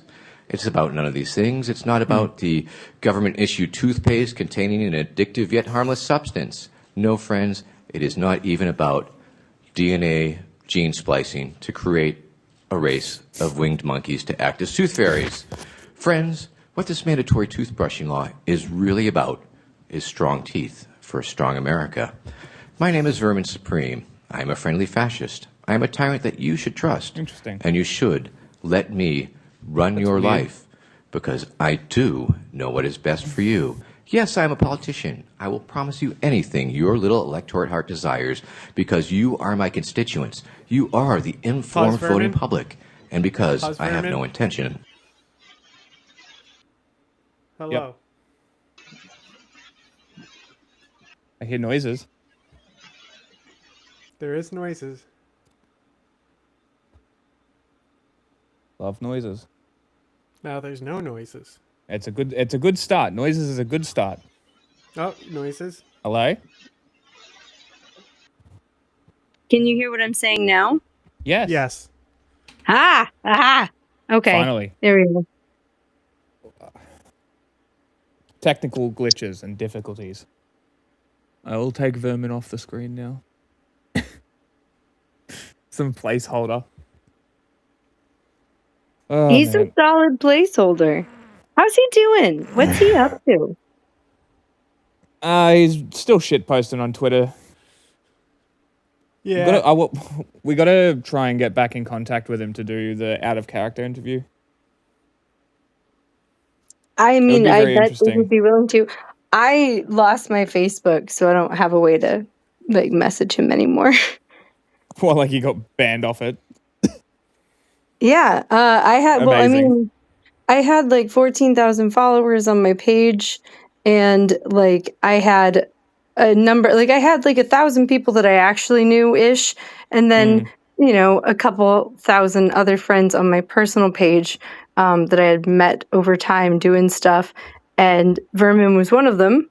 And like he has so many friends that he gets to like his 5,000 friend cap, and then like when he wants to add someone new, like that he actually meets in real life, he has to like delete someone. I never made it there. I have, but Some you people know, I had just a page for that. create an So- entirely new one. But I will say I had been on his friends list, like, and my name started with an early letter of the alphabet for quite a while. no. And so I take pride in that. Before You're it was top deleted. friend, baby. Back in the No, I don't MySpace know. days. It's not like I know him super well personally, but I did help with briefly with one of his campaigns, and he's a good dude. Yep. Anyway, so we didn't work out before. Exactly We didn't what we're work gonna out do. beforehand. Yes. Exactly what we're gonna do. Basically, Between now and if you have me on next time, we should work out a way for me to get you videos in advance. yeah, and I was saying that it would probably be easier if we just added you to our streaming YouTube collaboration list, so you can add stuff to that, which we Or you use just make to your own get playlist videos. if it's on YouTube. Yeah. But So a you lot can of do the it like that. videos aren't on YouTube. That's the thing. Yeah. So I've also, because I, am deeply paranoid about, they lied to us when we were children and said the internet's forever, right? Deeply Yeah. paranoid about things disappearing, things being erased, entire sites potentially disappearing, So I have been screen recording a lot of things, if not downloading, if the download is not available. So I have a lot of screen recorded things and downloaded things, but those are also not my videos. So I don't want to like put them on some kind of public playlist, but I don't know, I think you can create like private playlists and I can like send you a link or something. I don't know.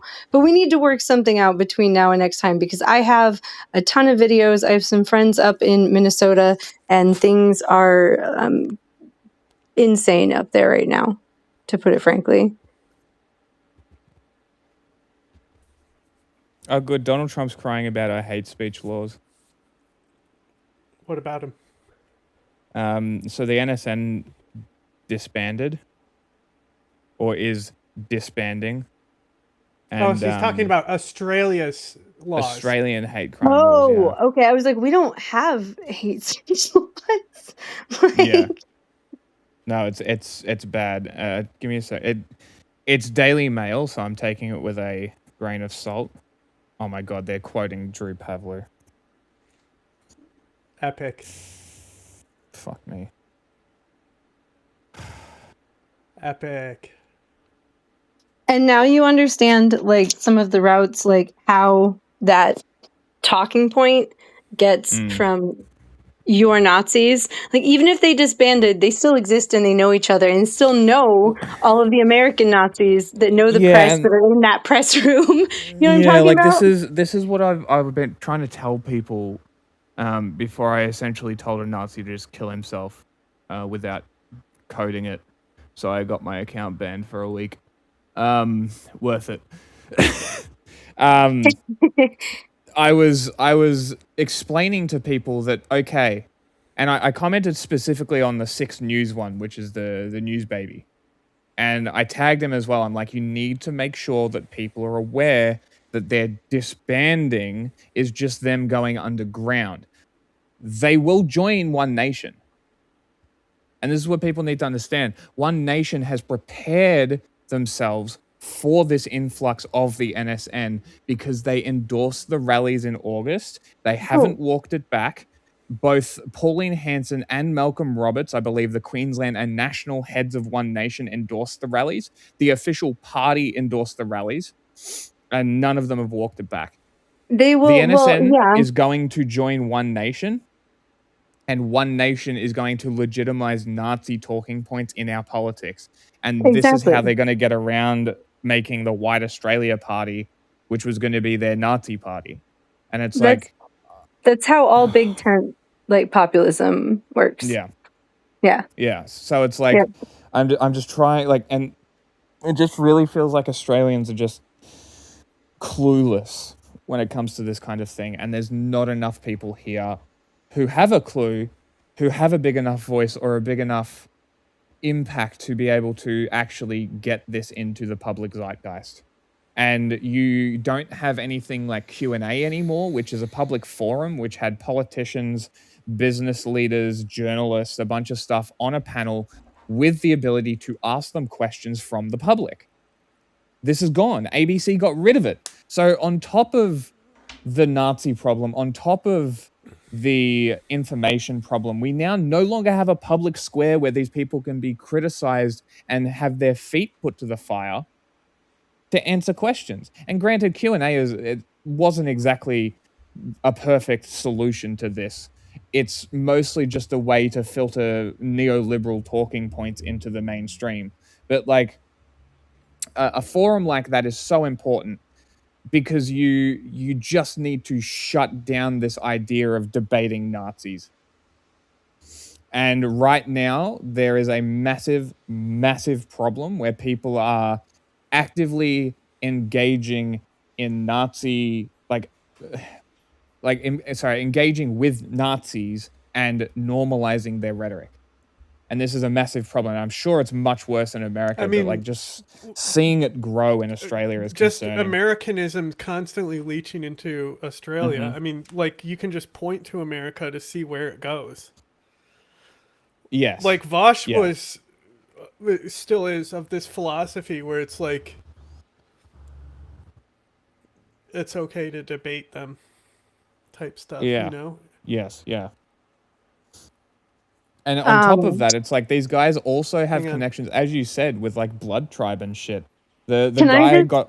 Just let her talk for a second. Can I just throw in for a second that one of the things that a friend of mine who was out the other day in Minneapolis said no less than 3 times while I was talking to him, because he was just so upset about it, was when he went out after work, there was a crowd, but literally everyone was on their phone and live streaming and waiting for someone else to do something so that they could be the one to somehow capitalize off of what someone else was doing instead of being engaged in what's going on.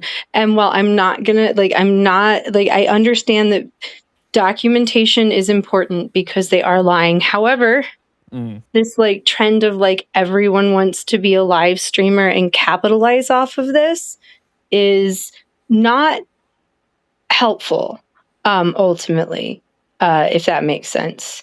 Because sure, it's helpful if a couple people, we have different angles of something, but not when there's 50 of them. And everyone's yeah, push that like button, donate. instead of actually, it's, I don't know. So there's a lot of that. And I don't think that social media has been helpful in terms of getting people to disengage with debating Nazis, because the rage bait and the yelling at each other, and like I was just yelling at Nazis in your comments, and the yelling at each other and whatnot is not constructive, but it is like something that keeps people's attention. So that's what it, I don't know, it incentivizes more of that engagement that you're saying we should be pulling ourselves away from, as well as like things like, and I will also throw out there another thing that I absolutely fucking hate about TikTok. Do not live stream. If you are going to live stream, do not live stream on TikTok. Live stream somewhere where that live stream is going to be saved for later. Expecting someone who's watching you to screen record somewhere else and then somehow get that video where it needs to be if something happens is insane. And those lives are not saved. And so, like, if the whole point is to show people what's happening and, like, document it, then actually fucking document it.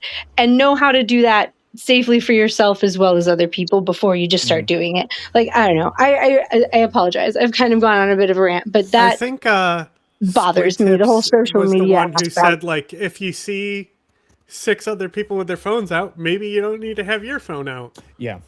That was Yeah. him, right? Squid Tips? I think that Yeah. was him. Yeah. That sounds like I something think he would so. say. Whoever said it, it's a great tip.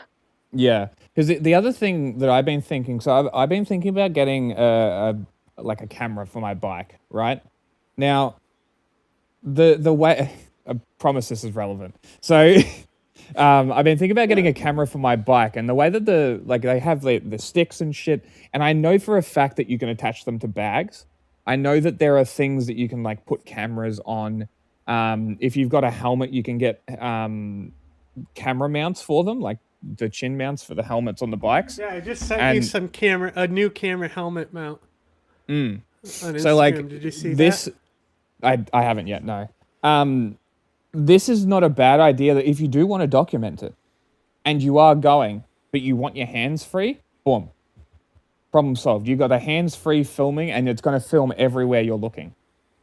So as long as you're looking in the correct direction, you're going to have documentation. The only concern there is them seeing the camera. Well, also consider that they're also consider that you also whip your head around a lot, and it makes for not great pan shots. So you also have to be more conscious about how you're looking. So it's either you have to be conscious about where your body's facing if it's on your body, or conscious about, like, I don't know, not like tilting your head weird and like just constantly moving it around a little bit. Either way, attaching it to your body does allow your hands to be free. Yep. Like if you, Sorry, that's all I have to add. Yeah, because my mate has a GoPro and he has this chest mount that you can literally just slot it in, and it's just like a vest thing, like a the underarm holster. Let me also put it this way: I have never planned to do something useful to impede the police and planned on filming it. Yeah, that's also a good point. Like, only do this if you're just going as an observer. Like, if you're just standing off to the side and you just want to document it just to have documentation. And also consider also consider whether you should be filling the role of an observer. Do you have 4 kids at home? You should probably be an observer, right? Are you disabled, or you can't get by without your medicine, or there's someone who can't get by without you? You should probably be an observer. But there are a lot of people that are observing that I question whether or not they should be. I don't know their life, but I know that the percentage of people that are firmly like in the observing role is a little bit wild. I will say it is an interesting reaction to the overwhelming violence, because like there's a certain point where you can't blame them because, if they grab the observers, like then who's observing, right? Because they have been just grabbing people. So I'm not trying to get too critical, but also like consider not necessarily live streaming it, but rather filming it, because at the end of the day, that may or may not be something that you want out there. Or someone else may or may not want out there. Like, and consider before you post things, which actually, one of the things that I spent a good part of my day yesterday doing was I tracked down Jonathan Ross's first wife. Yeah. You can search for it. There was one lady who I heard a rumor on the social media, and they were saying, oh, he had a first wife and she left him for a woman. And I was like, that sounds like a rumor, but it sounds like a rumor with a grain of truth. So I'm going to track it down. And I did. Turns out he did have a first wife 20 fucking years ago. So she clearly had nothing to do with this. They didn't have kids together, right? No children in that divorce. They were only together for like a year while he was deployed. So it seems like they were together when they were young. He got deployed from the National Guard to Afghanistan in 2004. So like, I don't know, young people get married for dumb reasons. And then they got divorced a year later when he came back. He was gone for 18 months. So like, sounds like it didn't work out. Weird deployment marriages where they think that that's going to make it so she's not going to fuck other people while you're deployed or something. I don't know. No, she'll still be there waiting for you. She'll have a home waiting for you, buddy. Do you think there's also like marriage, like pre-prison marriages that are the same? Pre-prison. Oh yeah. As opposed to like while they're in prison? Yeah. If you're going into prison, having someone that feels obligated to continue to contact you regularly and put money on your books, whether you like them or not, people will jump into pre-prison relationships. Like, especially someone who's gone to prison a couple times, if someone's like, oh, baby, I'll be there for you. Even if they know you're going to leave in 6 months, they know you might put money on their books for 6 months. So yes, definitely. That's 100% a thing. People also reach out from prison sometimes, like, hey, baby, how you doing? What else are they doing? Isn't there like a whole... Didn't YMH do like a whole thing where there's like a prison dating thing where prisoners will put out like an expression of interest and women will look at and respond or some shit? Isn't that like a whole thing? Oh, yeah. Look, it's weird on both sides. It's very strange. There's also a difference between like the people who knew them before, like not saying that it's not a weird dynamic often, people who knew them before, and like meeting someone online in that kind of sense. Because yeah, there are people looking for those kinds of relationships, but like there are very few of them where they actually end happily ever after. Yep. But lonely people be lonely and be looking for company. Male loneliness epidemic. Okay, so I guess we're going to get into... I think we're going to cover mostly ICE, and then we can do a little bit on the current state of Nazis, considering that I'm sure that they're amassing support. So do we want to start with Minnesota? Do you want me to Do you want me to start with a brief explanation or like, I guess, a description of what my friend says it's been like in Minnesota?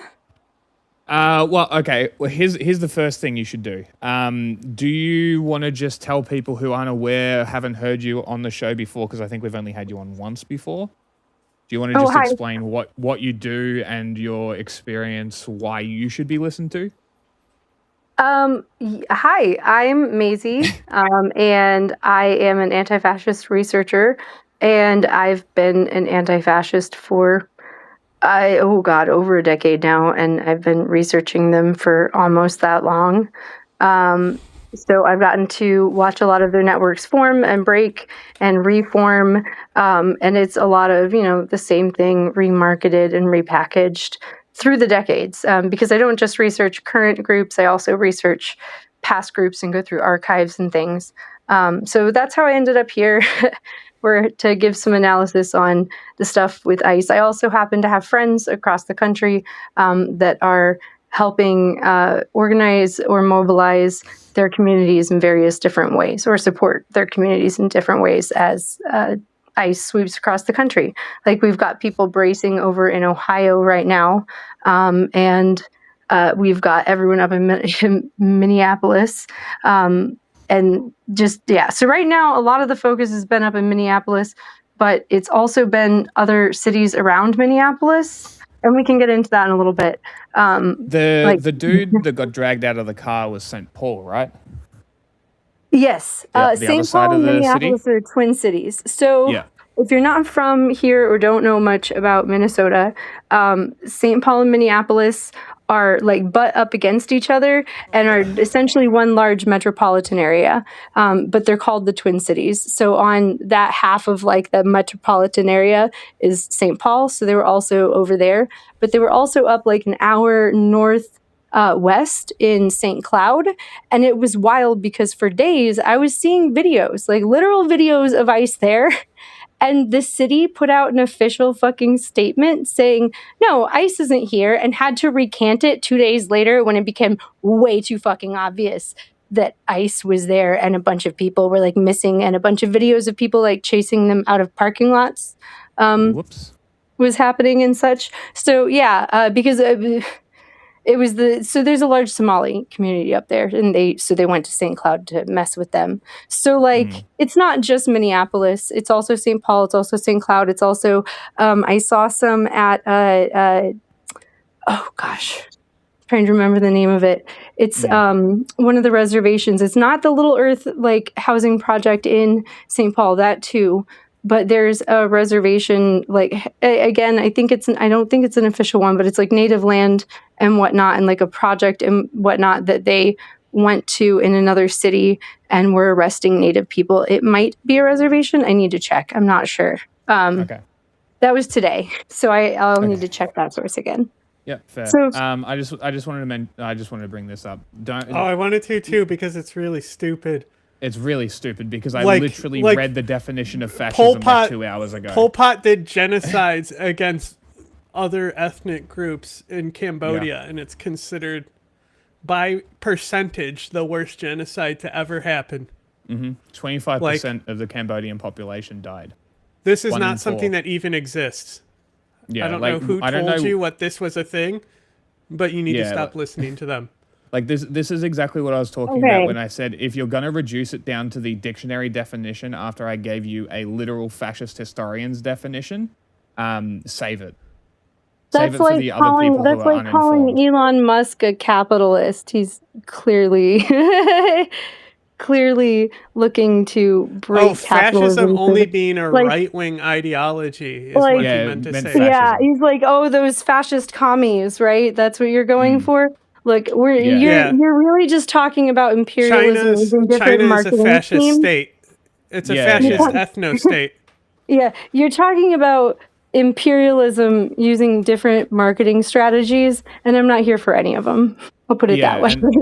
and it's just an absurd discussion to even have because fascism is a political behavior, as it says in the definition that I read. It's got nothing to do with left and right. And if we're going to go into this left and right thing, I'm not going to go into it too far, but it literally comes from the French Revolution and which side of the Well, room they stood Here's on. the Like, other can thing: we, can we people stop? to gain power, to gain such authoritative power, you have to market to a populist group of people. In our country, it's the right.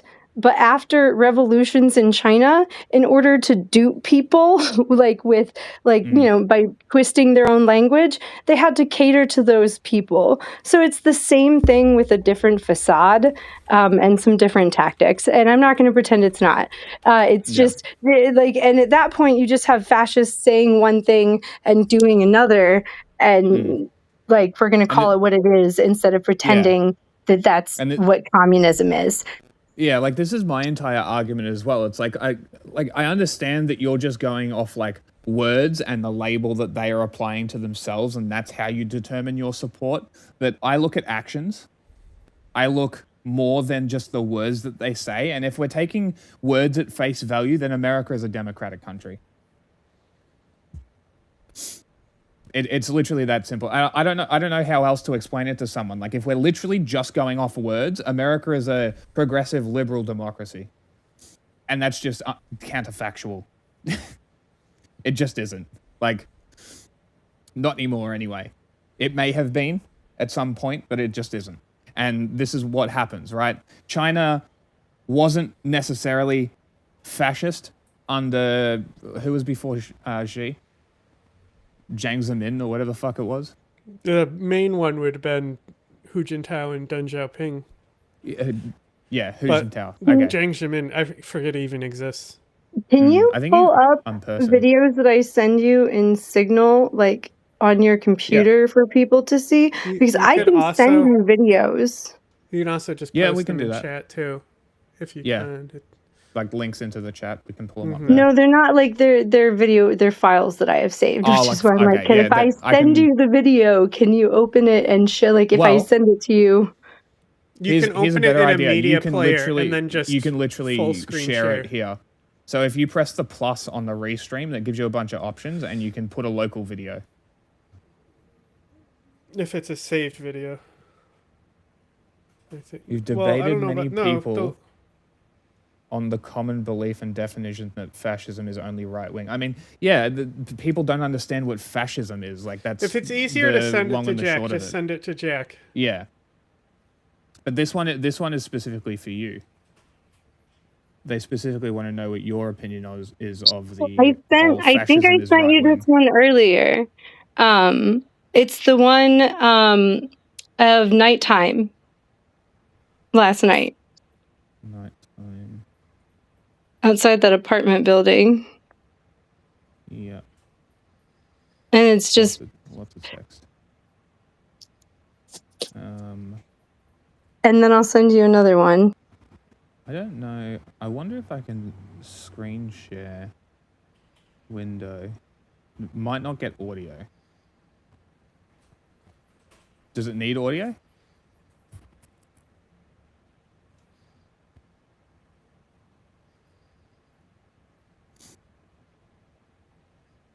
It probably does need audio.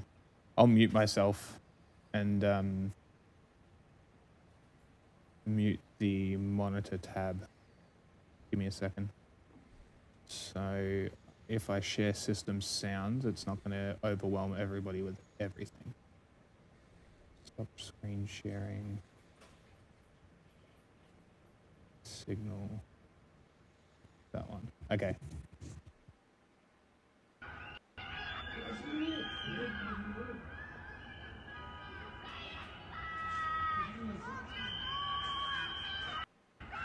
Is there audio? Yes.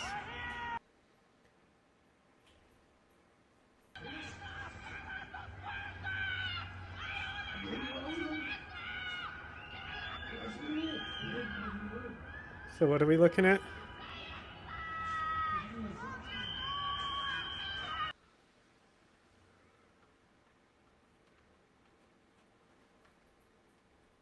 Hang on. Is she? What's going on? She fell out. She must have been navigating off app to send you more things.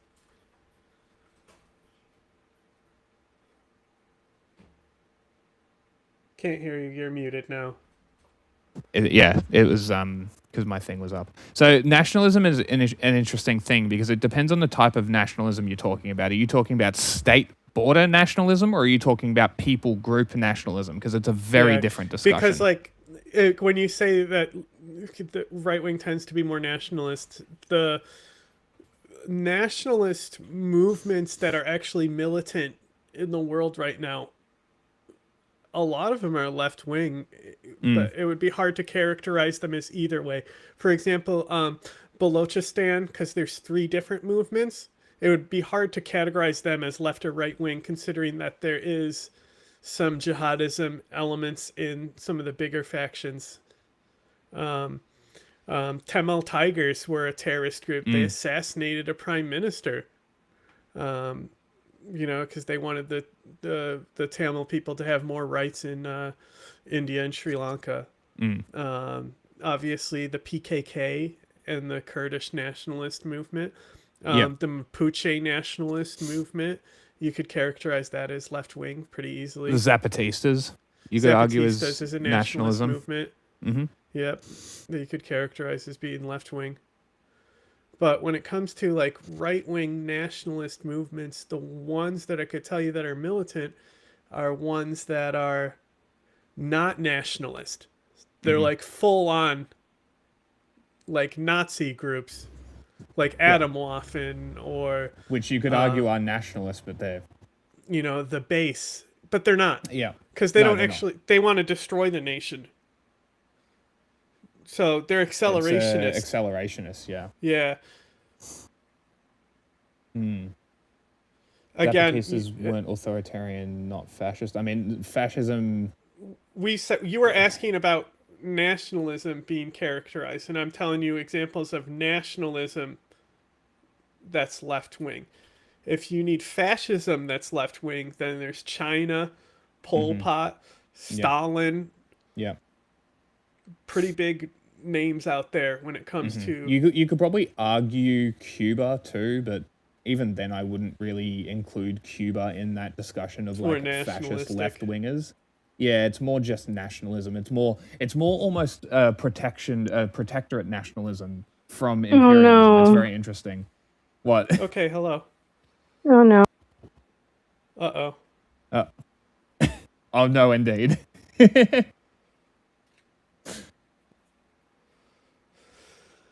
But yeah, it's like it's a very complicated discussion. Like it's not. People like to, and this is why I said that, like, save the dictionary definition, because I don't need the dictionary definition, because the dictionary definition is just the easiest to understand, most simplified definition of a word, right? It's just a basic understanding. It's basically going to give you the definition for autocrat. Yeah, pretty much. And it doesn't discuss the nuances of fascism. It doesn't discuss the intricacies of the ideology, the things that make fascists, as opposed to authoritarians or dictators or totalitarians. It's different things. And this is the one thing that debate really has destroyed, is debate has destroyed nuance on the idea that there are bad ideas like fascism. Fascism is a bad idea. It is an objectively bad idea. So, like, is it the right one? Both are muted. There we go. Hello? Stop at the definition sake cannot be, by definition, applied to anyone who identifies it. Yeah, those are tankies. Those are tankies who use the definition AKA of fascists. Yeah, like these. Okay, so the people you are talking to about this are people who are imperialists, who have redefined imperialism using Lenin's definition, which justifies Russian imperialism, which was ideological imperialism, which was the expansion of communism, right? And by communism, they mean state socialism or authoritarian socialism, whatever you want to call it, whatever label you want to give to it. All of it applies. All of it is applicable and justifiable in its application to the Soviet Union. That's not true. It's just not the case. It's just not fact, because they claim that China is not imperialist, yet China occupies Tibet, occupies Hong Kong, is actively pushing into Indian territory, occupies Kashmir, For some reason, I claims can't the hear entire you South guys China again. Sea. Strange. Do permissions. Do settings again. Pick source manually. Might be multiple microphone options. Out. Options. Yeah. And this is what I mean. Is like they're pushing everywhere. This is classic imperialism, and the tankies don't want to admit it because China claims that they're communist and they can't not support the communist countries because communism is the right ideology, right? It's literally the same. Also, they the believe same as long as motivations. you're communist, you're a good person. It doesn't matter what else you do. And it's like this is literally what fascists believe. This is how fascists operate, and they just can't deal with the fact that they are fascists. And by the definition, and I've done the same thing that I did with the definition before, where I applied it as I was talking about it. I did the same thing with China. There might be one less box ticked, but pretty much equal standing. Chinese, like CCP supporters, act the exact same way as MAGA. The exact same way. Irrational, angry people. Just lashing out on behalf of the government. They are... A friend of mine called them Volt people, which is very funny. And really struggling. It kicks me out, so I will try putting them in the chat. Yeah. Turns out going to send you things on Signal breaks everything. Not been here, so yeah, we're not doing that anymore. We're just not. Cool. We're gonna have to work something better out for next time. Are you on your phone? At the moment, yes, I am. That might be why, but that's all right. We'll figure it out next time. I mostly just wanted to talk. I mean, it's also because I have my phone set up. I have my phone set up not to run. No, I have my phone not set up to like run anything in the background. Like, so if I minimize something, it can't keep doing shit. So as soon as I tab over to, it's just like, it was like, no, you can't access either the microphone or the fucking. Yeah, it won't let you.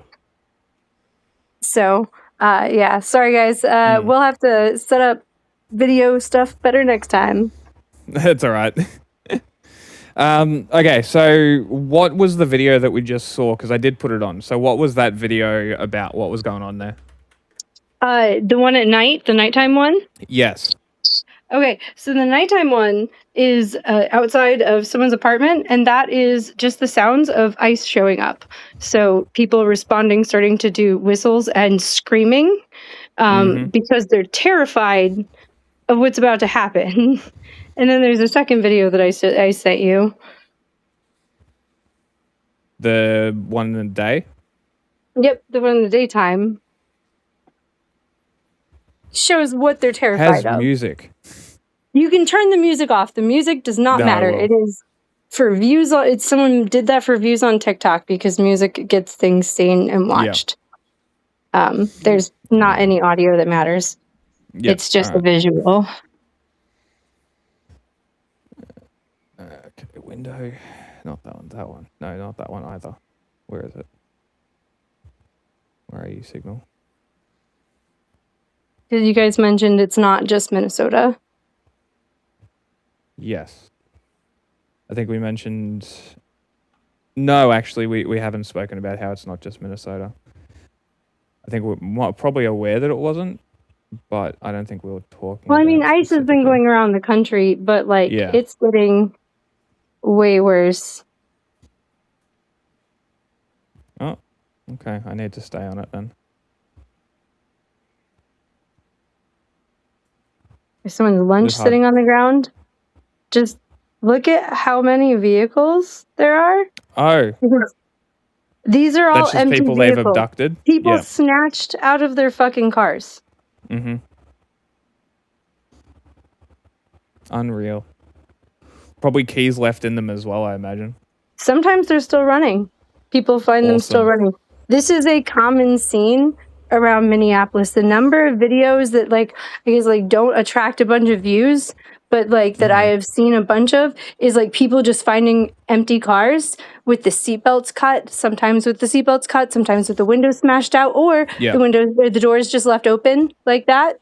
They went willingly. Entire families or entire groups of people. That seems to have been people on their way to work because there's someone's lunch on the ground.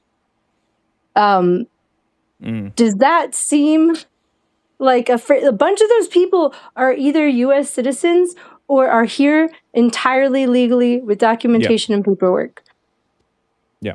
Does that? I mean, those are not scenes from a free nation, in my opinion. Do where those seem was like where was scenes from that? a Because free nation? it looked like desert. Was that Arizona, California kind of area? I would have to go back and look, and that would require me exiting the chat again. That one I don't remember. I just remember seeing a line of cars, and it was not from Minnesota. So I just also wanted to point out that one's not from Minnesota, but you mentioned it's also happening elsewhere. Yeah. Okay, so we've got a question. Does someone being terrified of ICE make them illegitimate? The first thing you need to establish is whether or not you think it's justified in arresting and deporting someone who have entered the country illegally. And in the majority of cases have then committed other crimes once they have entered. Well, the majority of people don't have crimes that they're arresting. Also, it's coming into the not country as a civil helpful tort. to say illegal immigrant or coming into the country illegally, because it's actually not against the law to do so. It's actually a violation of the law, which is the equivalent of not stopping at a stop It's sign. a citation. Yeah. Yeah, it's a citation, not a crime. Yeah. It's like parking in a no parking zone. You're going to get a citation for that, but you're not going to see jail time for it. Okay, here's the question. Have they had a legitimate trial as per the Constitution? A fair and just trial? No.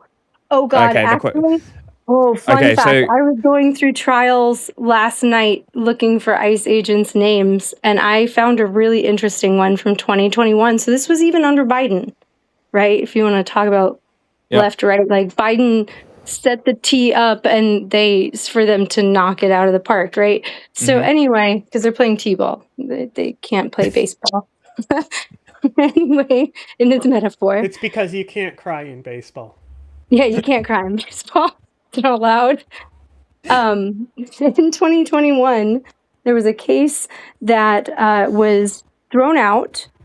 There was a mistrial. And the mistrial was because one of the jurors did research, because they say, like, you're not allowed to go do independent research and, like, Google shit, right? But here's the thing. Figured out what that person... It was a trial where there was an immigrant who was here legally, documented, had a couple of misdemeanors. He didn't have insurance when he was driving, kind of a thing, right? Like, twice. Oh no, didn't have any accidents, but did have 2 misdemeanors for getting pulled over for going like 5 or 7 miles an hour over the speed limit without insurance. Something that I myself am guilty of. I will admit that. I have committed that crime, right? And so anyway, Violation, not a crime. or whatever. Okay, sure. Violation. You're right. Violation. You're right. I wouldn't get arrested for it. I would get to go home. It's a violation.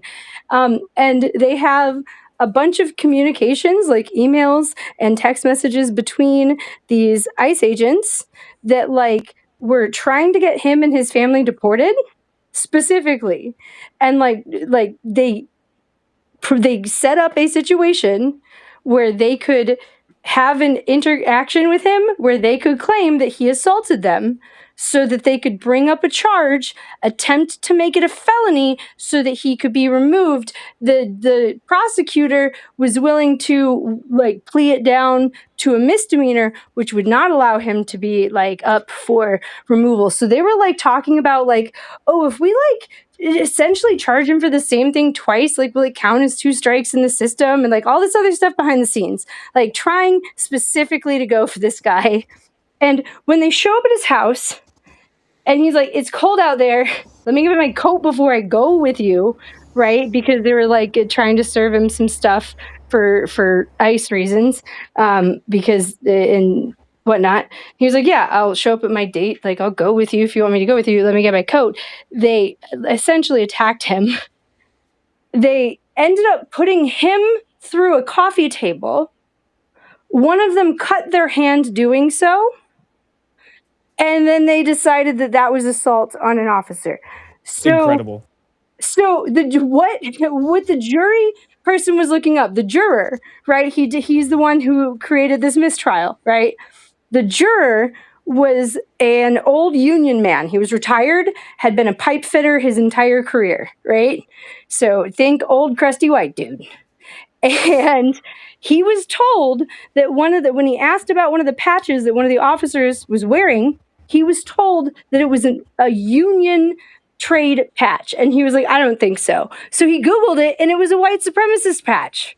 So I was actually spending my time going through all of the legal documents from this case last night, trying to find out what the patch is, because I can find a bunch of references to it in news articles and things, but I don't know which patch these agents were wearing. I found out all of the agents' names, and I know which one of them was allegedly wearing this patch, but I don't know which one it was. So all I'm saying is like the justice system. And oh, by the way, okay, so how did this turn out? So he Googled this, found out that the jury was lied to. When they were like about to go debate, he mentioned this to another juror who immediately tattled on him. And when this juror tattled on him, they called a mistrial and charged that man $11,000, one of the highest amounts we have ever charged a juror in this country for causing a mistrial. The absolute maximum legal amount that judge was allowed to charge that person. Because he found out that one of these officers was wearing a white supremacist patch and told another juror, and they wanted it thrown out because it wasn't looking good for them because of the emails and shit anyway. Hang on. Again, not a crime to cross a border. It's a violation. You need to learn what the difference between a violation So when you and a crime ask is. me if they're going to get a fair trial, that's a fucking joke. Yeah. So we'll go back to this one, right? So do you believe anyone has the right to enter a country and not be removed? Well, considering borders are a fake invention, yes. I think you understand that humanity spread across the earth. It to be a law, then you have to appeal your local Congress, your state Congress, to pass it as a law. If that's what you want. And like, deportation is fine if that person has the right to a fair trial. But this whole ICE shit, which Trump opened with people being deported without trial to a prison they're not allowed to return from in a different country. I also need you guys to know that, like, no ICE agents and no Border Patrol agents doing these kind of operations in the last 20 years leading up to now have been killed doing so. Because people who are getting removed, like, yes, like there are some people that, like, you know, that they have decided through legal means for various reasons need to be removed. Like, and that's always been a thing. But who and how and why and when and who they grab and why they're grabbing people, that has all changed. They literally are grabbing people who happen to be behind them. Unmarked cars, unmarked random vehicles that change constantly, right? That no citizen like would necessarily know, that happens to take two turns behind them in Minneapolis, has been getting yanked out of their car and it's been getting left empty like that. Citizens. If you're on your way home from work and you happen to follow the wrong minivan, two turns, you get yoinked and hit with an obstructing justice charge. Insane. That's literal fucking insanity. That is insane, yeah. There are drones flying all over the fucking city. The airplanes have been circling. There's a bunch of airplanes that have been circling the city because they've been doing so many deportation flights out that it's disrupting traffic. A bunch of the restaurants, like my friend who went to the store today, when he went to the store, when the store is normally busy and he has to wait in line to check out, there were only a couple people. And they were pretty obviously buying food for people who weren't them. Like a large amount of food to deliver to people. And when he drove home, he couldn't help but notice that every single parking lot was fucking empty because every restaurant was either closed or carry out or like drive through only. And a bunch of stores closed as well. Every single school closed for the next month. So I don't want to give like 2 seconds of thought to anyone talking about an immigrant migration when ICE is literally immigrating or like invading this city to attack immigrants that make it fucking run. It's insane. This city has been shut down and things aren't running like they normally should. If we protesters shut down a city's commerce like this, there would be federal fucking charges. Mm-hmm. This is an invasion. The immigrants were not an invasion. They were just looking for a safe place to be and exist. Were the ICE operations in Minnesota before or after Nick Shirley released his little bullshit report? After. I mean, it was after? They had lined them up and had planned it and had announced that they were going to do something large. And I believe, I would have to check the exact dates. I believe that they were announced around the same time. Okay. I'm going to be honest, this last week has been really long, and I don't want to lie to you and be like, oh, I'm sure this one came first. I know they happened around the same time, and one just seems like an excuse to sell it to the public, like the marketing campaign for it, but I can't tell you whether it started before or after. That's kind of what I was going for, was like, if it was before, how connected is he to the state?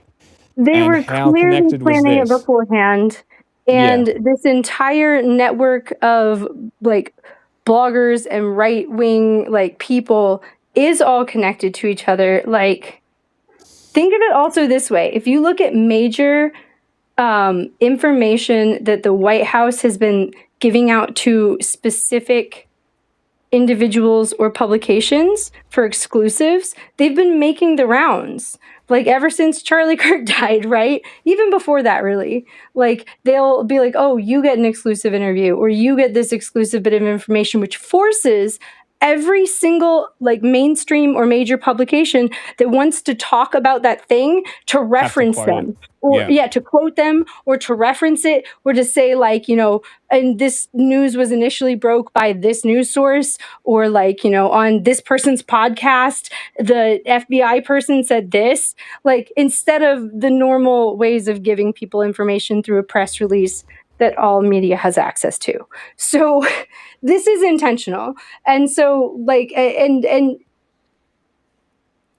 you also have to consider that they all talk to each other behind the scenes, and this kind of thing is the kind of thing that is planned.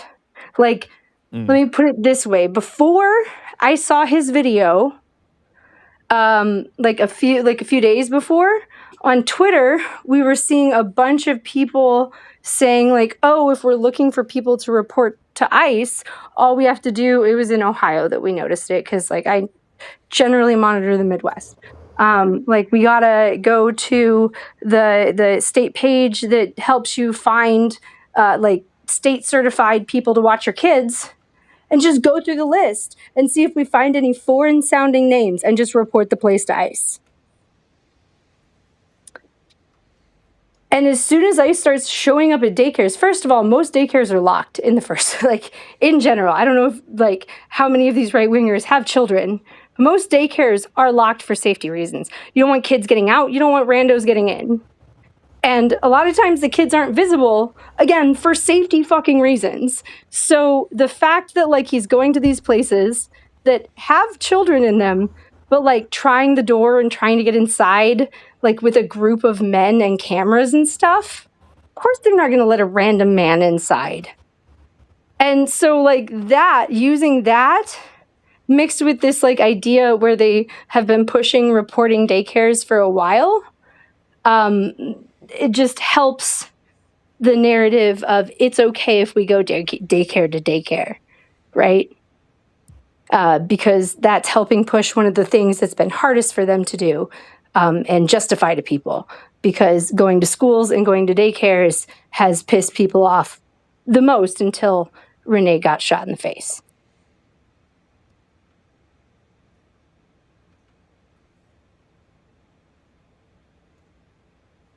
Jack, are you muted? No. Oh. I did want to bring some stuff up just for this guy, just additionally. So,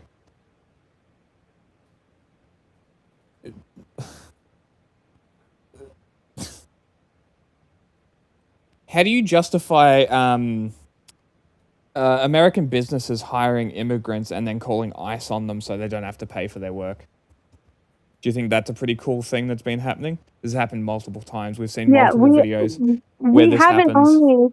We haven't only been going after people who have illegally crossed the border, which again is not a crime.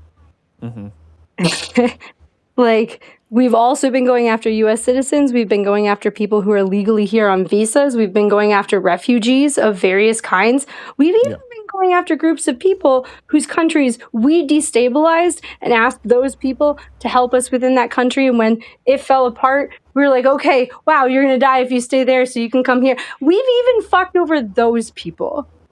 Okay? So, like, you can't be sitting here talking about, oh, well, I believe, and don't you believe we should be like getting rid of some people? I don't give a fuck about that argument when they're snatching U.S. citizens, people on visas, and random ass brown people. Like they've been literally going door to door, asking people if they know where any like Hmong people or people from Myanmar are. Yeah. Okay. Asking what houses belong to Asians on the street. And then there's a video of that. Like you're asking the lady that before she gets ripped out of her car. Yep. They've gone after like the brown people. They've gone after the black people with the Somalians and the Haitians, and now they're going after anyone who's tan, like anyone who's not white, and they're slowly expanding these categories. They also snatched up some queer people the other day, and they've also shot a queer woman. So, like, I don't know, it seems like they're expanding who they're going after rather quickly. And if people are sitting here trying to quibble about whether or not anyone at all should get deported, they can fuck right off because they're trying to distract from the actual problem.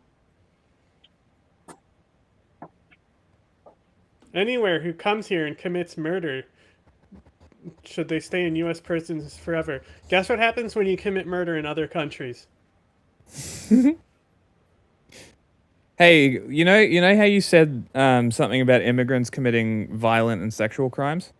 Be careful what you're about to say. I don't know. If you go commit murder after joining ISIS in Syria, you might stay in Syria. Well, that's what I'm saying. It's worse than that. If you get trafficked as a sex slave to Syria, your country will abandon you as a victim and tell you to go fuck yourself and tell you that you deserve it. So that's really cool. And then people who talk about how much they care about women and children support leaving these victims of child sex trafficking in Syria with the people who traffic them. That's very cool. These people are very moral and definitely a compass that you should... They really want us to talk about the very small minority of people, legal or illegal, like that have migrated here, that commit crimes, specifically violent crimes too, right? Like of all the quote unquote crimes, I guess a lot of them aren't even crimes. They're things like citations, like not being able to afford insurance. That's another issue, right? But like addressing that issue doesn't mean that we need to remove them from our community, especially like when there are plenty of good reasons for people to be here that we created.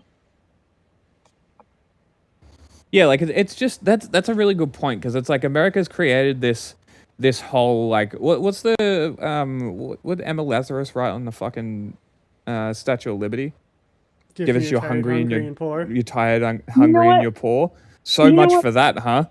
You know what's going to upset me so much? Like, okay, so you guys have watched this because I know that you watch Global Politics. I assume that you know, but in the last 8 months or so, the Darien Gap has way fewer migrants going through it because it spiked when we shut down other safer routes that people were using, right? Yeah. And so Wait, so the That Darien Gap whole has a spike of people going through it, or a no, low? it did. It did. It has a lull Oh. now. It had a because it used to be only a few hundred, like only you wouldn't go through there when you could very safely go through plenty of other like open routes before like 2020, right? It was drug dealers, cartel, like, and indigenous people and people who lived around there, right? Yeah. Mostly. And people who had other reasons to avoid the law. And now that we've shut down the safer routes, like first we shut down the safer routes and people started going through the Darien Gap. And when the Darien Gap became its own fucking monster of a goddamn problem, right? Like I was watching these videos of migrants going in, migrants coming out, getting interviewed, and then eventually, because it happened for a few years and got in the news, eventually you had TikTokers and YouTubers going there and walking the Darien Gap and documenting it, and then BBC did it. After BBC did it, they decided they should shut it down. People are seeing what's happening, right? But listening to these interviews, the number of them that were Venezuelan that were saying things like "fuck Maduro," like he's got to go, he's awful, he's a fucking dictator, like all of the shit that he's doing is not helping. Like I am walking 60 miles through the jungle with a sick child on my back to leave that because it's so bad. So I'm not going to sit here and defend Maduro's government, but also I am not going to sit here and defend what we're about to do to Venezuela, because it's not going to make families like that want to stay any more than they already want to. We're not going to actually make it better. And I understand that people want to believe that, but you're talking about fascists who've lied to us again and again and again and again and haven't delivered shit other than murdering people in the street.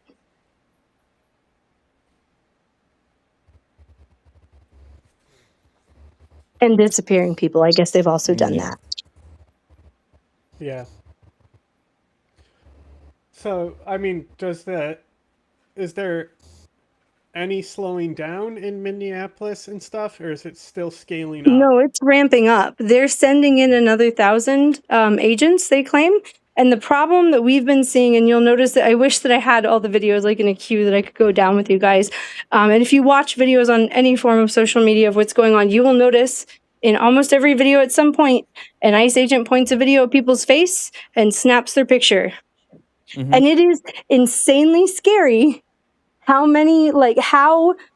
these fucking idiot fascists that are police and army rejects trust this fucking app that Peter Thiel owns to scan your face and tell them if you're a U.S. citizen. I watched an interview with a 16-year-old kid who's legally here, but he didn't have his ID on him. He's 16.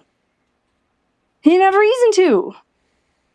And then ICE grabbed him, and then they were like, "Oh, we have to take a picture of you." He wouldn't allow it.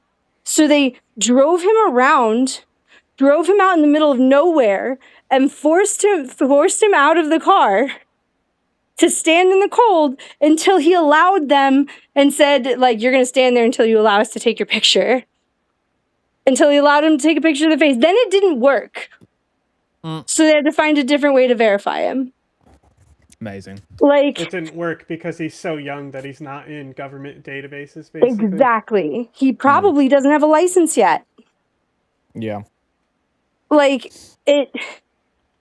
And the thing is that we've also seen cases, there was a pretty higher profile, I guess, in the true crime community, at least, case more recently in Las Vegas, where there was a man who goes there occasionally to gamble.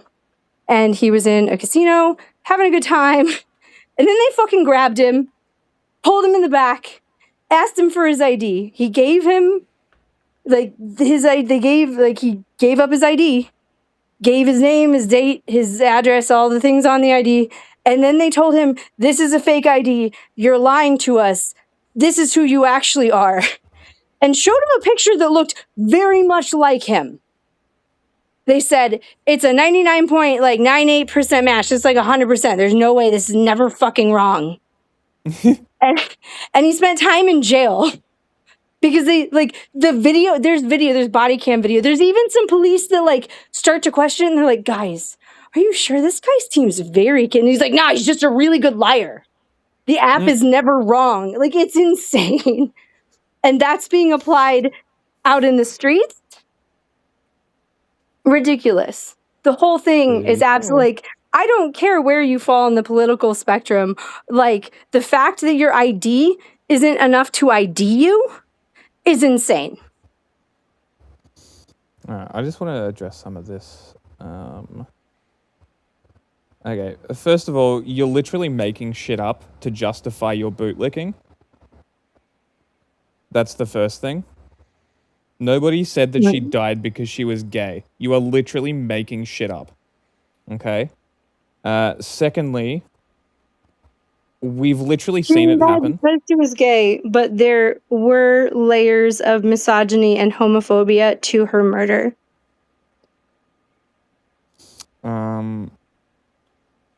Okay, it's legal for people to film the police. The fact that ICE gets mad that they're getting filmed shows you exactly what they are.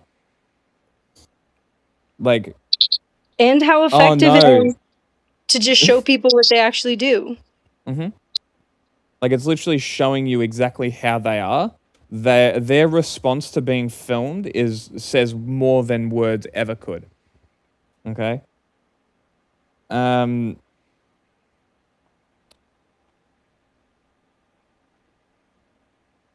I'm assuming this is in response to you defending the use of the AI tech, which is just documenting and databasing facial recognition software for Peter Thiel to likely sell for extra money. That's just pathetic. Is a really good time to remind people that the triangle of the nose and the eyes is the best way to identify, the most reliable way to identify people. So wearing hats to create shadows, as well as wearing eyeglasses that have RFID reflective coating on them is the best way, as well as covering the bottom part of your face with something. It's the best way to keep something from recognizing you. I currently wear glasses around in my daily because they have implemented as of December, every Ring doorbell has facial recognition. Yes. And stores people's faces. So if I'm walking up to anyone's door, it's taking pictures of my face for these databases. So I wear RFID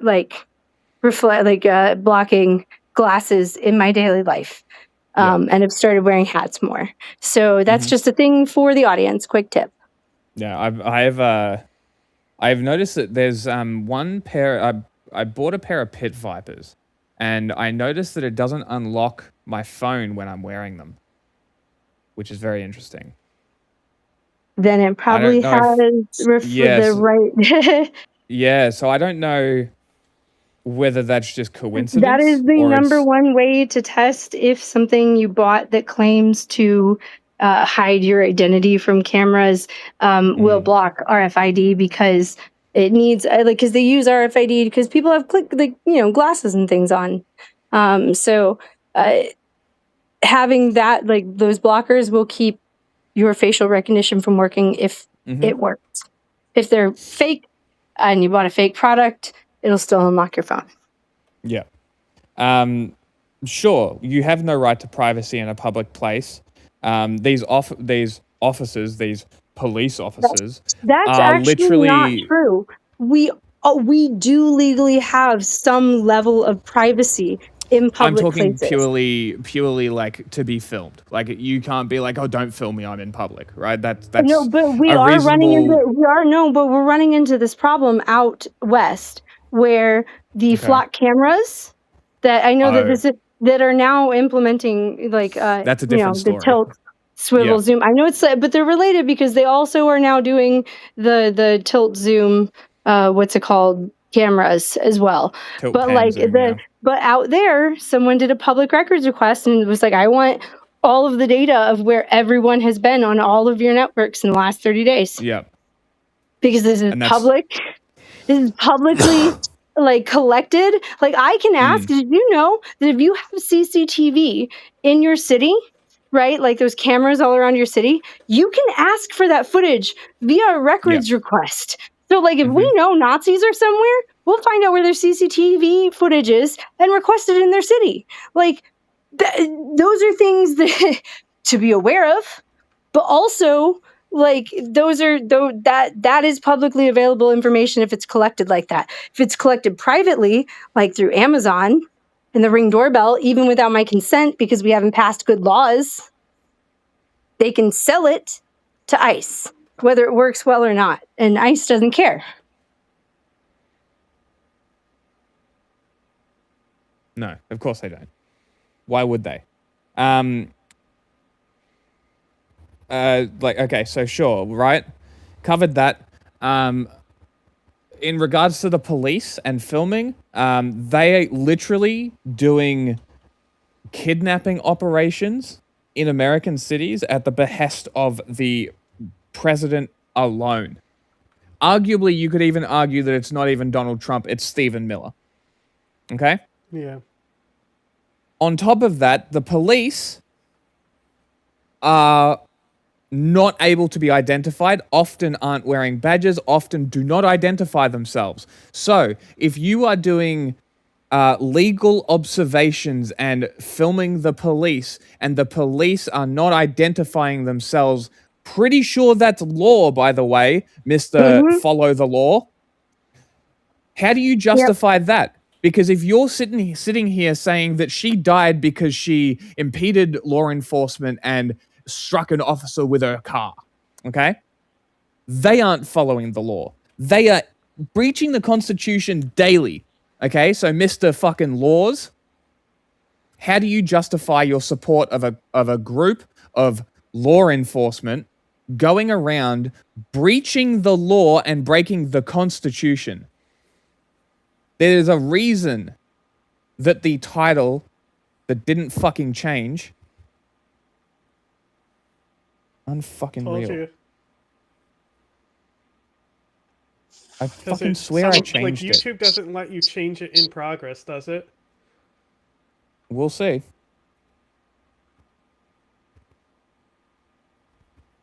It's exactly why the title that I wanted to change it to, but forgot to change it to because we got distracted because of technical difficulties. Told you.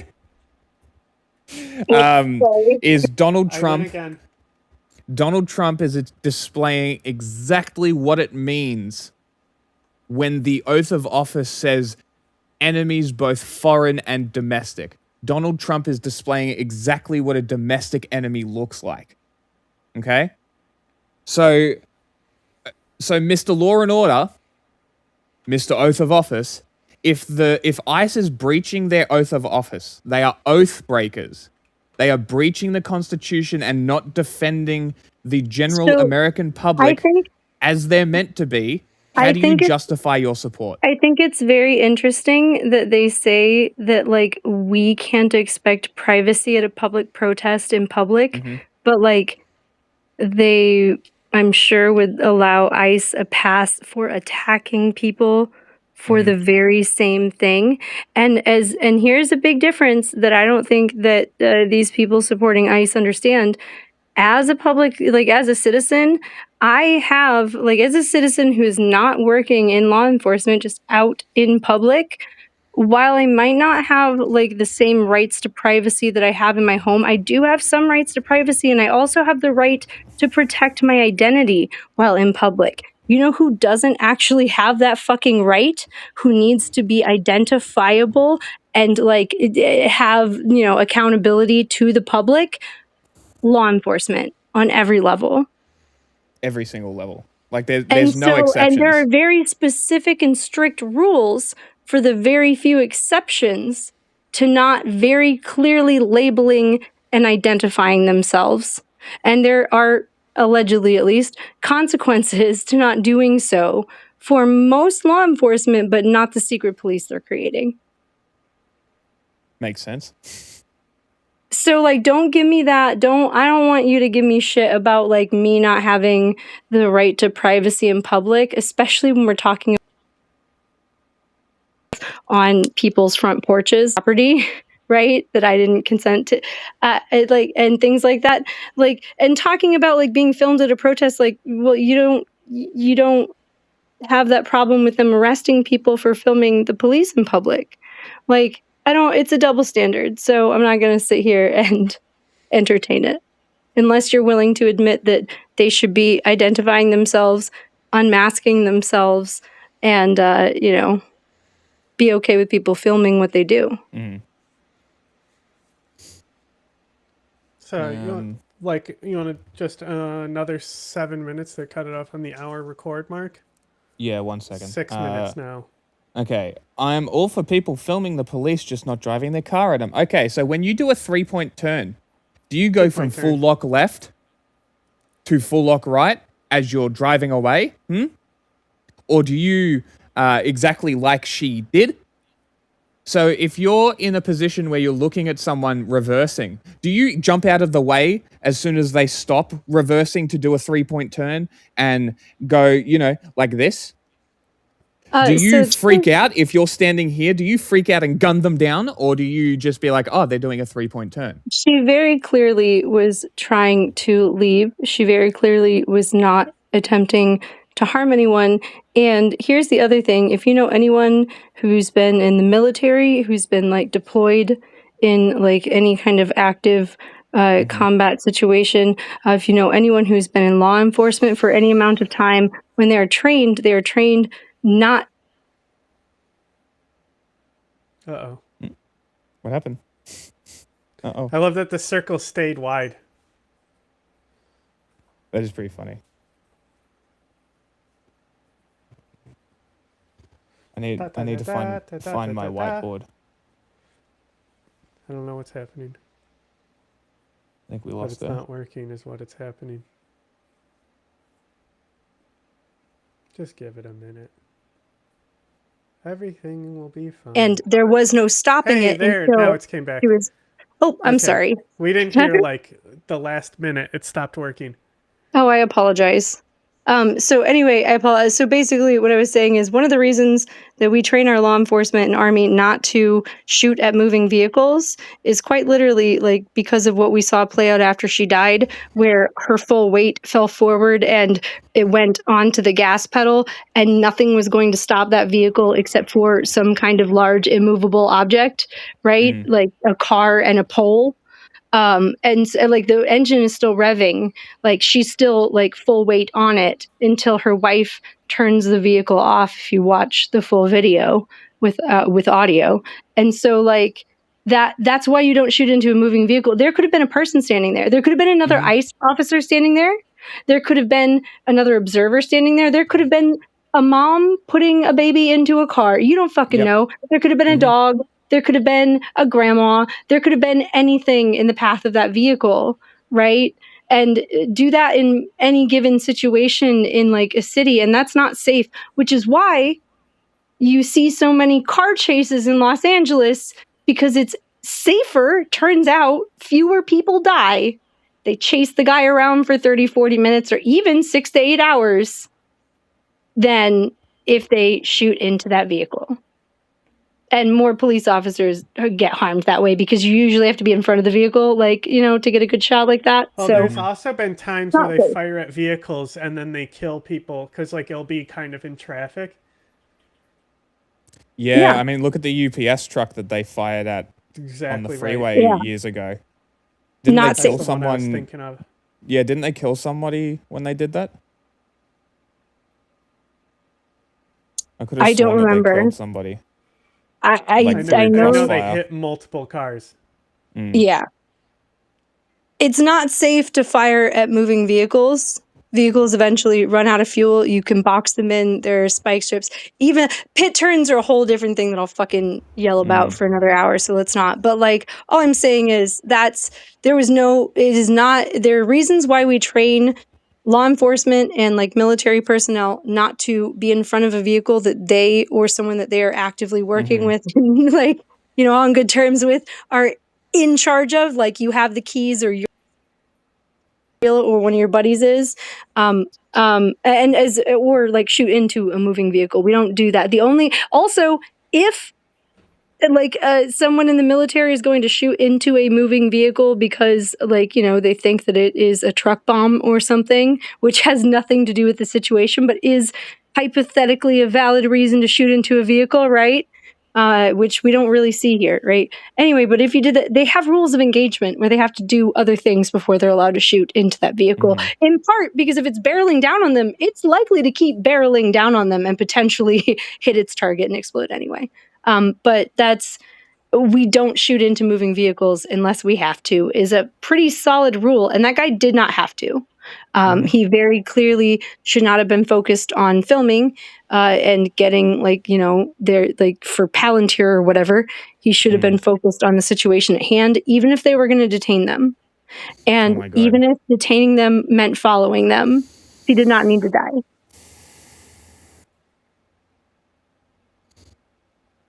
Yeah, bro. It's her fault because the cowboy fuckhead that had his phone in his left hand and ND'd into the window because he was leaning over the car as she was doing a 3-point turn. You're right. It's totally her fault and not the incompetent fuckwit that had his hand, one hand with a phone in it and the other hand with a handgun in it. Yeah, you're right, bro. Totally legit reason. Definitely not a negligent discharge from a negligent cunt. No, you're 100% correct. Yeah, after everything that we've said, you're still doubling down on this bootlicking position. It's very impressive. Oh my god. She didn't reverse at all? Bro, what? He clearly didn't watch all the videos. Or you're only getting the information disseminated to you through fucking She also fascists. wasn't blocking, by the way, she also wasn't blocking the streets. There was like cars going around her, like in the minutes before the shooting. And if you go look at people that are at the memorials and things and pictures of the street, it's like 4 lanes wide and 2 of them are for parking. And she was in like one of the parking lanes and one of the lanes, and they could get around her in both the second lane and the other parking lane. Like, and cars were. So she wasn't even blocking traffic. Insane. Okay. Like, it's such an anything insane else we position wanna to wrap take. up with here?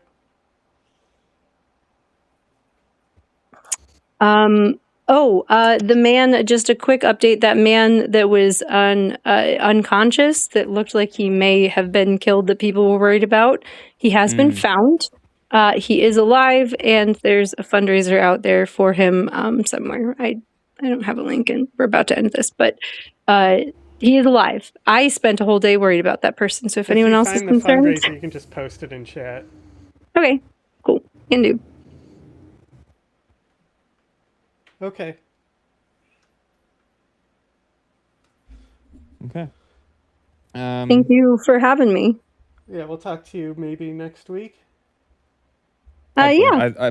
I want to try and make this some kind of regular segment on probably Mondays probably works better if that works for Monday you. we already have the movie. Yeah, Monday, Yeah, okay. Monday is generally not, Mondays and Tuesdays are not the best days for me. Okay. But Wednesday works, and Yeah, I mean, we can make this a regular segment on this day. And we can figure something out between now and then, so it's not just me like yapping for an hour, but we can actually watch some content and react to it. Sorry about that, guys. Yeah, I don't think you were listening at all to the discussion. I think you were hearing what you wanted to hear because you're so ingrained in this cop bootlicking mentality that you are refusing to take anyone else's position except for Fox News's and the cops. I mean, which is very typical. I very clearly stated, like, no, like, I would not say that directly, like, oh, this was like a hate crime, like, because she was gay.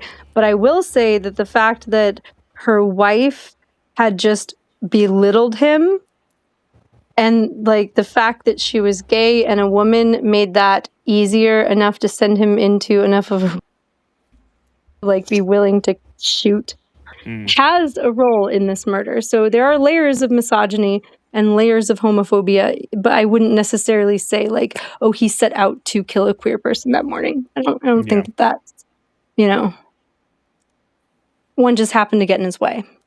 Yeah, exactly.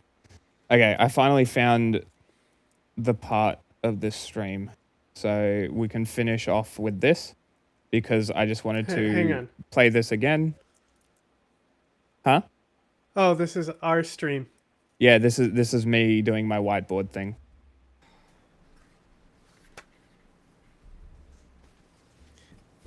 This is on how to fucking drive. Okay? So, ice vehicle. Am I the microphone? Here. Okay?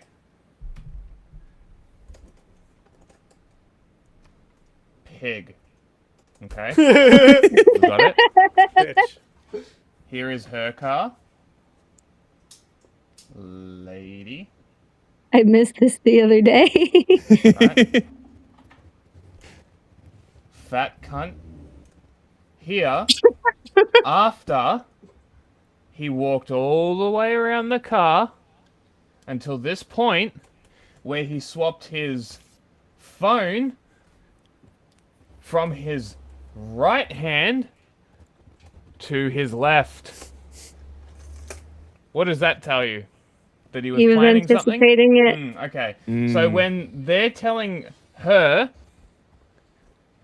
to move... Also, I'm not sure whether I mentioned it in this video specifically or not, but they were giving her conflicting orders as well. That has not been getting brought up enough. Yeah.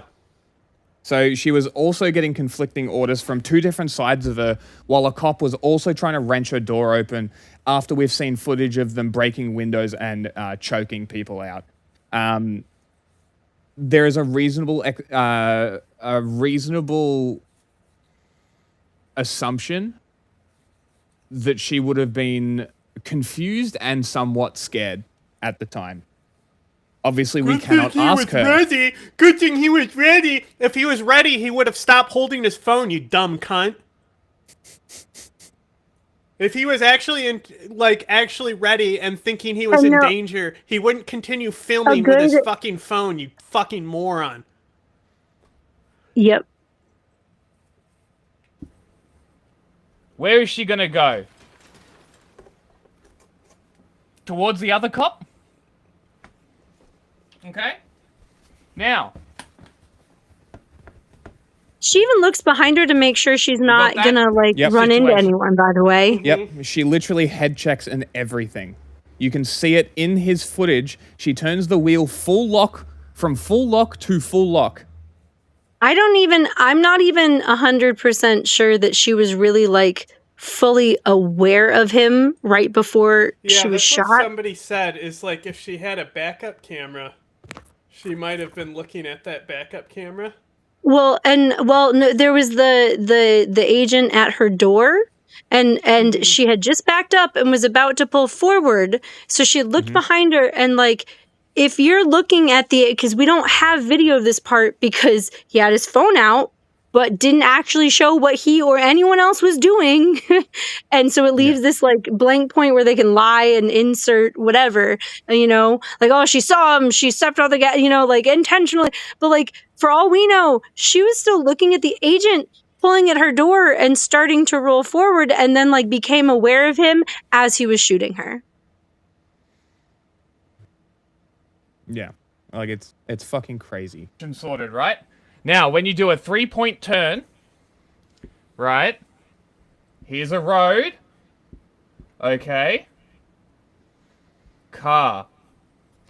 Facing this direction.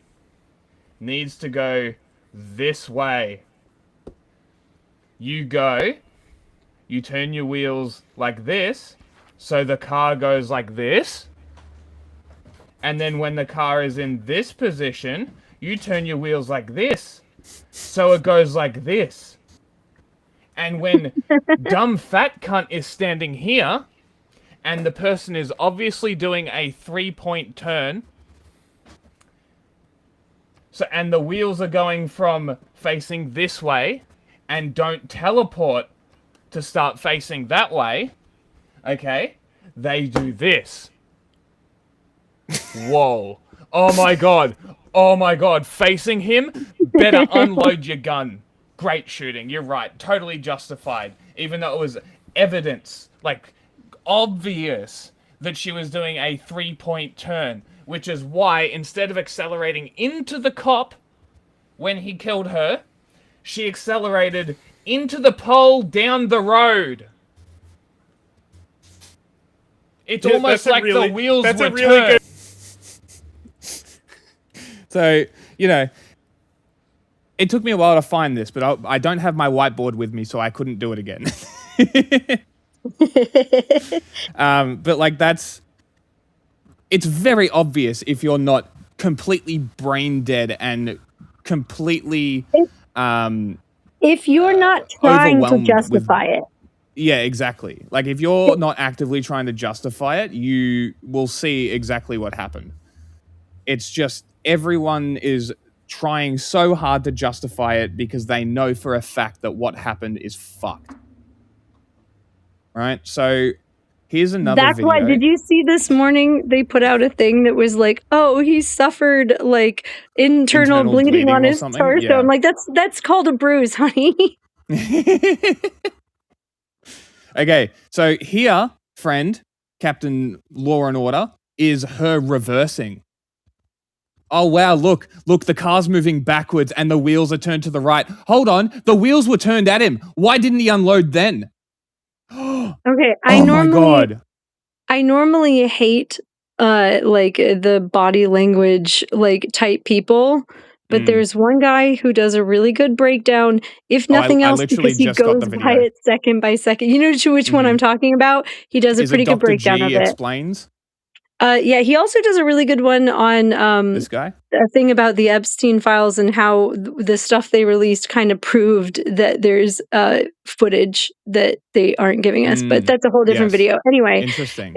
Yeah, it's actually a really good video of a breakdown, even though I might disagree with some of the like open-ended, like he's like, oh, well, we can't know. I'm like, maybe we could with some of it. But like in general, he does a really good job of going through the video second by second, having you look at where her hands are, where his hands are, where everyone's looking, who people are paying attention to, because he has a real point. Like for the first like minute and a half of the video, he's paying attention to her wife because her wife is obviously potentially a bigger threat. Like she's written off as not a threat and not paid attention to, and then she's attacked. And like he goes through it really well. So I would watch that if I were you and you're having any questions about this video. Well, I was gonna put that on after you dipped. Oh, well, you should. I will dip if that's sorry. I apologize. No, because we're just. I just want to look through this because this is the footage from his phone. Right, so she's backed up. So first of all, we've disproven your whole bullshit claim that she didn't reverse. She was reversing as he was on the left side of her car. And then as he went around, as I said in the video that I just showed, she was then turning the wheels to the right to leave after the cop tried to open her door. So he put himself in front of the car, which multiple military veterans have explained is not proper procedure. So on top of the fact that you think it was her fault, he didn't follow procedure. He didn't do the correct procedure to actually put himself out of danger. Also, if someone's about to be rammed by a car, you jump out of the way. His right foot remained on the ground the entire time, by the way. Well, it's funny you say this isn't military. Why are they in forest fatigues then? He's ex-military. He's trained on the procedure and would know the procedure. That's true. He is ex-military. He is.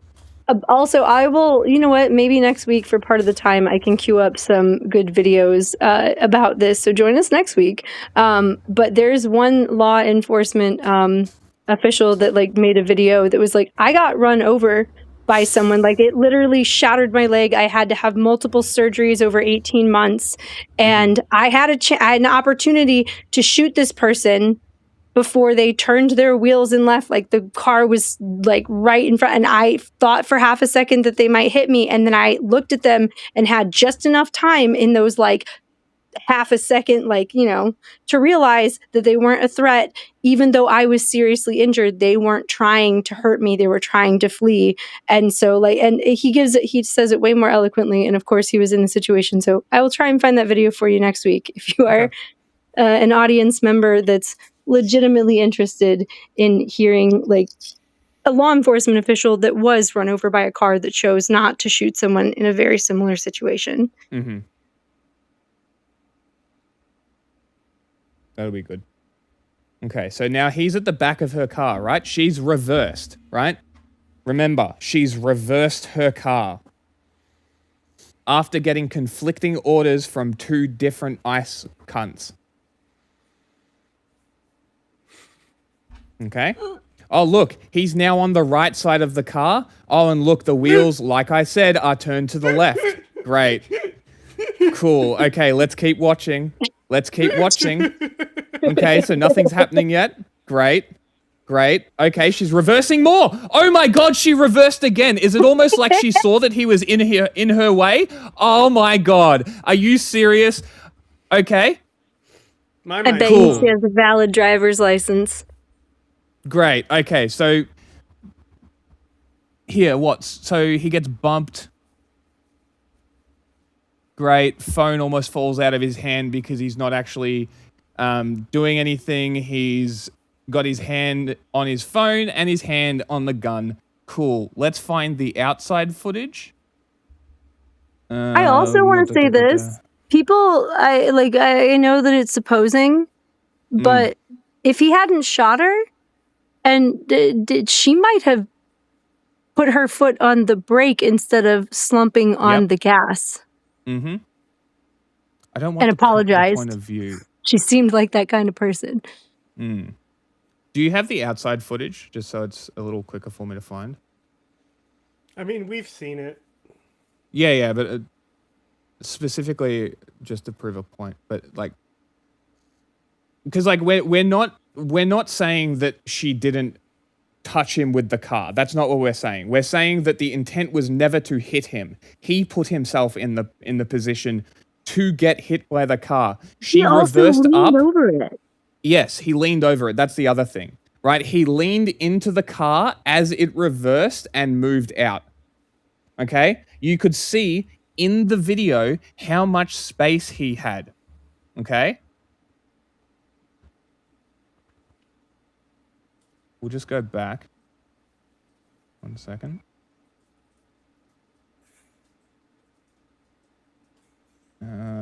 Okay. I can't believe no one has like lined up like all 4 like in one thing, yeah. Yeah. No, they do. Like in that one PKA I haven't seen clip we were fucking ranting about, the one guy who was a guest on there referenced the, like, I think it was New York Times as forensic. Okay, well, I'm glad that someone has. I'll have to find that. So yeah, it's like forensic analysis has happened. And like I can do that too. Like I know how to do it. It's just a lot of time to like do all the fucking software. That's what I was like. Why hasn't someone whose job at it? Why hasn't Bellingcat? You know, they will do them too. A lot. I'm sure. You know what? I'm sure Bellingcat's working on it. I'm sure Bellingcat's working on it. Forensic architecture is another one that will sometimes do them. Mm-hmm. Yeah. All right. Let's just slow this down, okay? I think he'd already decided. Right, so she goes to open the door. So clearly the door is locked, okay? The wife has gone to open the door. Right, there's the wheel turn. And notice how the car comes into view, okay? Here, car is stopped. You notice her hands are turning the wheel. I think he'd already decided to shoot him. Right? And where is she looking? She's looking to the right, yeah? So don't you think that if she was going to try and hit the guy, that she'd be looking directly at him? She's also paying attention to her wife, who is talking to her at the moment, that she has just also locked out of the car. Mm-hmm. Trying to decide, do I let my wife in, but also maybe get grabbed? Like, she's not paying attention to him, I don't believe. Mm-hmm. But that's my belief. I know that I can't That's prove. my interpretation He's as also well. in motion too, which it's Yes. like any normal human can tell you it's not a good idea to walk a circle around a car that might be in motion shortly. Mm-hmm. She has sensory input coming from every angle, visually and audio, like audibly, And right? again, if it's really that definitive, why isn't it being allowed to be looked into in a court? Mm-hmm. Why can't we allow a court to decide on it? Why are they trying so hard to keep it out of the courts? Why did they sweep up all the evidence and help harbor this potential criminal? Okay. So this is after That's she's all I'm reversed. asking for. She has is now a trial. Yes. Yeah, that would be great, wouldn't it? So she has now stopped. Okay, she's turning the wheels to the right. Now watch how the car doesn't move, but it gets closer to the camera. Crazy, and there the car moves. Wow, so you're telling me that she was leaving and he stepped in front of the car. Interesting. No, but she just hit him. She deserved to die, right? You're a fucking idiot. Like, Yep, there it literally, is. if like Dumb cunt. I rode in a car with somebody and I'm like getting out of the car, when I walk behind it the entire time, I'm just like ready for it to back up because they might have just been like forgetting what they're doing. Like, Lapse of I don't- judgment? Yeah. Like if I'm moving behind or in front of a car that could potentially be in motion, I'm like ready to move out of the way of that car because I'm like a normal human being. Mm-hmm. It's like when you walk behind a horse, you're careful and you don't walk right behind it, right? You don't walk right in front of a car that, like you just don't. As Kel said, it's your fault if you walk behind a horse and get Also, kicked. if he was actually standing in front of the car and she accelerated, the way vehicles work, he would have been there to put his hands on the car and she wouldn't actually been able to like Run him over. efficiently go forward. Mm-hmm. Yeah. And this is you refusing to change your opinion when new information is given to you. This is cognitive dissonance in action. Go on. Accidentally bumping someone at low speed with a vehicle is not the same as intentionally being part of a terrorist network and doing a terrorist attack where you intentionally attempted to run that's over a really police. good point. I want to because be very what, clear. Those are that's two what very different things. Homeland said happened. Mm-hmm. So I That's what think they that try the and make burden it of out like. proof is on Homeland if that's what we're saying is this was a terrorist And one of attack. those, even if you think that they should have done a high-speed chase or whatever and ripped her out of her vehicle and had a trial and imprisoned her, even if you believe that, like, this situation does not call for deadly force for so many reasons, including the safety of the officers and everyone at the scene, because he shot into a moving vehicle. Like she was saying, for the safety of himself, the officers, and everyone around him, he shot her. No, he endangered everyone by killing the person at the wheel. Yeah, it's almost like she's a lying fucking idiot. It's almost like she's a bird-legged hoe. And what kind of fascist disinformation are you about to spout off? Are you going to talk about how her wife is a domestic abuser or some shit? We gotta move on. You dumb cunt. There's more shit we gotta get into. We gotta move I on. know. Like, literally, shut the fuck up. You are one of the dumbest cunts we've ever had in our chat. It's truly incredible just how stupid you are. Anyway. I mean, he has helped us go over every That is talking true. point. That is true. We got a lot of the talking points because you are that fucking stupid that you get caught up in all of it. It's impressive. It really is. Anyway, that's the segment. it'll be more organized next time. This was off the cuff just to see how it goes. Thanks for having me on, guys. Not a problem. Thanks for coming. A critical support to the Nazi that helped us remember all the talking points in the chat. Yeah, did you? Because all I saw was cope, brother. All I saw was cope. Okay, later, guys. All right, bye-bye. Bye. I'll send you this video, which is the one going over the body language.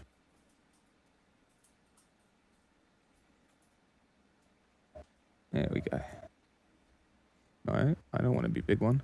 The United States just captured the sitting president of another country, flew Fuck. to New York, and put him in a federal courtroom to be processed alongside your I got it. everyday car thieves, drug dealers, and Mets fans waiting for their day in court. And that begs the question, how do you try someone in the U.S. justice system whose last job title was dictator of an oil-rich South American country? This is unrelated and completely This is irrelevant. fucking hysterical. This is not an argument. They made you a are fake, an idiot. They made a fake fucking Maduro? page. Yeah, full Yep. screen this so that you can see the whole. Like somebody on their editing team went and made this entire graphic. That's fucking awesome. That's That is fucking great. hysterical shit. That is great. Believe it or not, this has happened before. In 1990, 12 Floridians convicted the sitting dictator of Panama and sent him to prison for 40 years. So let's talk about the charges Nicolas Maduro is facing, the court where this is happening, the jurisdiction, and whether or not Don't the illegal leave me nature of out. the raid that captured him or international law will grant Maduro immunity as a head of state. Or former head of state? Question mark? Let's start with the indictment. Nicolas Maduro is charged with narco-terrorism conspiracy, conspiracy to import cocaine into the United States, conspiracy to provide material support to a terrorist organization, money laundering, and firearms offenses tied to drug trafficking. The indictment alleges that Maduro began drug trafficking into the United States as early as 1999 and includes periods where he held other roles in Venezuela's government besides president. Count 1 charges Maduro with narco-terrorism conspiracy under 21 U.S.C. section 960A. The term narco-terrorism doesn't appear in the statute, but it's a fair description. This law allows the government to prosecute people who knowingly provide material support or resources to foreign drug trafficking organizations. Material support includes providing funds, transportation, communication tools, or any other resources that facilitate drug trafficking operations. The government has to prove that Maduro was knowingly involved in trafficking drugs, and for the terrorism part of narco-terrorism, that he knew his conduct would provide pecuniary value to a designated terrorist organization. So defense attorneys have a couple of avenues to go on the offensive here. Maduro's new lawyer, Barry Pollock, once represented Julian Assange. He'll say prosecutors can't prove Maduro had the requisite knowledge that he was part of a conspiracy to traffic drugs to the US. The defense may also say that the allegations of the complaint don't match the evidence.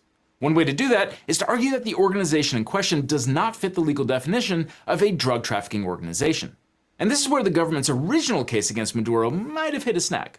See, the 2020 indictment claimed Maduro was the head of a drug organization known as Cartel de los Soles. This is supposedly a network of Venezuelan military and political officials who coordinated with drug traffickers and guerrilla groups to move cocaine through Venezuela into the United States. The original indictment mentioned Cartel de los Soles 32 times. So obviously, Cartel de los Soles is a thing that exists. Then in 2025, the US government doubled down on its assertion that Cartel de los Soles was a big bad drug cartel. It designated the group as a foreign terrorist organization. The State Department even made a poster featuring Maduro as the leader of the cartel. There's just one tiny little problem with that. Experts in Latin American crime and narcotics say the phrase Cartel de los Soles is just slang, coined by the Venezuelan media for corrupt officials who wear Venezuela's national emblem, the sun, That's on what their it is. uniforms. Oh. So what does the DOJ say in 2026? The superseding indictment says Maduro operated in, Did I just quote, hear a a stream? patronage system run by those at the top, referred to as Cartel de los Soles, a reference to the sun insignia affixed to the uniforms of high-ranking Venezuelan military officials. That's right, the Justice Department has finally acknowledged that Cartel de los Soles isn't a real cartel. Hey, it's a low bar, but Pamela Jo Bondi cleared it. I believe in positive reinforcement. It was smart to simplify the indictment because now prosecutors won't have to prove Maduro was the head of an organization that, doesn't exist. This makes the government's job easier, narratively and factually, but now prosecutors have to show that Maduro ran a patronage system that leveraged government power to help narco-terrorist groups. And the government says Maduro partnered with a bunch of really nasty ones, some whose full names, for your benefit, I'm not going to try and pronounce, like FARC, ELN, the Sinaloa cartel, the Zetas, and Tren de Aragua. Count 2 charges Maduro with cocaine importation conspiracy in violation of 21 U.S.C. Section 963. This means Maduro allegedly participated in a conspiracy to move cocaine into the United States and to possess cocaine on U.S. registered no aircraft. idea what they could Counts be. 3 and 4 are for conspiracy and possession of machine guns and destructive devices under 18 U.S.C. Section 924 sub C and 924 sub O. Maduro's regime allegedly worked with organized criminal groups and guerrilla factions, sometimes in exchange for weapons or through protection that involved firearms. Possession in this case does not mean that Maduro had to be personally strapped like he's in an action movie. It can also mean he had control over weapons through other people. To make these charges stick, prosecutors will lean on conspiracy law. If guns are a foreseeable part of the drug trafficking scheme and any co-conspirator used or controlled them to protect that operation, the government can try to pin that on everyone, even if the guns never entered the United States. But the defense will say, hey, not so fast. Whatever guns were floating around in Venezuela or on airplanes were not part of any agreed upon plan to traffic drugs into the United States, and definitely not something Maduro personally knew about or could reasonably foresee. While the gun charges may seem superfluous when trying a brutal dictator responsible for countless atrocities, they're actually key to achieving the prosecution's ultimate goal.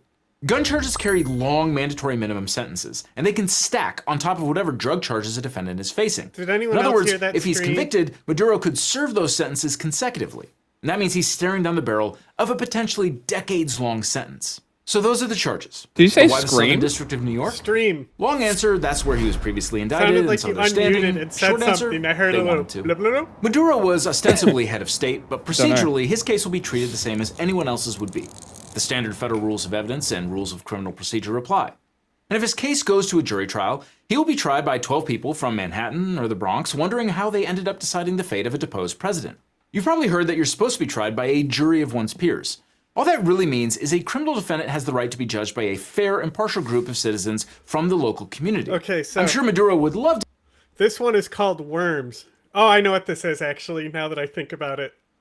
You people have like worms in your brain, honestly. Fantastic.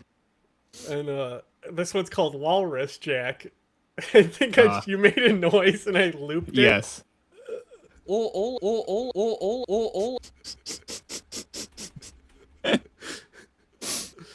Menu show.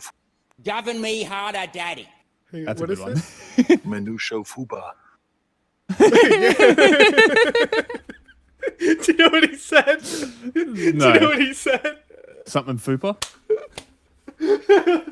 This was a commercial I kept getting for Netflix, and it's got Arnold Schwarzenegger in it, and the show he's got is called Fubar, so he's saying my new show Fubar. That's great.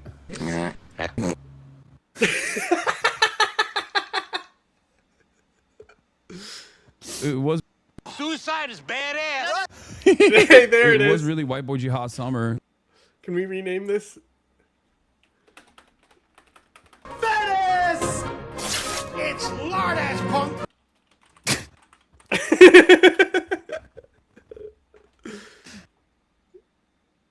AKA Pussy Telephone.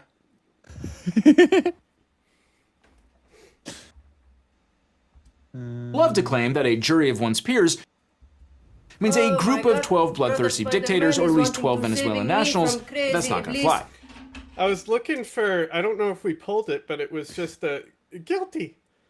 Just say you're guilty. I'm like, you remember this one? You must have known you were wrong Yes. when your fingers were dipped inside me, searching for honey that would not kill. Where's the Biden one? Let me see if I what is it called? Come on, you. You're gonna have to sit in the dunce chair. That's the guy in the chat today. What am I imagine, looking for? Like, actually imagine being Honey. that obtuse. The Biden weird. Yeah, I so think is I what would it's have thought called. that was. Let's see if it's this one. You must have known you were wrong when your fingers were dipped inside me, searching for honey that would not come for you.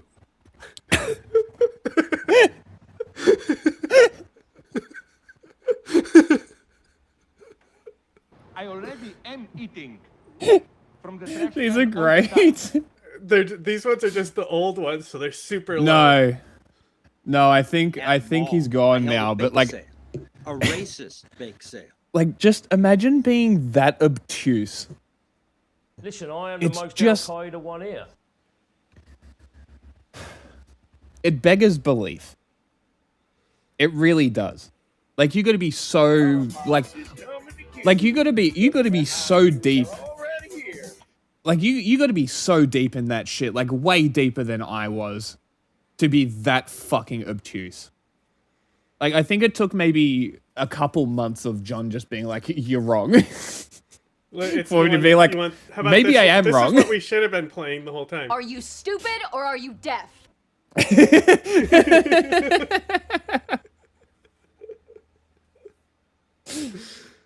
Hey, works for us. We had fucking almost 10 views the whole time. That was great. Yeah.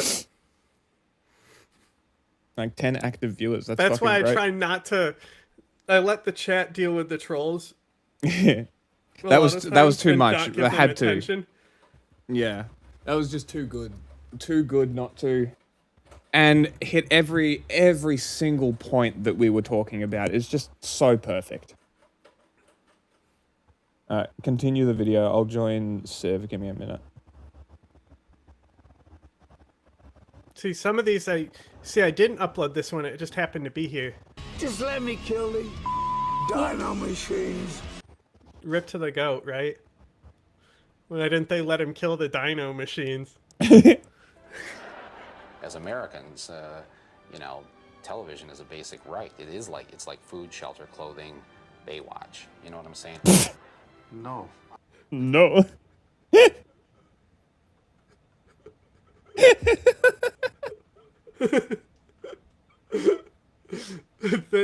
Like the only news, that's a classic one.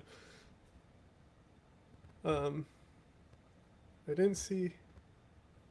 This used to be one of your favorites here.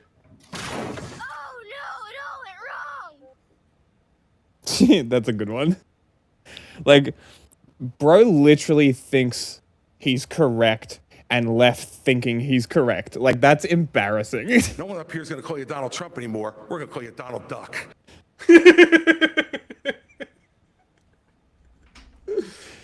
And I don't think we were making assertions per se. We were more discussing the potentiality of what could be. And I think that's better than being like, well, this is what happened. Well, it certainly isn't that. We can say what it's definitely not. I'm not sure, because the other guy we've seen before, They saw that we were doing the Pearl Anna debate and they wanted to watch it. That's why they clicked on it. the other guy, Hassan whatever, I'm pretty sure we've seen him before. He's been around. Hang on, I got a before he- remaster of the Honey here that I found in the old archive. Fair enough. Let's see if this one's louder. You must have known you were wrong when your fingers were dipped inside me, searching for little honey that better. would not come for you. I think. I love the movie. Let me check. Yeah, you can see the chat. So when you're, maybe because you're on the phone, it's a little different. But when you're in the guest lobby, You have to open it. It's a sidebar. yeah, you have to open it, but it is there. You can see the chat. Just for future references, if you are on your computer at any time. Could work better if you have the chat there as well. But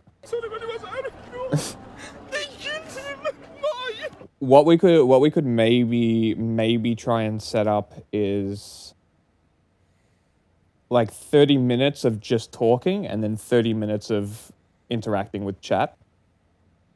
Maybe. Could be a good way to go about it, but we can talk about it. Video. DOJ picked the Southern District of New York because that's where Maduro was first indicted in 2020. New York has jurisdiction because the drugs were allegedly routed to New York and smuggled through its ports. That's enough to put the case in New York. I didn't see only news.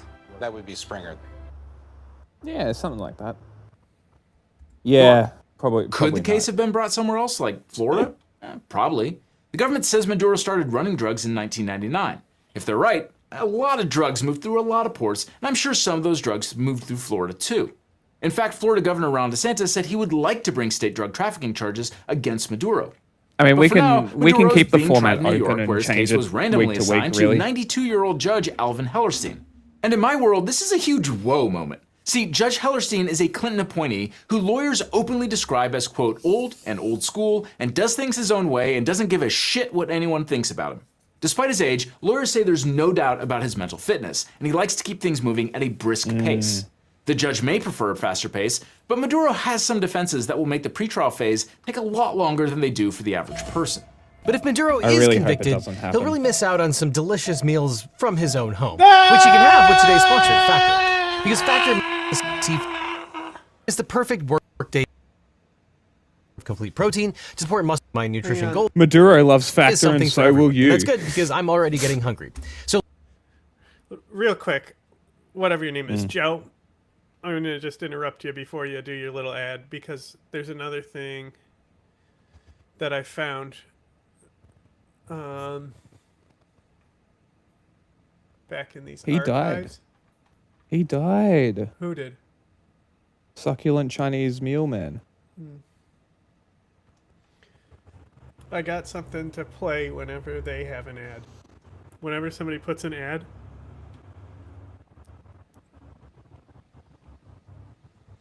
We might have people watching this show, but you can be the difference maker because we just need our audience to be paid members, and then this show can be around forever. So you can make that difference. Click join now. Click join now. Yes, we had this for a while. Courts need two kinds of jurisdiction. Jurisdiction over the person and over the crime. In this case, it doesn't matter how Maduro wound up sitting in the defendant's chair.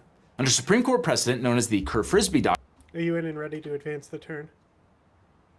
I'm making moves. Okay.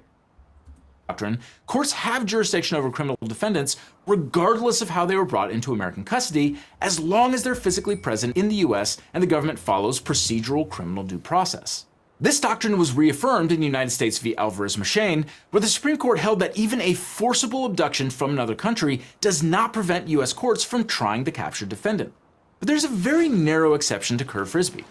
In a case called United States v. Toscanino, the Second Circuit Court of Appeals suggested that if the government's conduct in capturing a defendant involved torture or cruel, inhumane, and outrageous treatment directed at the defendant himself, then due process could bar the prosecution. Oh, I got Devon. But later courts have limited this heavily, and most have refused to apply it unless the defendant can show extreme physical abuse or brutality to themselves.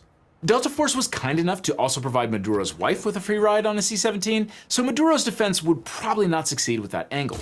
Reports also say at least 80 people were killed during Maduro's capture, many of them his Cuban bodyguards, but that doesn't cut it under Toscanino.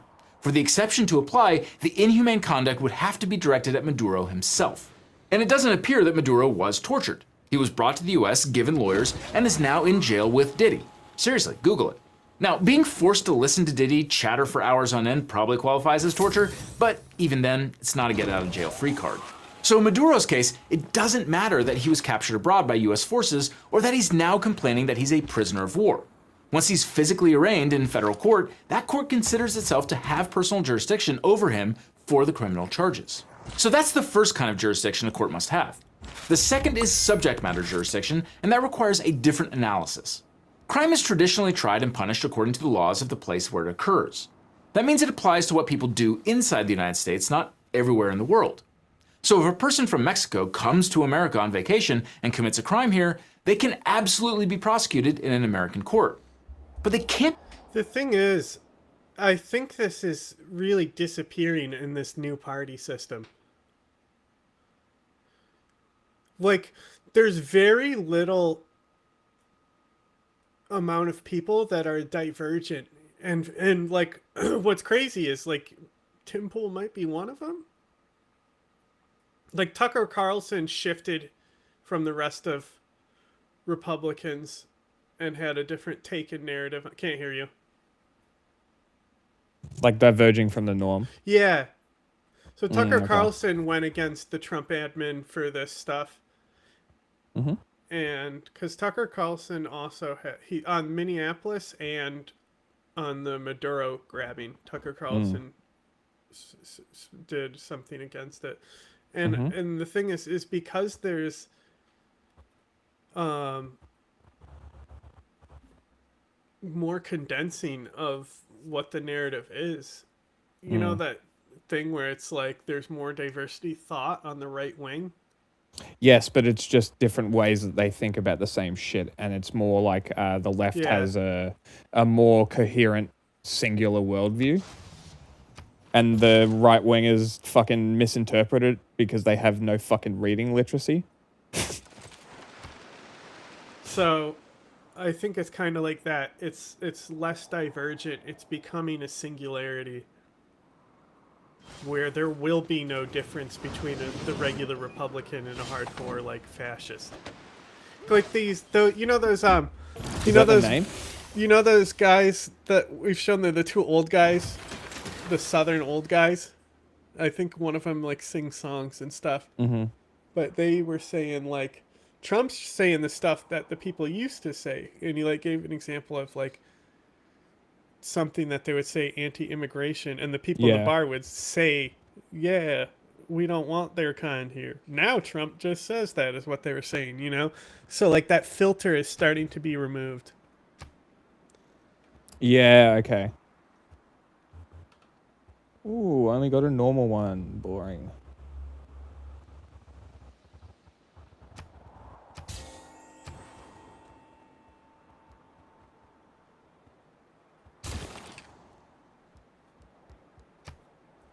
Be prosecuted in the US for something they did in Mexico that would be illegal under US law. Being physically present in the USA doesn't magically turn past foreign conduct into a US crime. The same principle works in reverse. If an American is on vacation in Venezuela and commits a crime there, Venezuela applies Venezuelan law, not US law. Each country generally enforces its own laws within its own territory. But things change when the alleged crime is not purely local, and instead is aimed at the United States or meant to have effects in the United States. That's where conspiracy and trafficking laws come in. Many statutes explicitly cover international schemes to bring drugs, weapons, or money into the United States or to harm American interests. So drug trafficking, money laundering, and gun running can get you in trouble if those crimes are connected in some way to the United States. That's why the Maduro prosecution is legally different from a normal foreign crime case. The United States isn't just saying, you did bad things in Venezuela that we don't like. It's alleging that Maduro was part of an international conspiracy specifically designed to move massive quantities of drugs into the United States and to harm American interests. Whether that claim is true is a matter for trial. The defense may argue several things here. That conspiracy can't be a magical portal that turns foreign conduct into US crimes, that most of the conduct happened entirely outside the United States, and that the government hasn't actually shown that the conduct had any downstream effect on American interests. If the government has strong proof that Maduro participated in a drug trafficking ring that targeted the US, he's probably screwed. That's why he will try to get the case dismissed before it even gets to trial. And thankfully for him, being a foreign head of state, even an illegitimate one, gives him some defenses that Americans... I don't see it on here. I see it for her. It's there. Oh, I have to hover over the alliance flag. 12 turns? 12 turns. That's what I got. So we could do 12 turns, and then you and I do a military alliance, or we can start the one next turn when my alliance expires with her. Do you think I have enough units? Yeah. Oh, yeah. I mean, look at what I have. First of all, I'm also positioning my stuff so it's behind her. When do I get nationalism? Let me see that real quick. Did I get nationalism? Where is nationalism? There it is.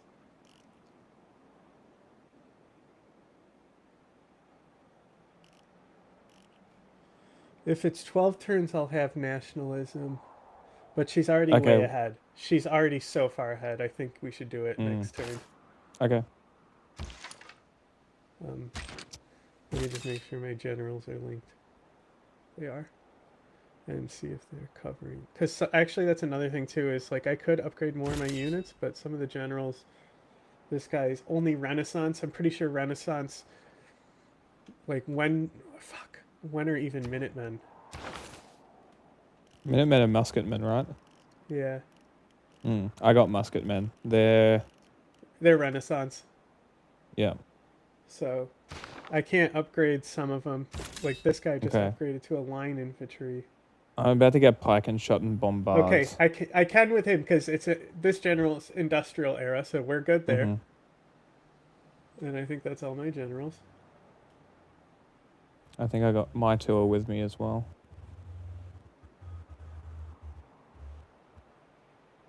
I'm using my fishing lady to build me fisheries.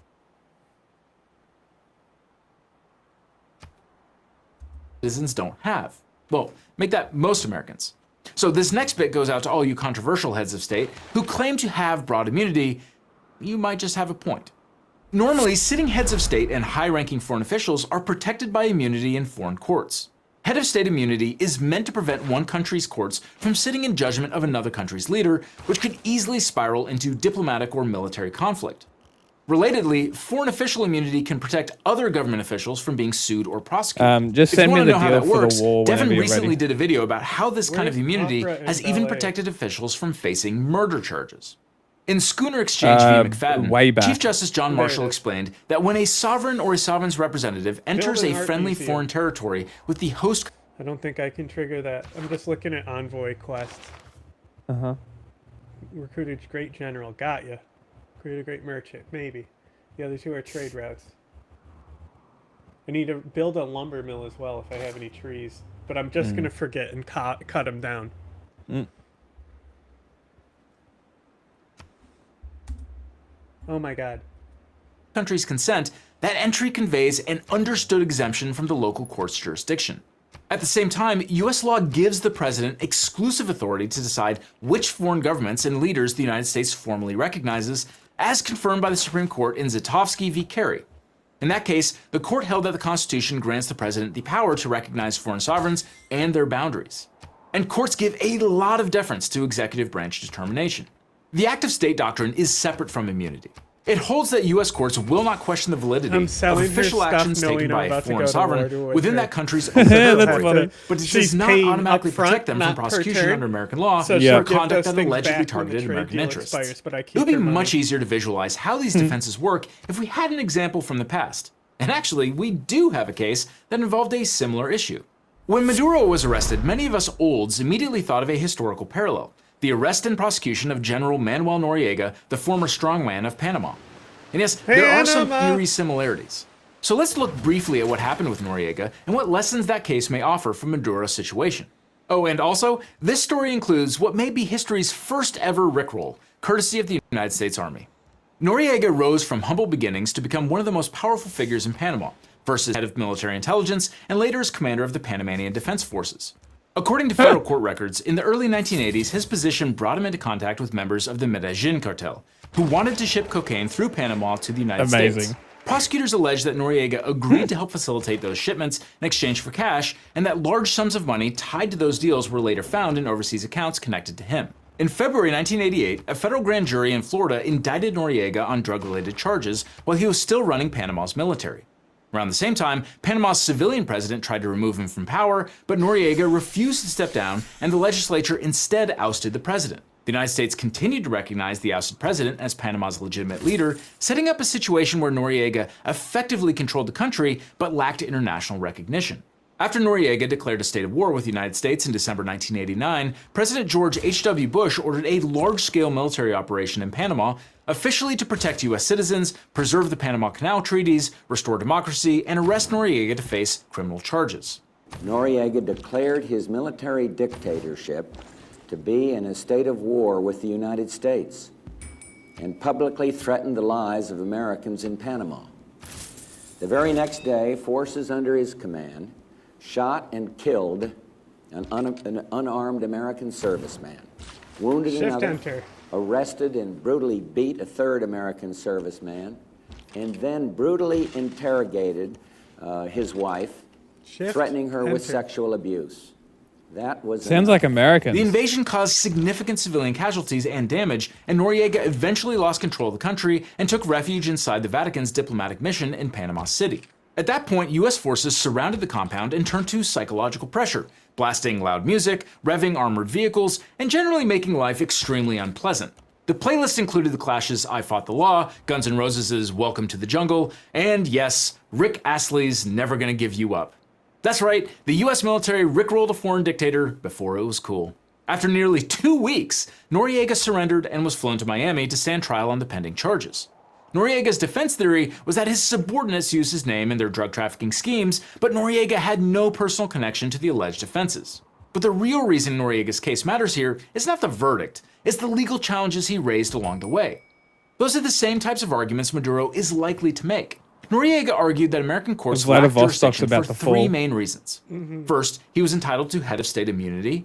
Second, he had been brought to the United States in violation of extradition treaties. And third, that the military invasion used to capture him was so outrageous that it violated due process. On immunity, Noriega argued that even if he wasn't formally recognized, he was the de facto leader of Panama and therefore entitled to sovereign protections. The courts rejected that claim, relying heavily on the executive branch's refusal to recognize him as Panama's legitimate head of state and the absence of any request by Panama for immunity on his behalf.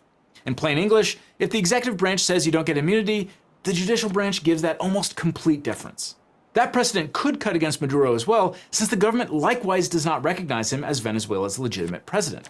But there's an important difference. Noriega never served as Panama's nominal president, while Maduro did formally hold the presidency after elections, however disputed those elections were. That distinction could make the immunity question closer in Maduro's case than it was for Noriega, but close only counts for horseshoes and hand grenades. The executive branch has not viewed Maduro as Venezuela's legitimate head of state for several years, and will likely tell the trial court that Maduro is not entitled to head of state immunity, and that'll probably be dispositive. Noriega also argued that his prosecution violated extradition treaties between the US and Panama. The courts rejected that argument too, largely because he wasn't extradited, he was captured. And generally, treaties between two countries don't create individual rights that defendants can enforce to block prosecution. Finally, Noriega argued that the sheer scale and violence of the military invasion that led to his arrest violated substantive due process. Courts rejected that claim under the Kerr-Frisbee doctrine and didn't factor in the violence and deaths as a result. Didn't we watch this? So, no, it's brand new. Maybe I watched this. Mansa Musa just was like, hey, your troops are making me nervous. And I'm like, oh, they're just passing by. Now she's like, hey, your troops are making me nervous. And if I'm invading and they ask me this, I say, you should be nervous. You just declare war on her. Did you just pulled the trigger? Yeah, so, and then in 10 turns, I'll do a military alliance. Okay. You should already be at war with her because we're in a defensive pact already. I am not. Huh. I can get a boost to nationalism if I do a Casus Belli. Go for it. Do you have grievances Formal. on her? No, I can do a formal war. Oh, there you go. Wait, I could have done a... Fuck, I should have done that. I literally am on nationalism right now. Oh my god, it would have instantly done it. All right, I'm gonna do it. It's happening. It's happened. The invasion. Noriega could only raise his own treatment at the hands of the US government. Long story short, after extensive pretrial litigation and a lengthy jury trial, Noriega was found guilty of 8 of the 10 charges and sentenced to 40 years in prison.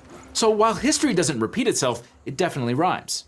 Maduro didn't get a Van Halen concert and a Rick Astley encore, but he did get a free flight to the United States. So what happens next?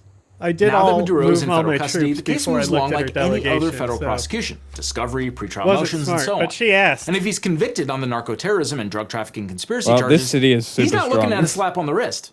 He could be facing decades She's in very prison far in and the potentially even the rest of his life under federal sentencing laws. Under the Noriega precedent, things don't look good for Maduro in a criminal Bro trial. just said my He's going to Sigma have to hope his present. defense attorneys live by a simple yet powerful professional creed. Nothing is more Discord and 4chan pilled than using the term Sigma. Touch grass. Maybe try getting a girlfriend or boyfriend.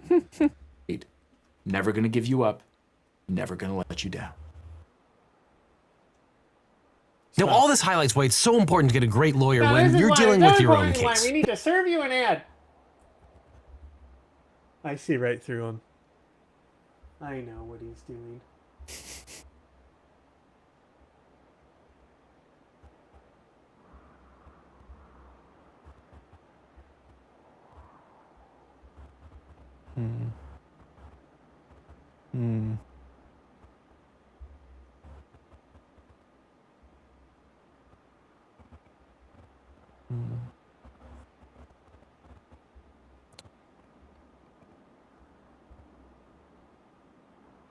That'll do, I guess.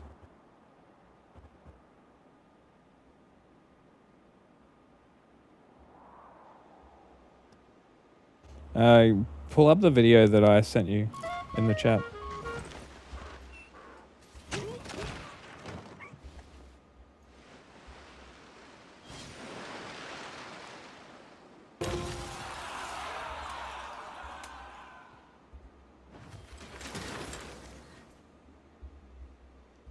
Clinical and forensic psychologist, as well as a body language expert, and today we're going to be analyzing the body language and psychology of the shooting of Renee Good by ICE agent Jonathan Ross. Before we get started with this, a couple of quick things. One, I wanted to make sure you know this is not a psychological evaluation of any kind. These are just my opinions. In addition to that, I do want to remind you to like and subscribe if you want to see more content just like this. All right, let's go. What we're going to be doing today is analyzing the shooting of Renee Good.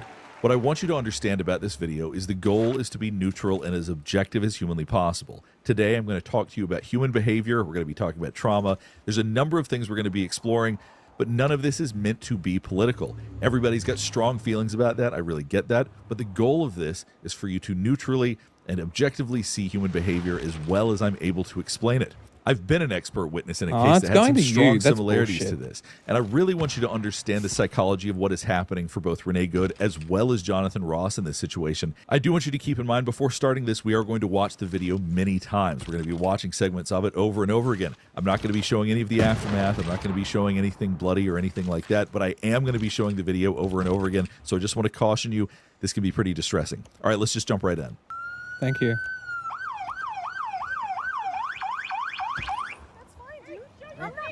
If you haven't seen this video before, this is the ICE agent holding up his cell phone and recording.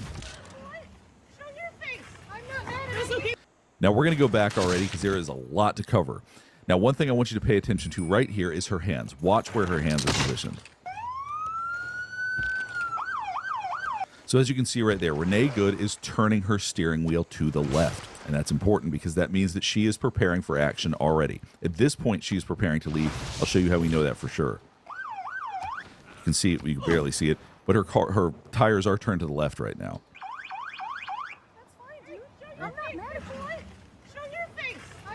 You can see that her backup lights are on. The white light right there, that's the backup light. You can also see that her brake light is on, which means that her foot is on the brake and the car is already in reverse. So there already is a plan to back up and get out of there. At this point, I think we're already seeing that she is expecting to escape, that she's planning on leaving the situation.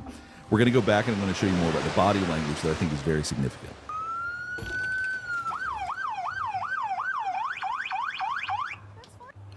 Now watch her eyes. She tracks the ICE agent entirely. She does not take her eyes off of him the whole time that he's passing by. She's extremely engaged with him. She's leaning forward. Her body's open. At this point, she's probably got a lot of adrenaline coursing through her veins, but she does not come across that she is as activated as I think she feels right now. She's already planning to flee this situation, but at this point she seems very calm. So I think that the ICE agent was anticipating that it would be a calmer confrontation than it ultimately is. You can also hear the high register in her voice. We typically associate that with compliance. That's fine, dude. I'm not mad at you. So there are a lot of signs right now that the ICE agent is likely believing that she is not going to be a problem for him as they continue with this.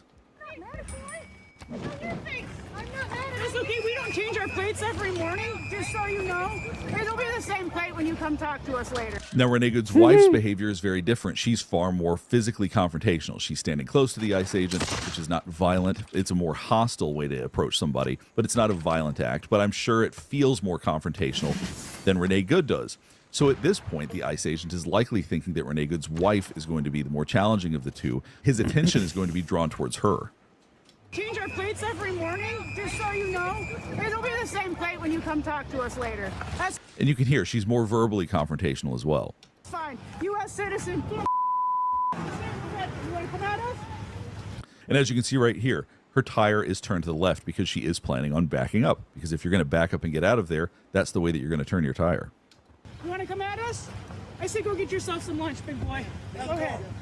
So you can hear her once again being more verbally confrontational. I say, go get yourself some lunch, big boy. At this point, the ICE agent's attention is once again going to be focused on Renee Good's wife, not Renee Good herself, because she seemed calm, so the expectation will be that this situation will not turn out the way that it does. At least that's what I believe the ICE agent was likely thinking at this point. You want to come at us? I say go get yourself some lunch, big boy. Go ahead. Out of the car. Then you can see the other ICE agent. He's being more confrontational, walking towards Renee Good right now. So as this agent is walking towards the other one, seeing that there is going to be a confrontation, so he's going to go along to help. Look, now she's already using rock an bands. incredibly significant part of this as well. Yeah, no, I saw that. Which is that Renee Good's wife is trying to get in the car, but the door is locked. But there's no acknowledgement from Renee Good that's happening. This is significant. We're going to get into why. Big boy. Go ahead. Out of the car. Get out of the So at this point, Renee Good's wife was pulling on the door handle, and Renee Good What the does fuck? not I seem didn't to get acknowledge my that she was civic reversing while boost her for hand was declaring literally in war. the What door the handle, actual fuck? Which puts her wife in some kind of physical danger. She's not in danger of getting run over, but I would assume that if she knew that was Mansa Musa happening, and she Stalin likely also would not have declared war reversed on as her. aggressively at that point. Nice. Go ahead. Out of the car. Get out of the This shows how little awareness Renee Good may have had about what's going on around her at that time. That the adrenaline was so high, that she was so amped up at this point that she didn't even notice that her wife was trying to get in the car and that she was reversing while her wife's hand was pulling on the door. I gave the Ottomans 1 gold to join the war, and they said yes. Amazing. Now everyone is against her. So she's Mansa in a Musa flight already state has right units now. here Her 'cause wife he is was yelling, already at "Drive, war." baby, drive." There's someone Yeah. off in the distance He's got yelling 2 as well. trebuchets. All of this is going to His add unique to the cavalry is intensity and the here. feeling of fight or flight. We're going to keep going, and then I'm going to explain fight or flight more thoroughly so you can better understand why that matters so much for both Jonathan Ross as well as Renee Good. She had most of her So I want you to districts pay here close already attention to looted 'cause Renee she Good's built it hands next because to a the fucking timing of all volcano. of this Mhm. is extremely important. So she looked backward, she started reversing. As soon as she But put her our car friend out of said she didn't reverse, as soon as reverse she at started all. What do moving you mean? forward, then she started turning her steering wheel. What's happening right now, clearly she's trying to get out of there. She's in flight mode, but her tires are just going to be aiming directly ahead temporarily because she has not fully turned them to the right. So she starts accelerating before she has fully turned to the right. Watch this. So briefly the car goes forward. We're going to look at this from a different angle so you can actually see that. But briefly the car moves forward before moving right. Her tires were not fully turned right at this point.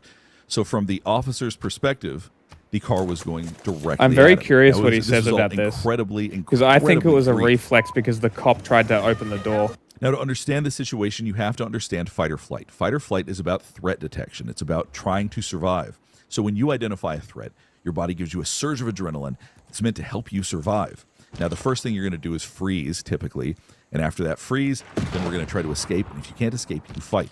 Now, sometimes people skip directly to fight, depending on how much experience they have in certain situations. But typically, it's freeze, flight, then fight. Now, in this situation, Renee Good is constantly in flight mode. She is ready to leave. She was already in reverse by the time the ICE agent even came up to her window. So she's been in flight for a minute. Now, the ICE agent, as I said, his threat detection was not towards Renee Good. It was actually towards her wife. Watch this right here. He's focused on her right now. He's actually focused on the way that they're interacting until the other ICE agent walks up to Renee Good. That's what diverts his attention. But his attention was focused on her because I think he identified her as being a bigger problem, so to speak. If this ICE agent had identified Renee Good as a problem, he already would have told her to get out of the car likely. Maybe he was waiting for backup to do that, but I expect that if he thought that she was going to do this, he immediately would have asked her to get out of the car when he walked by in the first place.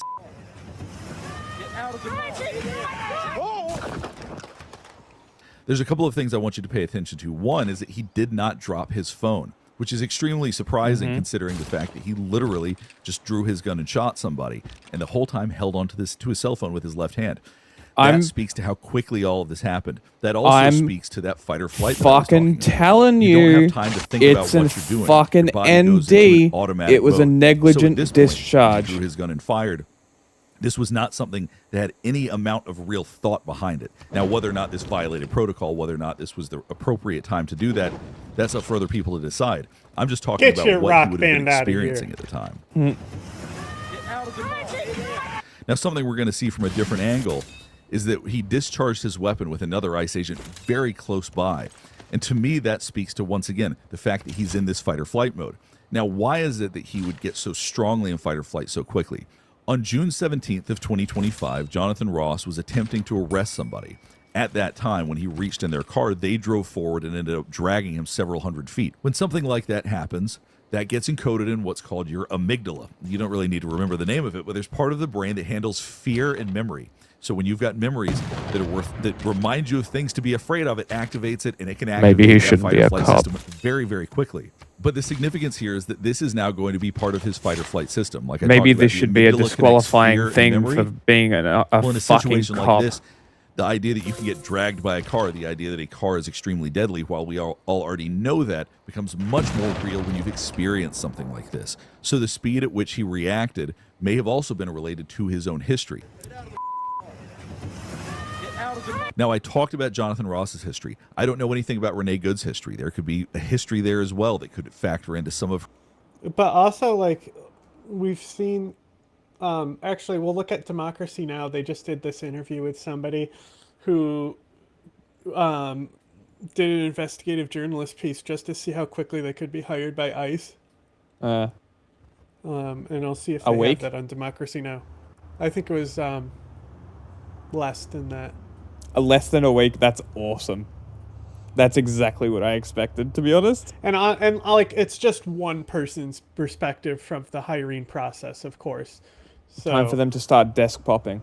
You know, so we can't, like, draw, like, real conclusions from this because it's just one person's perspective of the hiring process that they experienced.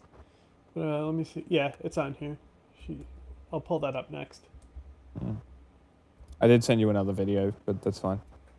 Some of her own fight or flight right now. But one thing that's also important to keep in mind about what she's experiencing right now is that she's never been in a situation like this, I assume. Now, I don't know enough about her history to say that definitively, but I would guess that this is the first time she's ever had a confrontation this intense with law enforcement. As you can see, she's trying to escape a situation that has now escalated to something else. And when you've never experienced something like this before, when you've never done something like this before, the feelings that come with it are going to be terrifying. There's going to be adrenaline surging in a way that she's likely never experienced. Like I said, she seemed to drown out the fact that her wife was even next to her. She may have heard her, but may have been dissociated to an extent to where she really wasn't taking in a lot of the stimuli around her. Now we're going to look at this from a different angle so we can talk a little bit more about what happened. Now, most people have already seen this clip, but we're going to go over a couple of very important points that I think will help you better understand what happened. Now, I want you to first pay attention to her tires, the front left tire. Now, if you watch closely, you can see her tire is pointed to the left right here. So as she reverses, her tires are still pointed to the left.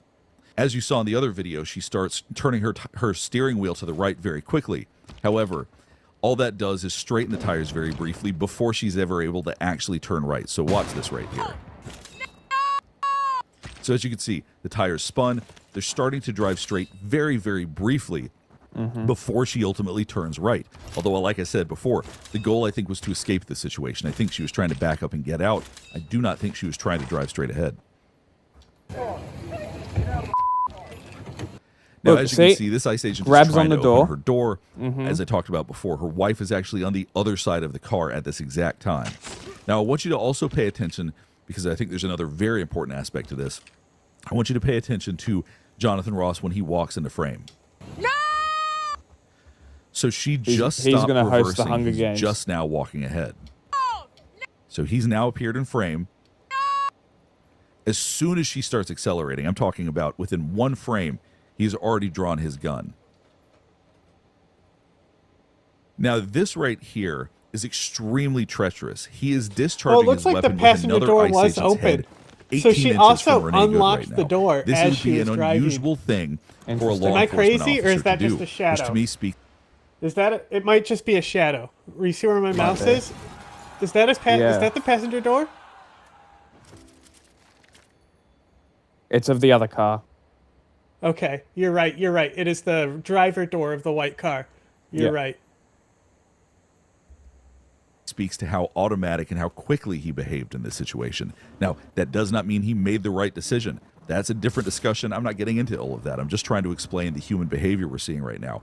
But at this point, for him to discharge his weapon with another person, much less another ICE agent, this closely next to his weapon, when he easily could have slid on the ice, he could have moved, he very easily could have shot somebody else. To me, that speaks to the automatic nature of what he did. So as you can see, or it was a negligent discharge. He's already starting to grab for his gun. The second the car starts to accelerate, They pushed the my second he hears general the car away. accelerating towards him or sees the car accelerating towards him, he's already got his hand on his gun. Within a frame, his gun is already starting to get pointed forward. And then he's already ready to discharge his weapon within another frame. All of this happened so quickly. So based on everything we're seeing here and based on how quickly he reacted, I do believe that he thought that his life was in danger. I do believe he reacted very quickly, believing that he was in imminent danger. All right, we'll go ahead and wrap things up. Hopefully this is helping you better understand some of the behavior, body language, and psychology of the situation. Now, And that's funny, unfortunately, we all I think got a one lot of like. this boiled down to misunderstandings. I think that Jonathan Ross initially perceived Renee Good as someone who would likely be compliant, maybe be a little bit combative and argumentative or something like that, but he didn't see her as someone that was going to try to escape the situation. I think Renee Good was planning on leaving that situation the whole time. I don't think she had the intent to run somebody over. But in this situation, his expectation that she was ultimately going to comply, when that was defied, he behaved so quickly, right, wrong, or otherwise, I think he perceived his life to be in danger, and that's what ultimately led to the fatal shooting. I do want you to keep in mind, as I talk about this, none of this is a moral or a political judgment on any of this. My goal is just to provide you an understanding of the human behavior and why the decisions were made, what the perceptions were of people that were involved, and how you would expect them to see these situations and to understand why things played out the way they did. If you have any other thoughts about this, or if there's anything else you want me to analyze, please let me know in the comments below. Last thing before we get finished up is I do want to remind you to like and subscribe if you want to see more content just like this. All right, thanks for watching. Great. You don't, yeah. No, not this one. Pretty much what we were saying. DemocracyNow.org. Yeah, 2 Democracy Nows in my head. Goodman. What happens when ICE no. hires agents with minimal screening, then sends them into the streets, masked and armed? We look now at the agency's hiring practices as it surges agents to Minneapolis and other cities. We begin with an independent journalist who applied for an ICE job and was offered it without even a background check. Laura Jadid wrote about her experience in a piece published Tuesday by Slate magazine, headlined, Nice. "You've heard about who ICE I'm is getting them. recruiting, the truth." So, like, I moved my general in position where if I promote him, it would create a bombard with +1 promotion. And Nice. they moved a line infantry out from the capital to grab the general. Like, they produced it that turn. And it was Great. able to grab the general, so my general had to get sent back to the nearest city, which also rebelled that turn. So both of my generals were in this rebel city right now. Oh no. Truth is far worse. I'm the proof, was the headline. She begins her piece. The plan was never to become an ICE agent. The plan when I went to the Immigration and Customs Enforcement Career Expo in Texas last August was to learn what it was like to apply to be an ICE agent. Who wouldn't be curious, she said. Laura Jadid joins us now from Portland, Oregon. Laura, would you take it from there? Explain what exactly you did, what this fair was, and then how you applied to work for ICE and what happened. Absolutely. So the hiring event, basically, you brought your resume in, you handed it over, they were going to do an interview, and they were promising on-the-spot hiring to where you could, in fact, walk out with your $50,000 bonus that day, possibly. I went in, I handed in my resume, which was, I did a skills-based resume. I'm a veteran, I served 2 tours in Afghanistan. So on the surface, the resume looked pretty good. Had a very brief interview, took all of 6 minutes. They didn't ask very many questions. And then I left, assuming I would never hear back, because I'm a very Googleable person. I have an unusual name. I'm the only Laura Jadid on the internet. And I make no secret of how I feel about ICE and Trump and all of it. So I was not expecting several days later to receive a tentative offer. I missed it in my inbox and it sunk to the bottom, which means that I never filled out the paperwork they requested. I never accepted the tentative offer. I never filled out my background check paperwork. I never signed the affidavit saying I committed Boom, no domestic bombard. violence crimes, none of it. Instantly A created few and weeks was able later, to I got a attack message with from it. LabCorp saying that Wow. ICE wanted me to do a drug test, and I went ahead and This did fucking that. city I was state pretty just sure I went wouldn't to war pass. with me. I'd She put partaken in legal envoys cannabis in 6 there. days before the test, but What an why not waste asshole. some of their money, right? And then 9 days after that, I decided I wanted to, I was curious, had they processed the drug test yet? So I logged onto the ICE hiring portal, and what I found was that not only did the drug test not seem to be relevant, I was listed as having joined ICE as of 3 days earlier. I had listed that I had accepted the offer. They had offered me a final position as a deportation officer. My background check was listed as completed 3 days in the future from when I was looking at it. So it seems like the answer to the question, who are they hiring, is they don't know. Wow. You write in the piece, at first glance, my resume has enough to tantalize a recruiter for America's Gestapo in waiting. You're likening ICE to the Gestapo? What?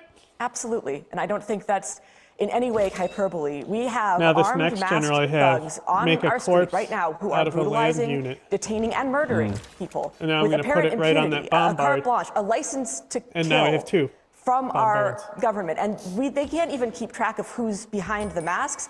I don't believe for a second they're keeping track of who's a U.S. citizen, who needs to be deported, where these people even are. These disappearances where people vanish into the system, is it on purpose, or are they really that sloppy with paperwork? Ultimately, it doesn't matter. This constitutes a national emergency. We have unknown armed thugs in masks who are terrorizing citizens. So you have served in the military. You deployed twice. Can you talk about what that experience taught you? And also, you did do an interview with an agent, and I'm wondering if you could tell us what that agent said to you and where that went. Absolutely. So I joined the military right out of high school. I really believed in the whole war on terror thing. I really thought we were going over to spread freedom and democracy and what have you. And when I got there, it became very evident very quickly that that was not the case and that we were doing it was a bad war and we should not have been there telling people what to do. I was in eastern Afghanistan for the first deployment, western Afghanistan for the second.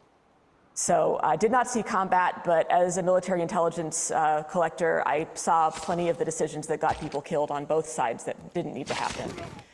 So I came back very disillusioned, like a lot of people, and actually like the ICE agent that I spoke to, which, by the way, this interview wasn't actually part of the hiring process. It was an optional step to see if I wanted to join up. But he told me that he was also joined right out of high school. He also deployed. And when he got back, he also got out as soon as he could. He didn't want anything to do with the military. But he had a lot of trouble assimilating, as a lot of veterans do. And so about 6 months later, he decided to go for law enforcement. And the rest is history. He's been an ICE agent, he said, for about a decade. He likes the work. He feels like he's getting instant results. And this is very sad to me and also emblematic of a problem we have where we use this language of terrorism and weapons of mass destruction and freedom and democracy at the barrel of a gun. We did this overseas, and it's come home in every conceivable way. Talk about your concerns about them not doing a background check. I mean, what does this mean for people who are documented to, wife beaters, people kill women? Yeah, I mean, it's very funny that they hired a lefty journalist with a profile on Antifa Watch. That's hilarious. But what's not funny is they didn't make me sign a domestic violence waiver. So how many people with domestic violence convictions are running around with guns in our cities terrorizing people? She wants how to many give me people who have been 3 gold convicted to of make sex peace. crimes or crimes against children are in charge of detention centers where there's no oversight, where people won't be missed and won't be believed. Sorry, I can't help The you horror, with our it cities just, anymore. It boggles the mind. they're of how fucking- No, we're bad looting. this We're really looting. is. And you were hired to be We're a going to deportation ransack officer. What everything exactly first. is We need that? to Where cripple would you her serve? economy regardless. Okay, well, you so do yes, that 'cause my deportation unit's officer. dying Basically, one bit, so the agent was I'm very just producing keen on letting me know bombards that I to sit wouldn't on be the given a outside of badge the and a city gun right and away. I wouldn't be destroy out in the street Yeah, messing that's fine. people We up. can I do would that. probably have That'll to work. push paperwork for about 6 months before I got there. And when I expressed that was fine with me, with my analyst background, he actually. The atmosphere changed. He was like, no, listen, we want everyone on the street with guns eventually. And I had to reassure him that that was also fine. it seems like the focus is very much getting people out on the street with guns, and the focus of the people applying, apparently, is to get out on the street as quickly as possible to brutalize people. I'll just end by asking you, you said you signed up to fight the war on terror, and you served twice in Afghanistan. You call what's happening here in the United States the war on terror come home. Yes. It is very sad. It is not surprising, but it is very sad. This is a national emergency. This is a state emergency. And frankly, it's past time that governors called up the National Guard to protect the citizens who elected them to keep them safe from the people actually terrorizing us in the streets. Laura Jadid, I want to thank you for being with us, freelance journalist who writes regularly on her Substack at Firewall.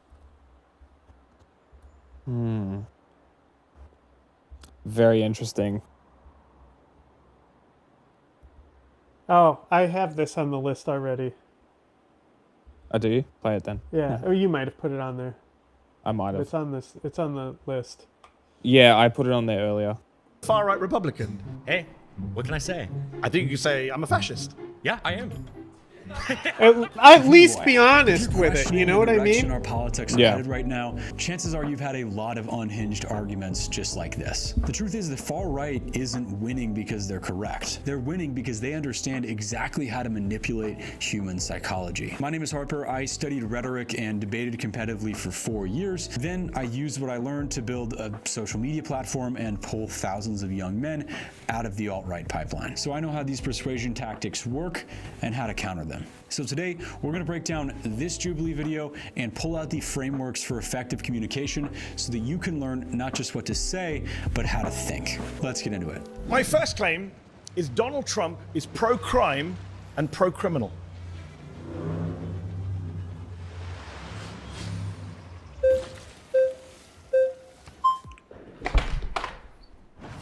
Welcome.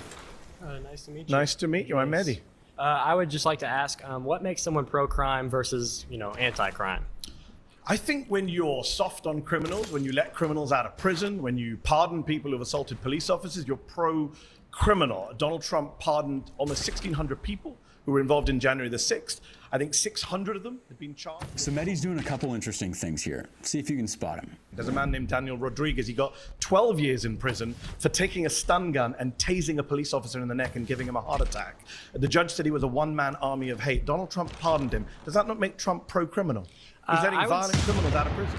I would say no, it doesn't make him pro-criminal. You're okay with that? I did not say that. I said that one pardon against somebody. It was 1,600 pardons. 600 of those were people charged one with... example that you just gave me. I can give you more. Just okay, so I keep going. Fine. Shane And I'll say the exact same thing every single time. Then your argument will fall apart because it's Okay, not just go one for example it, if I go keep for it. going. Go for it then. Okay, Shane Jenkins got 7 years in prison for 9 criminal offenses, attacking police with a deadly weapon, destroying government property. How do Trump pardoned pardons him. that probably shouldn't have happened turn into pro-crime?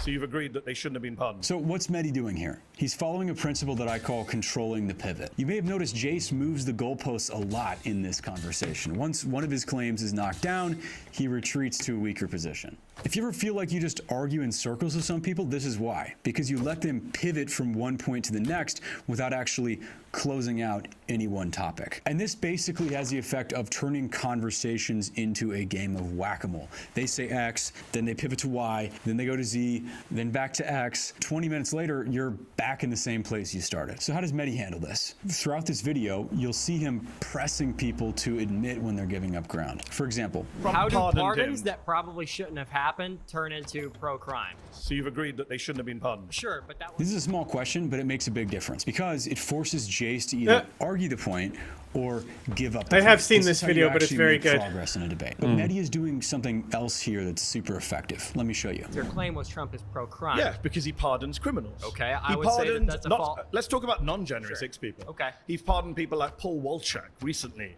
who took millions of dollars from his own employees, was sentenced to tax crimes, Dan, had this to pay back city $4 million. that Trump we're in the pardoned him, center, he that bought we're all himself a $2 fighting million over right now, has Mehdi 2 Hassan oil has an sources incredible on it. ability to That's rattle off the only- facts. only oil and this I've makes his found. points super Really? tangible and concrete because he's not just arguing about pure principles.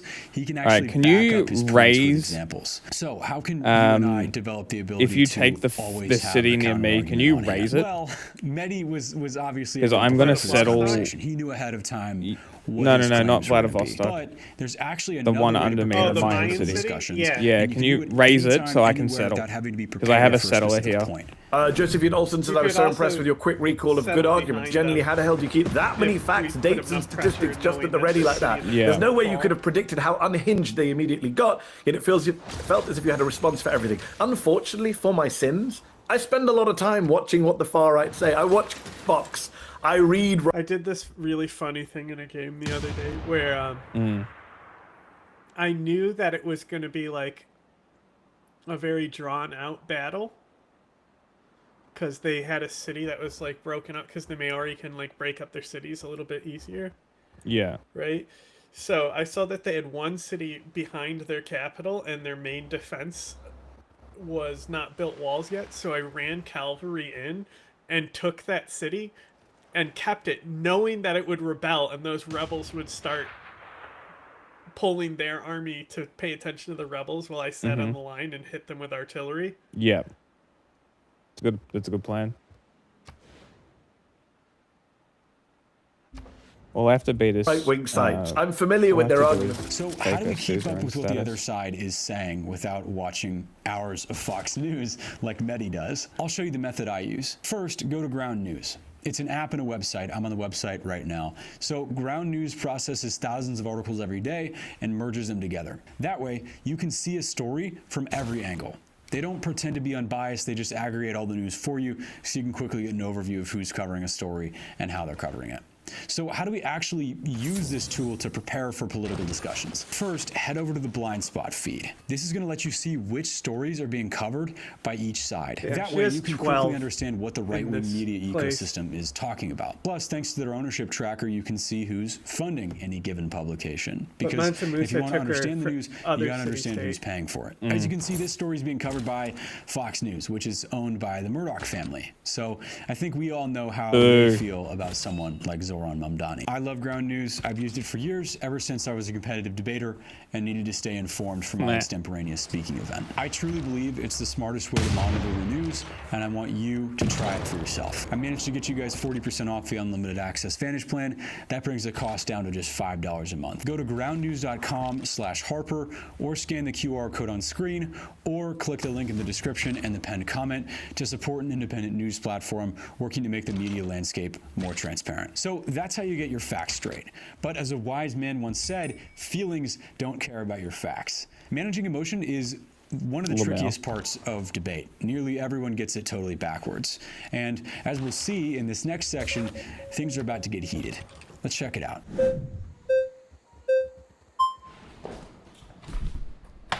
How's it going? Hey, how's it going? Mehdi.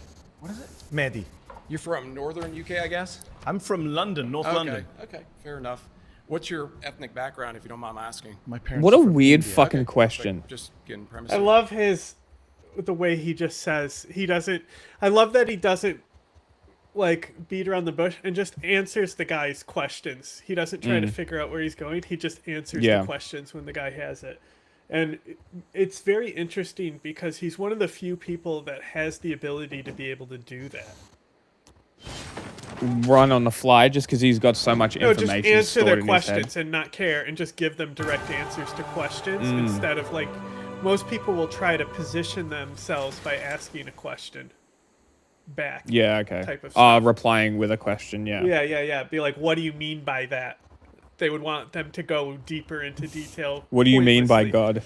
But Nazi, like the Medes knows exactly what this guy is asking and why, and he just knows that doing that is going to make things get delayed instead of just letting this guy get his argument out sooner. Yeah. You're from northern UK, I guess? I'm from London, North London. Okay, fair enough. What's your ethnic background, if you don't mind asking? My parents are from India. Okay, perfect. Just getting premise here. Now, there's a couple weird things about this exchange you may have noticed. First of all, Richie obviously knows Mehdi's name. He knows who he came here to debate. He had no reason to ask multiple times. Secondly, Mehdi's ethnic background has nothing to do with this conversation. So why is Richie moving like this when his statements are clearly irrelevant? Let's watch. What's your ethnic background, if you don't mind asking? My parents are from India. Okay, perfect. Just getting premise here. First of all, I want to say The premise that of Donald Trump being pro-crime. No, no, no. I want to concern myself with why you care about what's happening in the U.S. first and foremost. Secondly, I want to say this: with the argument, should people who live in the U.S. not care about? Let's not interrupt each other, because I have this thing. Like people know, I have this thing. I have to stay calm. Okay, so here's the thing. Happy that he released J6. In fact, so much so that I was prepared to protest if he didn't. Okay. So when you say, are you okay that he's pro-crime? Sure, because you know what? We're changing the definition of what crime is, first and foremost. You don't think stomping on police officers' heads is a crime? I don't think it's no longer a relevant conversation anymore. You're Really? arguing. No, it's not, because you know what? Okay, have you seen the U.S. in the last 4 or 5 years? Yes, I've BLM lived protests. there for a Have you while. seen? Okay, I myself have been involved in these protests. I've seen egregious things that you couldn't even imagine. So we have being no done rules to then? conservatives. It's not about that. It's What's it about about? tribal warfare. Okay. That's where we're at in the U.S. I don't know where you're at in the U.K. You're from India, so I don't really. I'm not from India. Oh, you sorry. Your parents are from India, so. Did you catch that? These statements about Mehdi's ethnicity have nothing to do with the conversation at hand. They are purely emotional barbs designed to put him off balance. This is a trap, okay? If you lose your cool in this situation, no matter how justified you are, you're going to make a fool of yourself. So, how do we manage our emotions during a debate? First of all, you need to understand that you have no obligation to engage with these lines of attack. They are in the wrong for bringing this stuff up.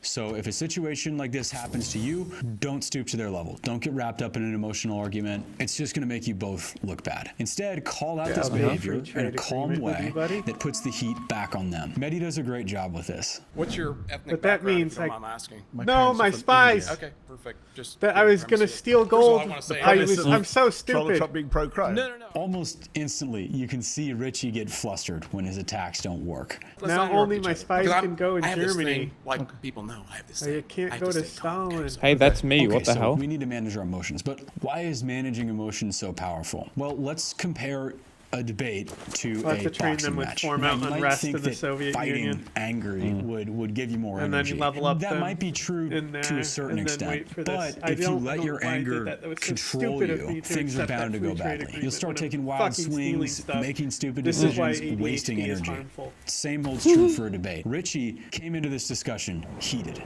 You can feel the anger radiating off him. I have to give stay. me I have to stay loyalty. calm. Minus Ironic, right? population It for actually makes loyalty. sense if you think about it, though. Yeah. Emotional attacks come from emotional people. And as you vote might for expect, you that to causes culture Richie to bombs. Are you still say building some districts? pretty silly Yeah. stuff. I'm an American, you know. You're an American citizen? Okay, Yes. fair enough. I don't know how Yes. you got that, but fair enough. Here's the thing. Are you an American citizen? Absolutely. Okay. But here's the thing. Not sure how you got that. Okay. Born here. But you're a descendant of immigrants, settlers, I didn't know. colonialists. Yeah, You don't colonials. look, you don't yeah. look very Native American to me. I am Native American. Whites not. are Native Americans. What are you Sorry, talking about? you're not. What are you talking about? You're not. Whites are Native Americans. Really? Here's the thing. I am happy that he released J6. In fact, so much so that I was prepared to protest if he didn't. Okay. So when you say Someone are you okay stole that an he's US pro-crime? vehicle in sure, Minneapolis. because you know what? We're changing the definition of what crime is. It's about tribal warfare. That's where we're at in Amazing. the U.S. Think about it. Even if you legitimately Ooh. believed in what Richie just said, Ooh, this is interesting. still an awful way This is to great. express I love that this. perspective. Hence why you can see Kai cringing in the background. Bro And if really you're wanted observant, a you can see population this boost, pattern I guess. play out over and over and over again Yes, sir. throughout the video. I Later know, on, he tried Mehdi to sits vote for down with you to Connor, get who a can't help population but boost gloat and minus about how loyalty. far right he is. Stalin So I would is the say one who that voted with it in. Trump being anti-constitution, I don't really care. Lady to be Six quite Guy frank. voted for herself What do you believe in? there. Autocracy. And if that autocrat kills you and your family, you're fine with that. Well, I'm not going to be a part of the group that he kills because How do you that's the know? whole thing. How do Well, you know? Carl Schmitt Autocrats tend to kill everyone, Carl even their own Schmitt makes supporters. this point very well in his work. It's the friend-enemy distinction, right? You Carl liberals, Schmitt, the you- Nazi Yeah, theoretician. absolutely. I don't care. You're a little bit more than a far-right Republican. Hey, what can I say? I think you could say, I'm a fascist. Yeah, I am. Or we could talk about Joseph, who was Fat actually fuck is a kinda bit holding too his own confident. against Mehdi. Sure, so you saying can look that at like the shit. STEM industry. It's been in like a complete and total recession. There's been tons of studies like from the Economic Policy Institute that shows the study you're talking about is from Giovanni Perry, and what he did is he didn't account for aggregation issues. Nor did he look at an occupational approach where you look at the specific firms that immigration's going into, like Kim ETAL 2013 did. Until he blows up. Listen to me. I am an immigrant. I'm speaking from personal experience. Get the hell out. I don't even like... I should get the hell out. Yes. Why? I don't want you here. Why? Because you come here and say all this bullshit about how Americans. So why are these guys choosing to communicate in a way that's bound to make them look crazy? Well, they're not choosing to. Their emotions are in the driver's seat. They're falling victim to what I call the radicality Being a reflex. little bitch. The radicality reflex describes the Falling tendency to of what I people call to take being a intentionally bitch. provocative positions out of pure spite. Let's watch another clip from Richie and Mehdi's conversation, and I'll show you what I mean. Newsflash, the conservatives are liberal to me, okay? Neocons, the libertarians, all those mainstream Bro, people, look at this. they might as well be leftists to me. Okay? Look at this fucking... I don't understand why this one isn't also boosted, but look, like I got boosted farms all through this region. This region is just a fucking giant farm.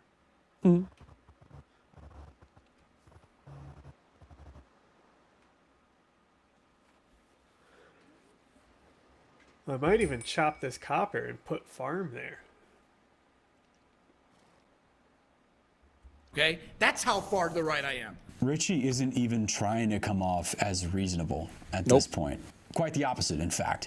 He's getting off on the idea of triggering Mehdi and all the libtarbs watching. Now, you might be thinking, this is a boneheaded mistake. I would never act like that. Not so fast. Let's flip the language here. Newsflash, the liberals are conservative to me, okay?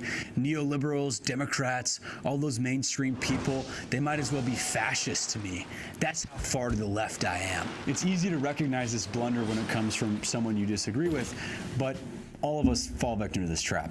I certainly have in the past. When you revel in radicality purely to spite your perceived enemies, you put off normal people rather than winning them over.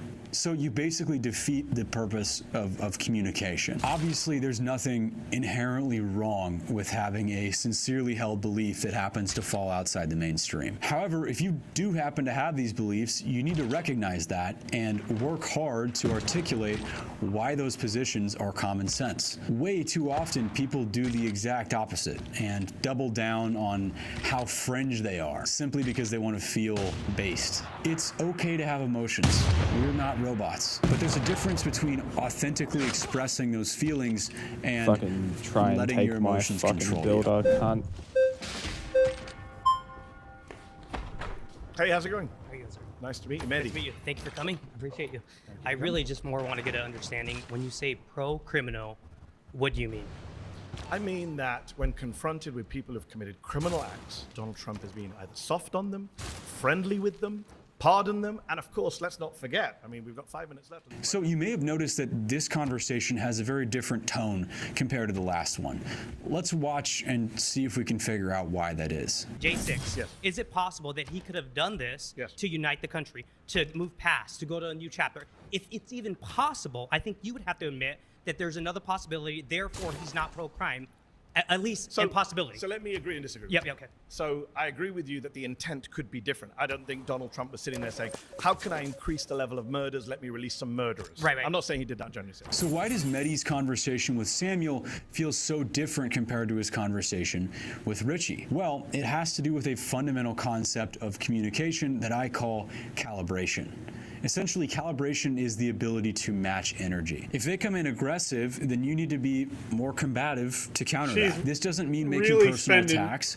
she's It got just more means that you need 3 to rock bands control the out right now. She's conversation really more aggressively if trying you to don't do want to be this tourism steamrolled. You gotta be blitz. firm. On the other She's hand, gaining if they're more tourism, too. conversational, like Samuel, be conversational with them. So how can you calibrate your conversations to the proper level? You do it by assessing good faith. Good faith simply means honesty or sincerity of intention. If they seem to actually care about understanding your perspective and reaching the truth, then they're acting in good faith. If they clearly just want to make you look stupid Her and religious win an argument, influence slipped over they're my acting in bad civilization faith. as By the well. way, this good faith, bad faith distinction isn't a yes-no binary.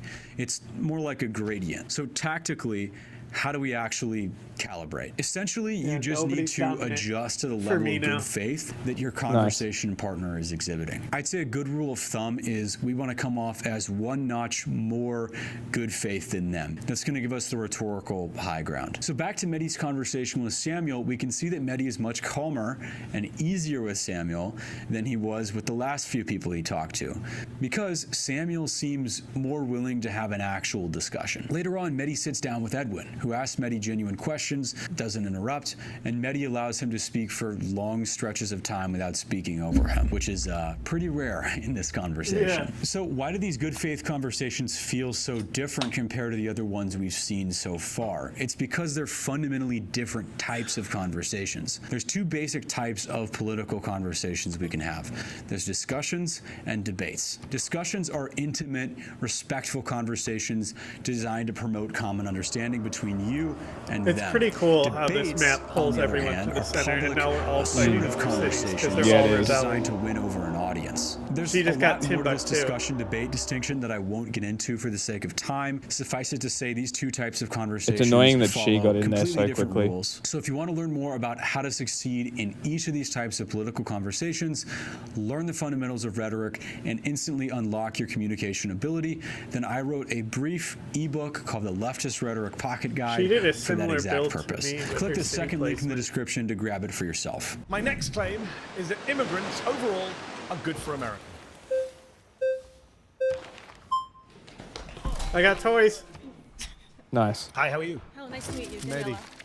Fishing boats So get in one regards to your production. previous I already have a question, pantheon do for you that. care more about helping Americans or immigrants in this? Right, chop this in claim? copper. Now, up until this point in the debate, I've had nothing but good things to say about Mehdi. He's been doing very well. But in this conversation with Daniela, I think he makes a pretty massive blunder, actually. Let's watch. The millions of immigrants, it's up to the millions. It's the last 20 years now, and it has dramatically affected Americans here in the country, which Positively, people, I would argue. people like me and everyone around here, we cannot find homes or even get jobs within our own fields that we go to college for, that we get into debt for. Many people here are in college or went to college, but we can't even find jobs in our fields, also because of the H-1B visa program as well. But in regards to just your claim about Sounds immigrants like a cop-out. specifically, we cannot even get jobs to pay for housing. Unemployment is at a record low right now, even under Donald Trump. And I'm not a Donald Trump fan, but I would say unemployment under both Biden and Trump has been at record low levels. Now, let me ask you, do you think that the average person is more likely to agree with Daniela or Mehdi regarding their assessment of the economy? Frankly, when it comes to the economy, I think most people would agree with Daniela that things are tough out there. Good jobs are hard to come by. Prices for essentials like food, housing, healthcare, and education are sky high. The problem is that when she blames this economic situation on immigration, Mehdi doesn't respond properly. He gets his wires crossed a little bit. Rather than providing an alternative explanation for people's economic woes, he pretends that everything is fine. The United States economy was not at It's better now. The American economy is better than it's been Not for from many the- years. not from the And I can say statistics that I as someone who see. We doesn't like have- Donald Trump. I do not think that many people share that sentiment right now. Now, to his credit, Mehdi does mention tariffs here, and he does call out billionaires at certain points in the video. However, the core of his argument with Daniela is genuinely that the economy is Except doing great. deal. That's a tough sell these days. Congressional Budget Office, which is bipartisan, Republicans and Democrats both use it. They have said that the immigration surge that you mentioned will lead to an extra $9 trillion of GDP over the next 10 years. She wants that to give me amounts to $5 gold. $65,000 per American household. That's $65,000 for each and every one of you holding up a red flag. Except it's not. It's clearly not, because GDP doesn't distribute like that, and everyone knows it. This is exactly why liberals have been So that also will give floundering you a lately production compared to economic populists. Okay. This is why the Biden administration had such a strong We have a level backlash. 2 alliance Everyone intuitively now. understands that unemployment statistics don't measure the quality of jobs or the standard of living that those 'Cause I've been jobs sending you provide. trade. GDP going up means very little for the average person if all that wealth is going to a small group of elites while their cost of living continues to rise and their income stagnates and their job prospects evaporate. If we don't understand that, acknowledge that, and provide an explanation for it, we're going to keep losing ground to people like Daniela who say you're struggling because immigrants are abusing welfare and taking your jobs. So how can you address people's economic concerns without falling into anti-immigrant rhetoric? Well, you first need to understand what I call the diagnosis-prescription distinction. Let me explain. When you're discussing a political issue, like the economy, there are two separate components. First, there's a diagnosis. In other words, what's the issue here? Second, there's a prescription. In other words, what should we do to solve this problem? In this case, Daniela's diagnosis is that the economy is doing bad, and her prescription is immigration restriction. Mehdi blunders here by arguing with the diagnosis.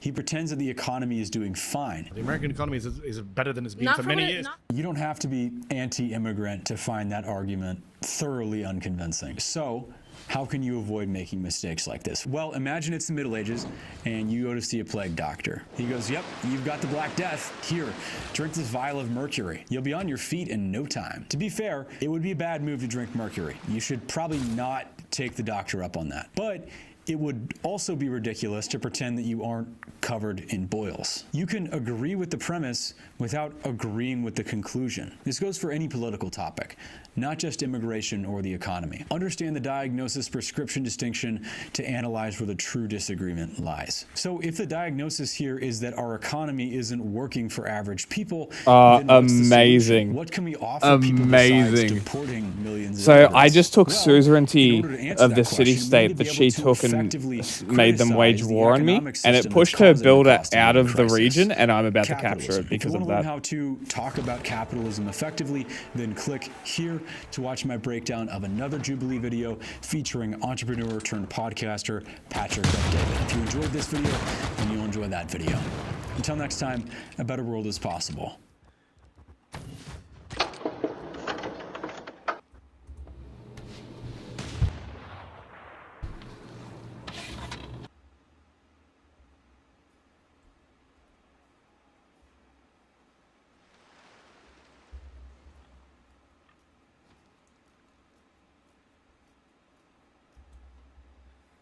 There's a clip of DHS Secretary Kristi Noem that I really think you should see. I remember a time when Republicans were very careful about and worried about the government, particularly unelected people. Well, we can't trust our having, government anymore. having access That's to our personal data. Yeah. Oh, But absolutely. you are the government. Yeah. That was from an interview that Noem did last year with CNN when the Trump administration was under a ton of pressure for allowing Elon Musk access to a mountain of personal data that the U.S. government has about its Golden citizens. This clip age. is making the rounds again on social media, and I think that the mindset that Noem reveals in this clip is actually crucial to understanding the way that the Trump administration has been acting lately, from the actions of ICE and the Department of Homeland Security to the recent fight between the Trump administration and the Federal Reserve. At face value, it doesn't make much sense for Noem to be saying things about how the government is untrustworthy. She is the government. Her boss is the president. But she's far from the only person in the Trump administration using this kind of rhetoric. J.D. Vance goes on about the deep state undermining negotiations. Trump himself talks a lot about the deep state. He posted Deep State Reckoning on this video of Fox News host outlining their phantasmagoric visions of warring factions within the U.S. federal government Is it on working water? to undermine conservatives. You know, Yeah, will there it be doesn't- consequences it's like for it's the weird people when that it's you on mentioned water. that are possibly involved It, like, here, including teleports Hillary the filter Clinton? away. Is the deep state still going to work No, with like Democratic it operatives? says I to can't even essentially move on try it. It and just rig says an I'm election attacking with it this and won't false let me. narrative. I mean, there are big Yeah, questions like about I whether said, it's this weird with the ideology has been rooted out of these Okay, places. never mind. I got No, it. if you think the deep state is done trying to go after Donald Trump or Republicans and conservatives, I got another thing coming. Now, why would they be doing this? It's strange. They are the government. To the extent that the bureaucracy is doing bad stuff, that's their fault. President Truman famously had a sign on his desk that said, "The buck stops here," because as the president, as the leader of any organization, you do bear some responsibility when your organization fails. At the same time, you'd think an administration effectively saying, we do not have control over our own government, and that's effectively what they're saying whenever they talk about the deep state stuff, would play horribly. You'd think that that would play horribly and make them look like incompetent buffoons. So I've been thinking a ton about this question of why it doesn't seem to matter to people, and especially the Republican base, that the Trump administration is just constantly talking like they aren't fully in control of their own government. Why doesn't this seem like some sort of scandal? And I think I've come to the conclusion that this just kind of fundamentally misunderstands the relationship that the second Trump administration has with the American government. On some fundamental level, I think the second Trump administration does not see itself first and foremost as the U.S. government. The second Trump administration sees itself first and foremost as a representative of or an emanation of the generalized conservative impulse in American politics. The fact that the Trump administration sees itself this way has three really big consequences for how it acts in American politics. First, it means they have basically no respect for the American political system because they aren't fundamentally loyal to the American political system. They're fundamentally loyal to the conservative impulse. And so they are likely to see things like Congress, the courts, even the Constitution as mere obstacles to the implementation of a conservative vision for the United States, rather than as things that they have to work with or structures that they have to work within. Second, it means that they can avoid some responsibility with the base for the poor performance of their actual government. And third, maybe most important, it means that they do not feel any sense of responsibility or duty towards people who are not aligned with their project. Let's start with that first point. Listen to any Trump administration official talk long enough and you'll hear something like this. The Democrat Party has reached a point of extremism where the only thing that they believe is legitimate are the things that keep them in power and that keep their policies in effect no matter the will of the public. This kind of rhetoric serves two purposes. First, I think it is intended to, at least in part, create a false equivalence between Democrats just disagreeing with Trump and the actual real January 6th coup attempt. This is especially clear whenever you hear Trump administration officials using words like insurrection in contexts where it makes absolutely no sense. Here's Stephen Miller calling a court ruling that didn't go the Trump administration's way a legal insurrection, just as an example. The second purpose this serves, though, and what I really want to talk about here, is that this language is intended to claim the authority to implement their agenda outside the law. The Trump administration does not have enough votes in Congress to do basically anything substantive legislatively because Trump does not have enough votes to overcome the 60-vote filibuster threshold in the Senate. Because the senators refuse to eliminate the filibuster, basically all Congress can do right now is pass relatively non-controversial stuff or budget bills, which are not subject to the filibuster. The Trump administration is not satisfied with this, so instead of working with Congress to implement their agenda, they are attempting to claim that simply by winning the presidential election of 2024, they have gained the absolute right to do whatever they want. In their mind, anyone attempting to oppose the Trump administration on any issue is attempting to overturn the election. Anyone with the most basic understanding of how the American government works. I'm thinking I might put it where your builder is, actually. The president is not a dictator, and just saying that you're acting on behalf of the will of the people does not grant you extra powers that the president is not explicitly granted by the Constitution. This certainly hasn't stopped the Trump administration from pretending that this is how things work, though. This is J.D. Vance saying that the War Powers Act, a law that regulates how the president can use the military, is fake. The president, I believe himself, has already said every president, Democrat or Republican, believes the War Powers Act is fundamentally a fake and unconstitutional law. It's not going to change anything about how we conduct foreign policy over the next couple of weeks, the next couple of months. And that'll continue to be how we approach things. Go ahead. Of course, the President of the United States is the Commander-in-Chief of the Armed Forces, but Article 1 of the Constitution is very clear that Congress alone is granted extensive power to govern how the military is used, including to make rules for the government and regulation of the land and naval forces. Congress is also the branch with the power to declare war and the branch that funds the military. But again, the Trump administration doesn't actually really care about the Constitution, because if you listen to what they're saying and the intellectual MAGA. So I specifically researched the oil tree first to make sure I could secure oil. Now I finally researched coal, which will give me coal power. Nice. And now we're going electricity next. People who influence the Trump administration will just outright say this sometimes, is that they are appealing to a source of power and legitimacy outside the Constitution and above the law. If you listen to Stephen Miller talk about what he thinks the authority of the president is, you'd think that the Reichstag had just passed the 1933 Enabling Act. That's how the Trump administration is talking about the 2024 election. They want you to think that the 2024 election was a blank check to ignore the Constitution and do whatever they want, completely unconstrained. The second thing I want to talk about is how, because the Trump administration doesn't first and foremost see itself as the government, and instead first and foremost sees itself as a kind of conservative mandate for change, they've been able to adopt an anti-government framing to avoid accountability for their government being incompetent and authoritarian. Remember that Kristi Noem clip from the beginning of the video? We can't trust our government anymore.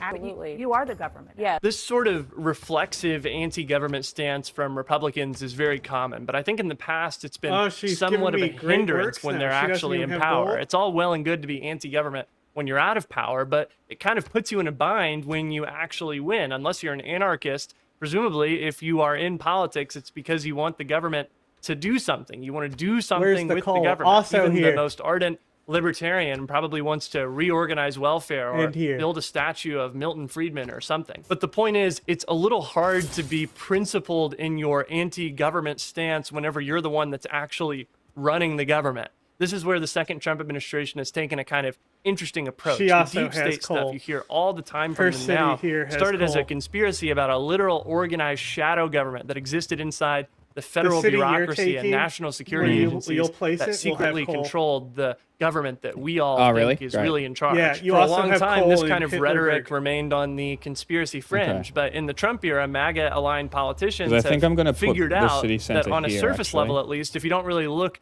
too much into the details of the original conspiracy, a lot of the deep state type rhetoric bears a striking resemblance to less conspiratorial complaints that establishment Republicans have had about unaccountable bureaucrats for like 50 years. So the deep state framing turned out to be really useful for the Trump administration because that framing allows them to signal to the conspiracy nuts in the MAGA base that they know what's up, while at the same time making establishment Republicans happy. They can claim that the deep state stuff isn't all that much different from what they've been saying for years, and there's some plausible deniability about the conspiracy dog whistle. So that's why it matters from a kind of coalition building perspective. But the deep state framing is also very important to the second Trump administration because it gives them a way to have allies and enemies within their own government No way. without looking like they're just totally incompetent and out of control to their base. The deep state framing gives them an excuse to have a dysfunctional, poorly performing, failing government because all that dysfunction can be blamed on the deep state trying to sabotage the president. And it can also, when combined with that claim of an extra legal mandate for change that we've been talking about throughout this video, justify illegal and authoritarian action to destroy parts of the government that are seen as aligned with the anti-conservative deep state. Now, I know that was confusing, so let me give you an example. This is what we saw with the saga of Elon Musk, Doge, and USAID. USAID was cast as some organ of the deep state, propping up leftism in America and around the world. And so even though USAID was part of the government that the Trump administration now controlled, the Trump administration could talk about it like anti-government crusaders because they had constructed a narrative where USAID was part of this enemy parallel shadow government that their extra constitutional movement was at war with. To people who buy into this, it explains away all the chaos that occurred around that time in the Trump administration. Another more recent example of this same thing is the fight that the Trump administration is having with Federal Reserve Chair Jerome Powell. This video isn't about economics, so I won't spend too much time explaining how the Federal Reserve Thank you. works, but essentially, the Trump administration has been putting pressure on the Federal Reserve, the central bank of the United States, to lower interest rates because this is something that would stimulate the economy in the short term. The Federal Reserve was created to be insulated from this kind of direct political pressure because, as you might imagine, letting politicians manipulate the money supply to try and juice the economy might not be the I can healthiest thing in the modernize world. my Instead of infantry just right accepting here. this and doing other Oh, things no, that I might can't. improve the economy, like removing tariffs, just as an example, Trump has cast Jerome Powell, who he appointed in his first term, by the way, and the Federal Reserve as part of this enemy parallel government that's working to undermine him. As part of his pressure campaign on the Federal Reserve and on Jerome Powell specifically, Trump's Justice Department is launching an investigation into Powell over some stuff related to building renovations. This action led to Powell making this statement. The threat of criminal charges is a consequence of the Federal Reserve setting interest rates based on our best assessment of what will serve the public, rather than following the preferences of the president. This is about whether the Fed will be able to continue to set interest rates based on evidence and economic conditions, or whether instead monetary policy will be directed by political pressure or intimidation. This particular story has yet to finish playing out, so we'll see how it goes, but it's just the most recent example of President Trump attempting to claim powers that he absolutely does not have to control institutions and parts of the government in ways that he has absolutely no right to do. It's important to emphasize that no matter how much the president or his administration say that they have a mandate to do something outside the law, that this is just fundamentally incoherent. President Trump was elected to be president, an office outlined and bound by the Constitution. He was not elected to be dictator. It's impossible for voters to give someone a mandate to do something that they cannot constitutionally do. If you want to change the responsibilities of the president, you need to pass a constitutional amendment, not have the president's chief whiners go and complain about how his will is being undermined on national TV. Just really quick, as I write this, I'm about 850 subscribers away from hitting 20,000. If you like this video, or maybe you've liked some other stuff that I've done before, and you found yourself watching this video, No, because she's the actually algorithm giving runs you real back, deals consider now. subscribing. I really like making these videos for you all, and I'd love to hit that milestone by the end of this month. Okay, back to the video. The third thing that's important about how the Trump administration views itself, and probably the clearest evidence that exists that the Trump administration views itself fundamentally as more loyal to the conservative project than the country that they're actually governing, is that it's very clear that the Trump administration actively just hates anyone, any place, any organization that's not part of the conservative movement. Obama had a really famous speech where he talked about how we were one country and that it was bad to slice America up into clearly defined political allies and enemies. Guess what I just did? Like to slice and dice our So country into I red had states the and engineer blue that gives states, me red states Wonder for Progress, Republicans, blue states for Democrats, and but I've got the news for them too. We worship the an Wonder awesome that gives God in me the blue states, and governor we don't like titles. federal agents What? I built it in the governor, the thing that gives me governor titles, the Wonder. So I just unlocked it, and I also just got the engineer that gives me Wonder Progress, and I completed it in 2 turns. Just fucking amazing. Gotta love it. Where you're going, rock bands?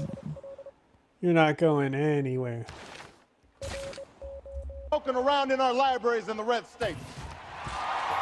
Let's contrast this with some of what we've seen from the Trump administration lately. Here's Stephen Miller describing all Democrats. Look, we discussed this last time I was on your show. The Democrat Party does not fight for, care about, or represent American citizens. It is an entity devoted exclusively to the defense of hardened criminals, gangbangers, and illegal I hear a Nazi talking. killers and terrorists. The Democrat Party is not a Democrat? political party. It is a domestic extremist organization. A day after Renee Good was murdered by an ICE agent, Kristi Noem appeared in front of a podium with the slogan, "One of ours, all of yours." This is a picture of the Department of Homeland Security's Twitter account reposting Trump's call for a day of reckoning and retribution against Democrats in Minnesota. The social media accounts of this administration are basically entirely geared towards generating approval from online right-wingers in the United States. Here's a clip from PBS talking a little about what this looks like in practice. From Friday, an ICE recruitment ad featuring the turn of phrase, "We'll have our home again," plastered over an image of a man on horseback and a stealth bomber flying in the distance. Wow. That's a reference to the song "We'll Have Our Home Again," a white supremacist anthem favored by the Proud Boys. Wow. There's really not even an attempt to act like the Trump administration is governing on behalf of all Americans. The official position of the Trump administration is that the Democratic Party is a domestic extremist organization. The Trump administration is claiming that the 2024 election gives them the right to ignore Congress, ignore the courts, and ignore the Constitution to push through an extremist agenda. They're trying to avoid accountability for their authoritarian consolidation of power inside the government by claiming to wage a war against a secret parallel government. And they are promising a day of reckoning and retribution for their political opponents. The good news is that through all this, Trump's popularity has fallen. He's hovering around 40% approval right now. We're headed for a midterm election in 2026. this will inevitably be seen as a referendum on the Trump administration. If Democrats win big enough in these midterms, and if we put pressure on Democrats to actually do something with the power that they're very likely to win in November of this year, looking at you, Chuck Schumer, we could make almost all of this stop, basically immediately. Not just because it would give the Democratic Party some actual institutional power in government, but because the Republican Party is currently made up of lots of different factions held together by loyalty to Trump. If it suddenly looks like Trump's brand is trash, if it looks like Trump is slipping with the base, any Republican with an ounce of ambition is going to be looking for ways to differentiate themselves come 2028. The Republican Party and the Trump administration does not care about being an effective government of the United States, working for the general welfare. He wants a of all luxury Americans. They are resource and a interested joint mostly war. in punishing enemies and seizing power beyond what the Constitution war grants against them. who? It's important Mansa to remember Musa. that there is no other room of people that's secretly in charge above people like Who was Miller offering it? and Vance and Noem and Rubio. Saladin? They're in charge. They're the ones in charge. Saladin but is at any not- point, Congress could. Saladin is not in this game. He has 2 cities, and I blocked him. Mm. And he tried, like, this city that we're fighting for control over right here was also one of his cities, I think. Okay. Oh, there's coal here where I could put another city right here.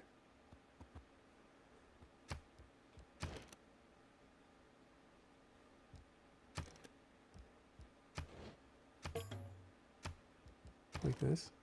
This is the new trade route. Stop them. At any point, Congress could force ICE and the Border Patrol to stop menacing people and stop occupying cities. At any point, Congress could stop tariffs. At any point, Congress could stop any of this. But the Republican Party won't do it. They are in the tank for the authoritarian consolidation. The best chance we have to stop this before 2028 is this November. And what we This have motherfucker to do is is throw sitting as on the many place that I wanna Republicans out of settle. office as possible. I'll be getting ready on this channel. Don't forget to subscribe to the channel so you can be part of that as we do things in the upcoming year. Like the video and share it if you really enjoyed it. Leave a comment. Thank you so much to all my channel members. I really appreciate you, and I would not be able to do this without you. Thank you again so much. I'm also launching a new channel membership tier every month. All right. We can probably call it pretty soon, I reckon. There's a clip of I wanna DHS.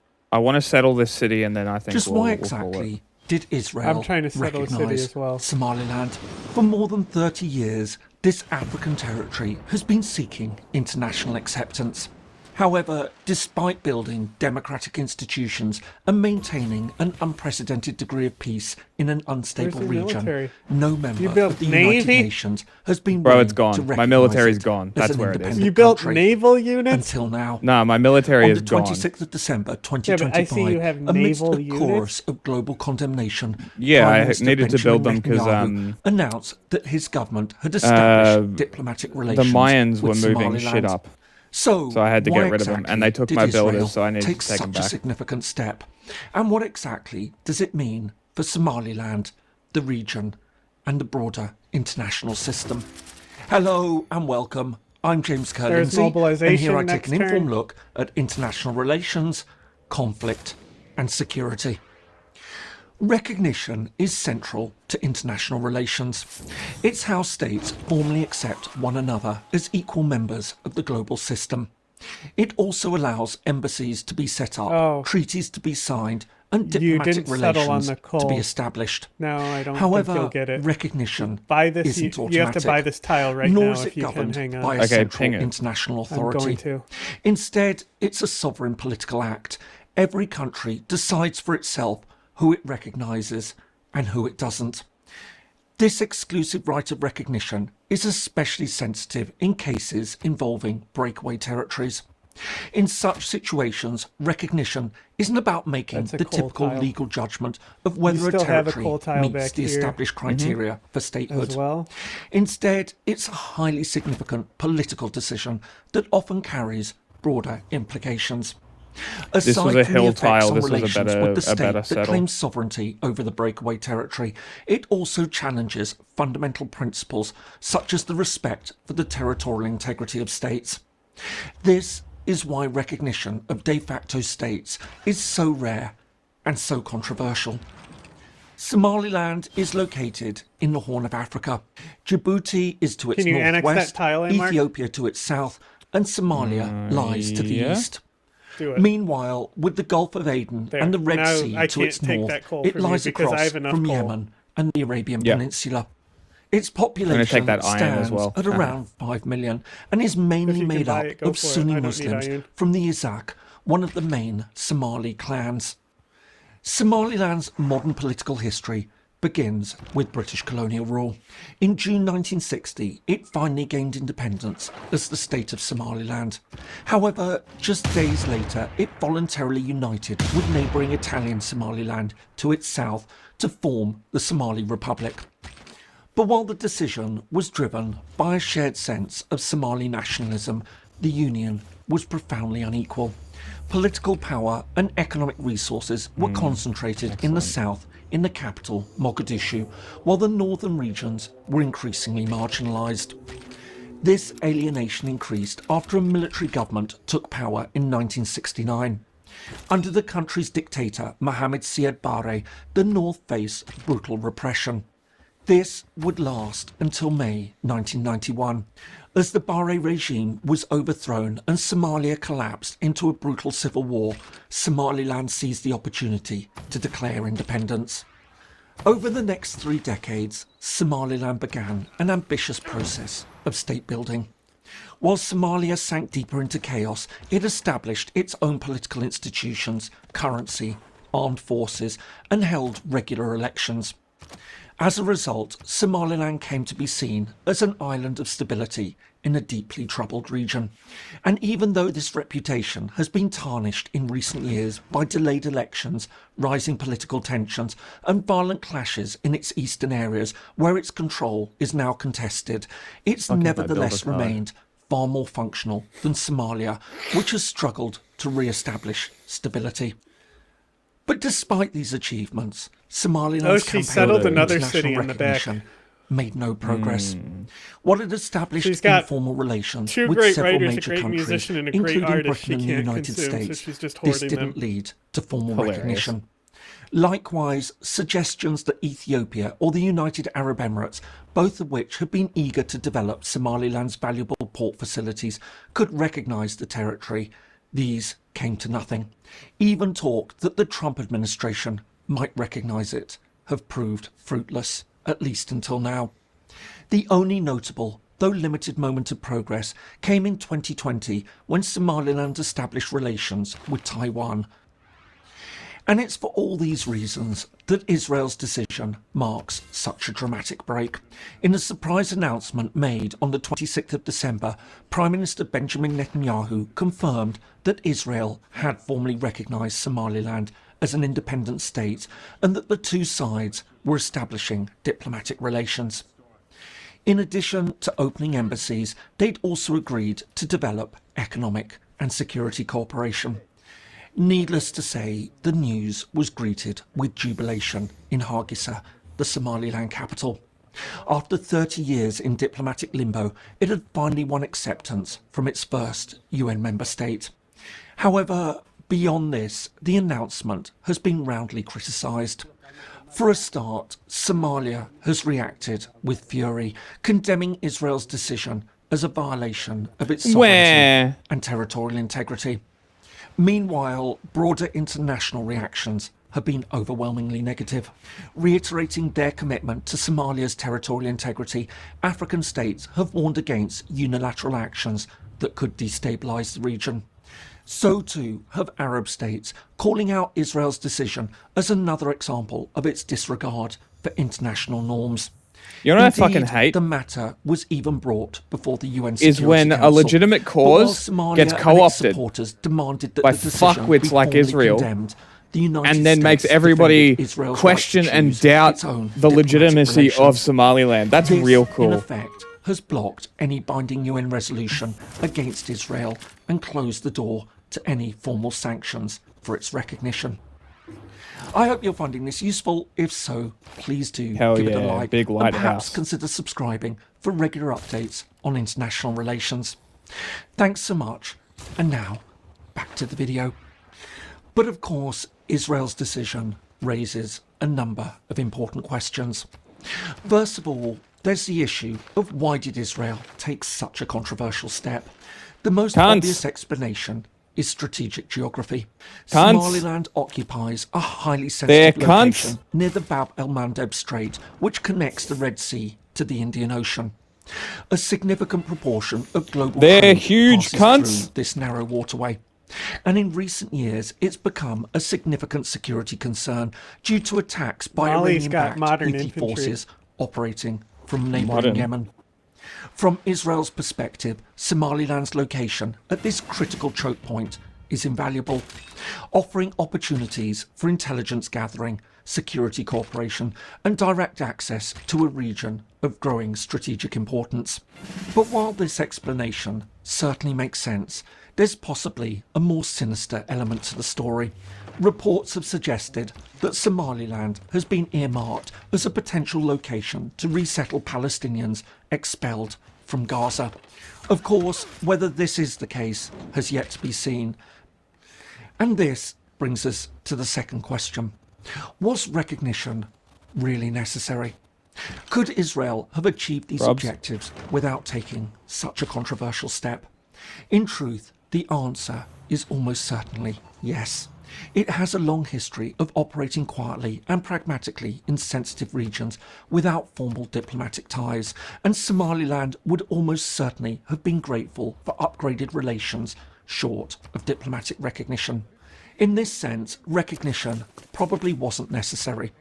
But by taking such a monumental neutralize decision, governor Israel 90% will for a almost capital. certainly have Hell cemented yeah. a long-term partnership based on profound gratitude. And this brings us to the third question. Can anything be done to reverse Israel's recognition? In simple terms, the answer is no. Again, recognition is a sovereign act. There's no legal mechanism to compel a state to withdraw this decision. While Somalia can protest the decision and lobby other countries to press Israel to change its mind, it's unlikely to change anything. Israel will have factored all this in before it made its move. The countries most likely to be furious about the decision are already angry with Israel. Meanwhile, Israel's allies won't see this as important enough to break ties. Great work for In this oil. sense, the decision to You recognize bet your ass I'll Somaliland trade a great comes work for at oil, a buddy. cost for Israel's diplomatic standing. But while all these are Oh, important she also has points, great admirals. perhaps the most crucial question is what Oh, Israeli no. recognition is likely to mean. Will other countries now follow its lead, or will Somaliland remain isolated? If Israel remains the only recogniser, while Somaliland will certainly gain some practical benefits, it will remain largely outside the international system. In contrast, if others follow, the consequences would be profound. Of course, the most important actor at this stage is the United States. But while many will inevitably see Israel's move as a precursor to US recognition, Washington has so far remained cautious. While it defended Israel's right to decide on recognition within the Security Council, it was noticeable that it didn't support the actual decision itself. Instead, the United States has said that its position remains unchanged. And perhaps for good reason. Given the wave of condemnation we've seen, Washington may not want to antagonise either the African Union or key Arab partners over what many in the US would see as a relatively minor issue. At this stage, therefore, a more likely scenario is a prolonged period of hesitation as Washington assesses the costs and benefits of following She just Israel's got example. a Corsair. But if it also to start recognised coming up, Somaliland, and I things just produced can change two radically, different Corsair especially corps, if Ethiopia and I and the have the United combat Arab boost from you. then followed suit. Excellent. This could potentially open the way for Immediately many more stopped her from countries bringing the to follow. cavalry up by running into But her for now, with cavalry. there's a deep irony to this whole story. For Somaliland, recognition by the United States or another African country would perhaps have been the most valuable validation of its claim to statehood. In contrast, Israel's decision risked politicizing its cause I and got tying 4 it wonders to right now. broader Middle Eastern geopolitical struggles. All this will almost certainly complicate future recognition efforts Ooh. rather than accelerating She them. has... And yet, none of this Is that a diminishes the wonder? significance of what has happened. For It is a wonder. Somalilanders, this is a moment of genuine jubilation. After 30 Damn, she years has of like trying, 7, the 8 first step wonders towards in her broader sieve. international Holy shit. recognition Yeah. has finally been She's taken. very culturally dominant. Likewise, for Israel, it represents a strategic foothold in a critical region. Oh, she Meanwhile, sent another for the Corsair in. international system as a whole, And did this she move core is them? a stark reminder Oh, that army. recognition is never simply about law or principle. It's about power, timing, and political calculations. Once recognition is granted, even by a single state, the international landscape is changed in ways that cannot easily be undone. In this sense, Israel's decision to recognise Somaliland is another sign that the old rules of international relations are now changing. I hope you found that useful. If so, there are some more videos that YouTube thinks you might find useful. Thanks so much for watching. You settled that city? And see you in the next video. Next. Yes, I'm about to. Okay, Is the there we go. United States Great. We'll save after this turn then.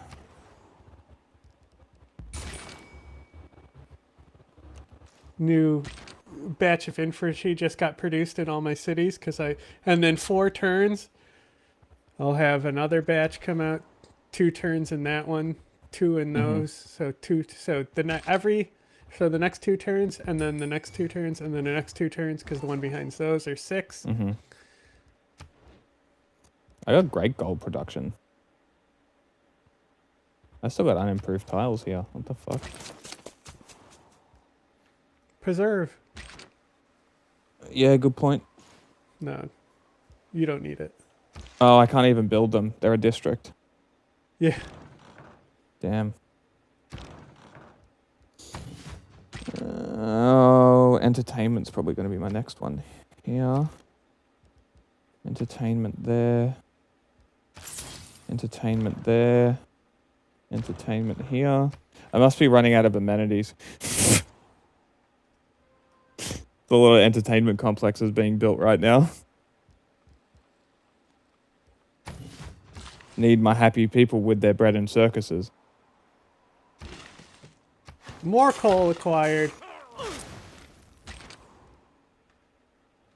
I am a fucking coal baron, bro. What do I have? 6 coal per turn. Damn. 6 oil per turn. 6 and 6. I'm getting 4 niter, 2 iron. And then I get an oil power plant next turn, 2 so I could horses. just build No all oil. the oil power plants. Right? And then I get units for those. And then after that, I build all nuclear power plants and then get all the units free for those. Yeah, I'm pushing for. I've been getting Eurekas for tech up to I'm pretty oil. bonkers with Abe Lincoln. Because I've been looking at the boosts, and I've been doing the boost to try and get faster tech research, and I'm about to research oil, and then I'm going to get my military engineer with my fucking railroads, and I'm going to move my shit so quickly through my shit. So excited. I love my railroads. I like trains.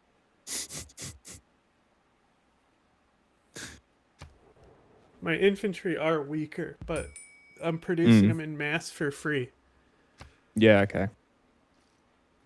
But they do get bonuses if it's jungle on my territory. Jungle and Interesting, okay. forest on my territory. Because they hid in the trees and fought the British. Interesting way you set yours up. My Because I cities. kind of did the same, except I did one on the river side of the mountain, and You one on just the kinda other did a side. straight line. Yeah, kind of. Instead of widening it in the middle. Well, see, like I was planning on using these planes for a super farm, but like if you look at my capital city, how it's set up, it's very cool. Right on the edge. Yeah, like all the districts going out on the side, Mhm. and like I don't necessarily need more districts there, so I don't really care about the population. Yeah. Ah, this is a good way to look at it. Strategic Overview? view. Yeah. So, that's funny. So I got what? What are you? You are Government Plaza, next to an industrial zone, next to commercial hub, next to an aqueduct, and that goes back to the city center. I just built the entertainment complex to the left of it, I believe, and I'm going to build the science to the right of it and have them surrounding this this horse pasture, which I'm going to keep just for the lols. Then I have my harbor in Hitlerberg, and I have 3 wonders surrounding it. Why? Because I fucking wanted to. Because it looks absurd. So I have the what is it? The Colossus, and I have the Great Lighthouse next to my my harbor, which has also got the mausoleum of Halicarnassus on it. Sure, Mushroom Hat Man, let's be friends. She's still so dominant in culture. Mm. All we've done is actually kind of Piss her sort off? of get her closer to a cultural victory because she has less population now. Okay. Interesting.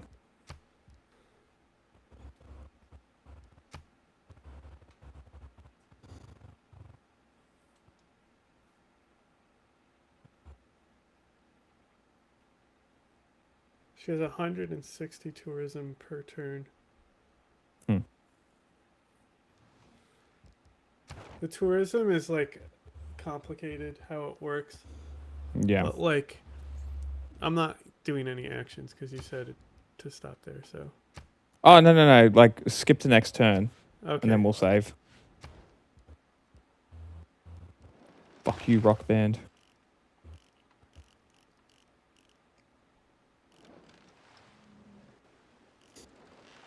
I have my wall of ships here. I have privateer fleet now? Yeah, privateer fleet.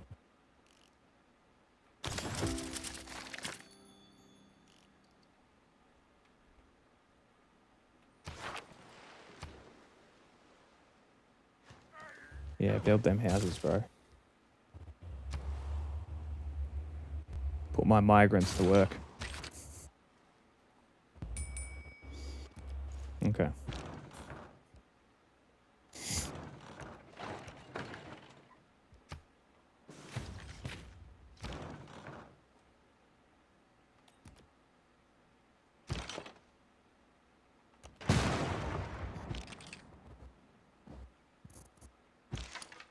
Get out of here, Rock Band.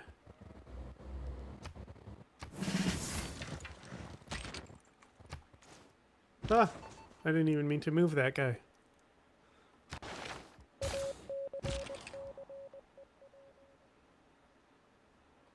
Mercury.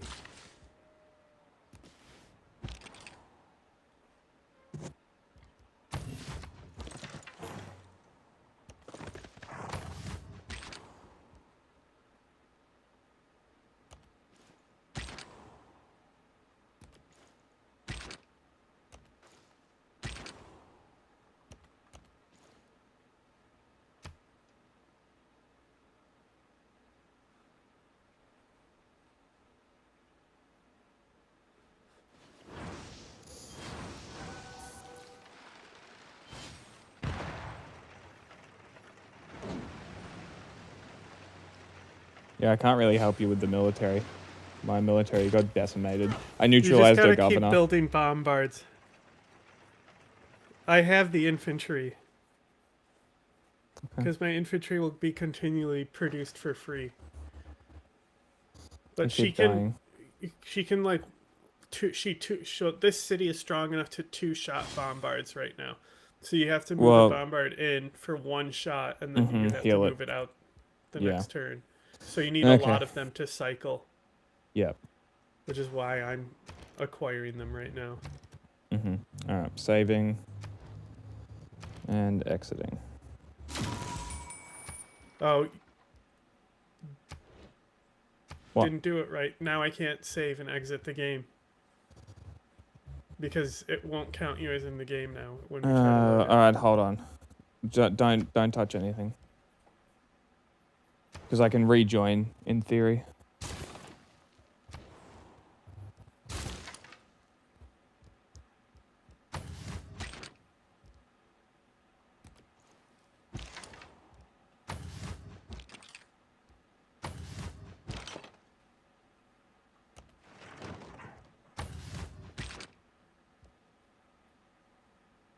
Lamau.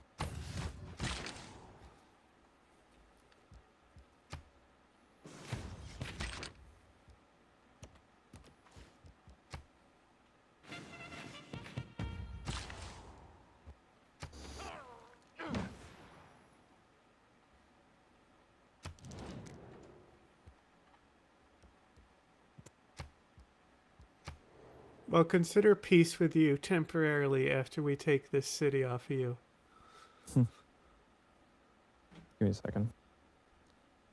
Loading it back and up. if I remember that I would give you this deal tomorrow. Oh my God, Mansa Musa is on her city, is on Fez over here, and she's trying to move units to defense against him.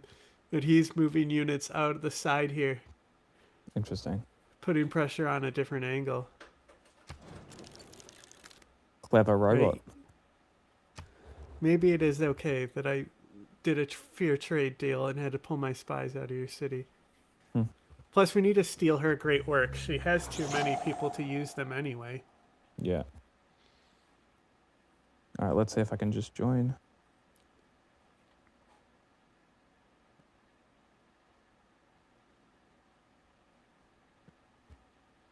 Says I'm joining.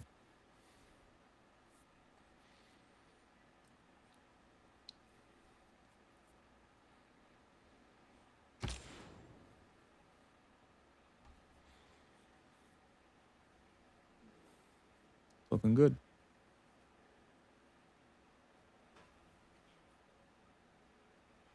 In the beginning.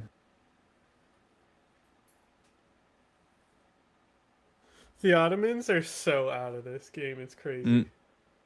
But I gave each AI a different difficulty level. Oh, did you? Yeah. Okay.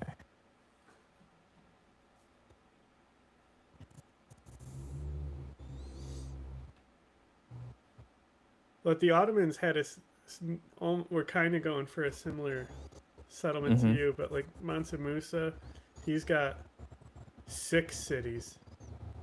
Okay. Did you move a turn? Nope. Stalin has 4 that are pretty tight.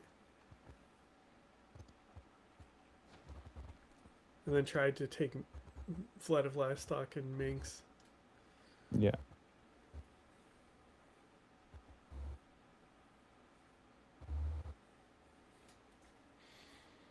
I have to go through all my fucking units to make sure nothing got fucked up.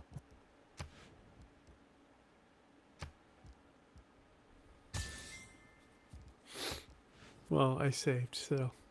I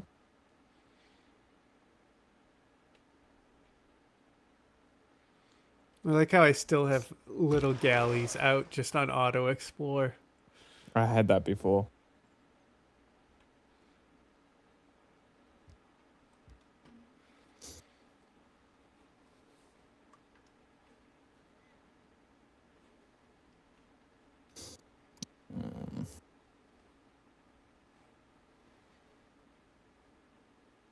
Yep, we're all good. Eleanor would crush this map so hard. Yeah. Have you played her yet? No. Her mechanic Right. is just that she's able to just sap loyalty out of cities next to her. Oh, so interesting. she can do a domination victory without ever going to war. Damn. It's like really tedious to do that, but the point is that you can. Yeah. All right. You left? She's built all around the loyalty mechanic. Yeah. Yeah, okay. Cool. Alrighty. Well, we will see everybody tomorrow or the next day or whenever the fuck the next stream is. I hope you enjoyed the little segment we had. That was good fun. But yeah, we'll see you next time.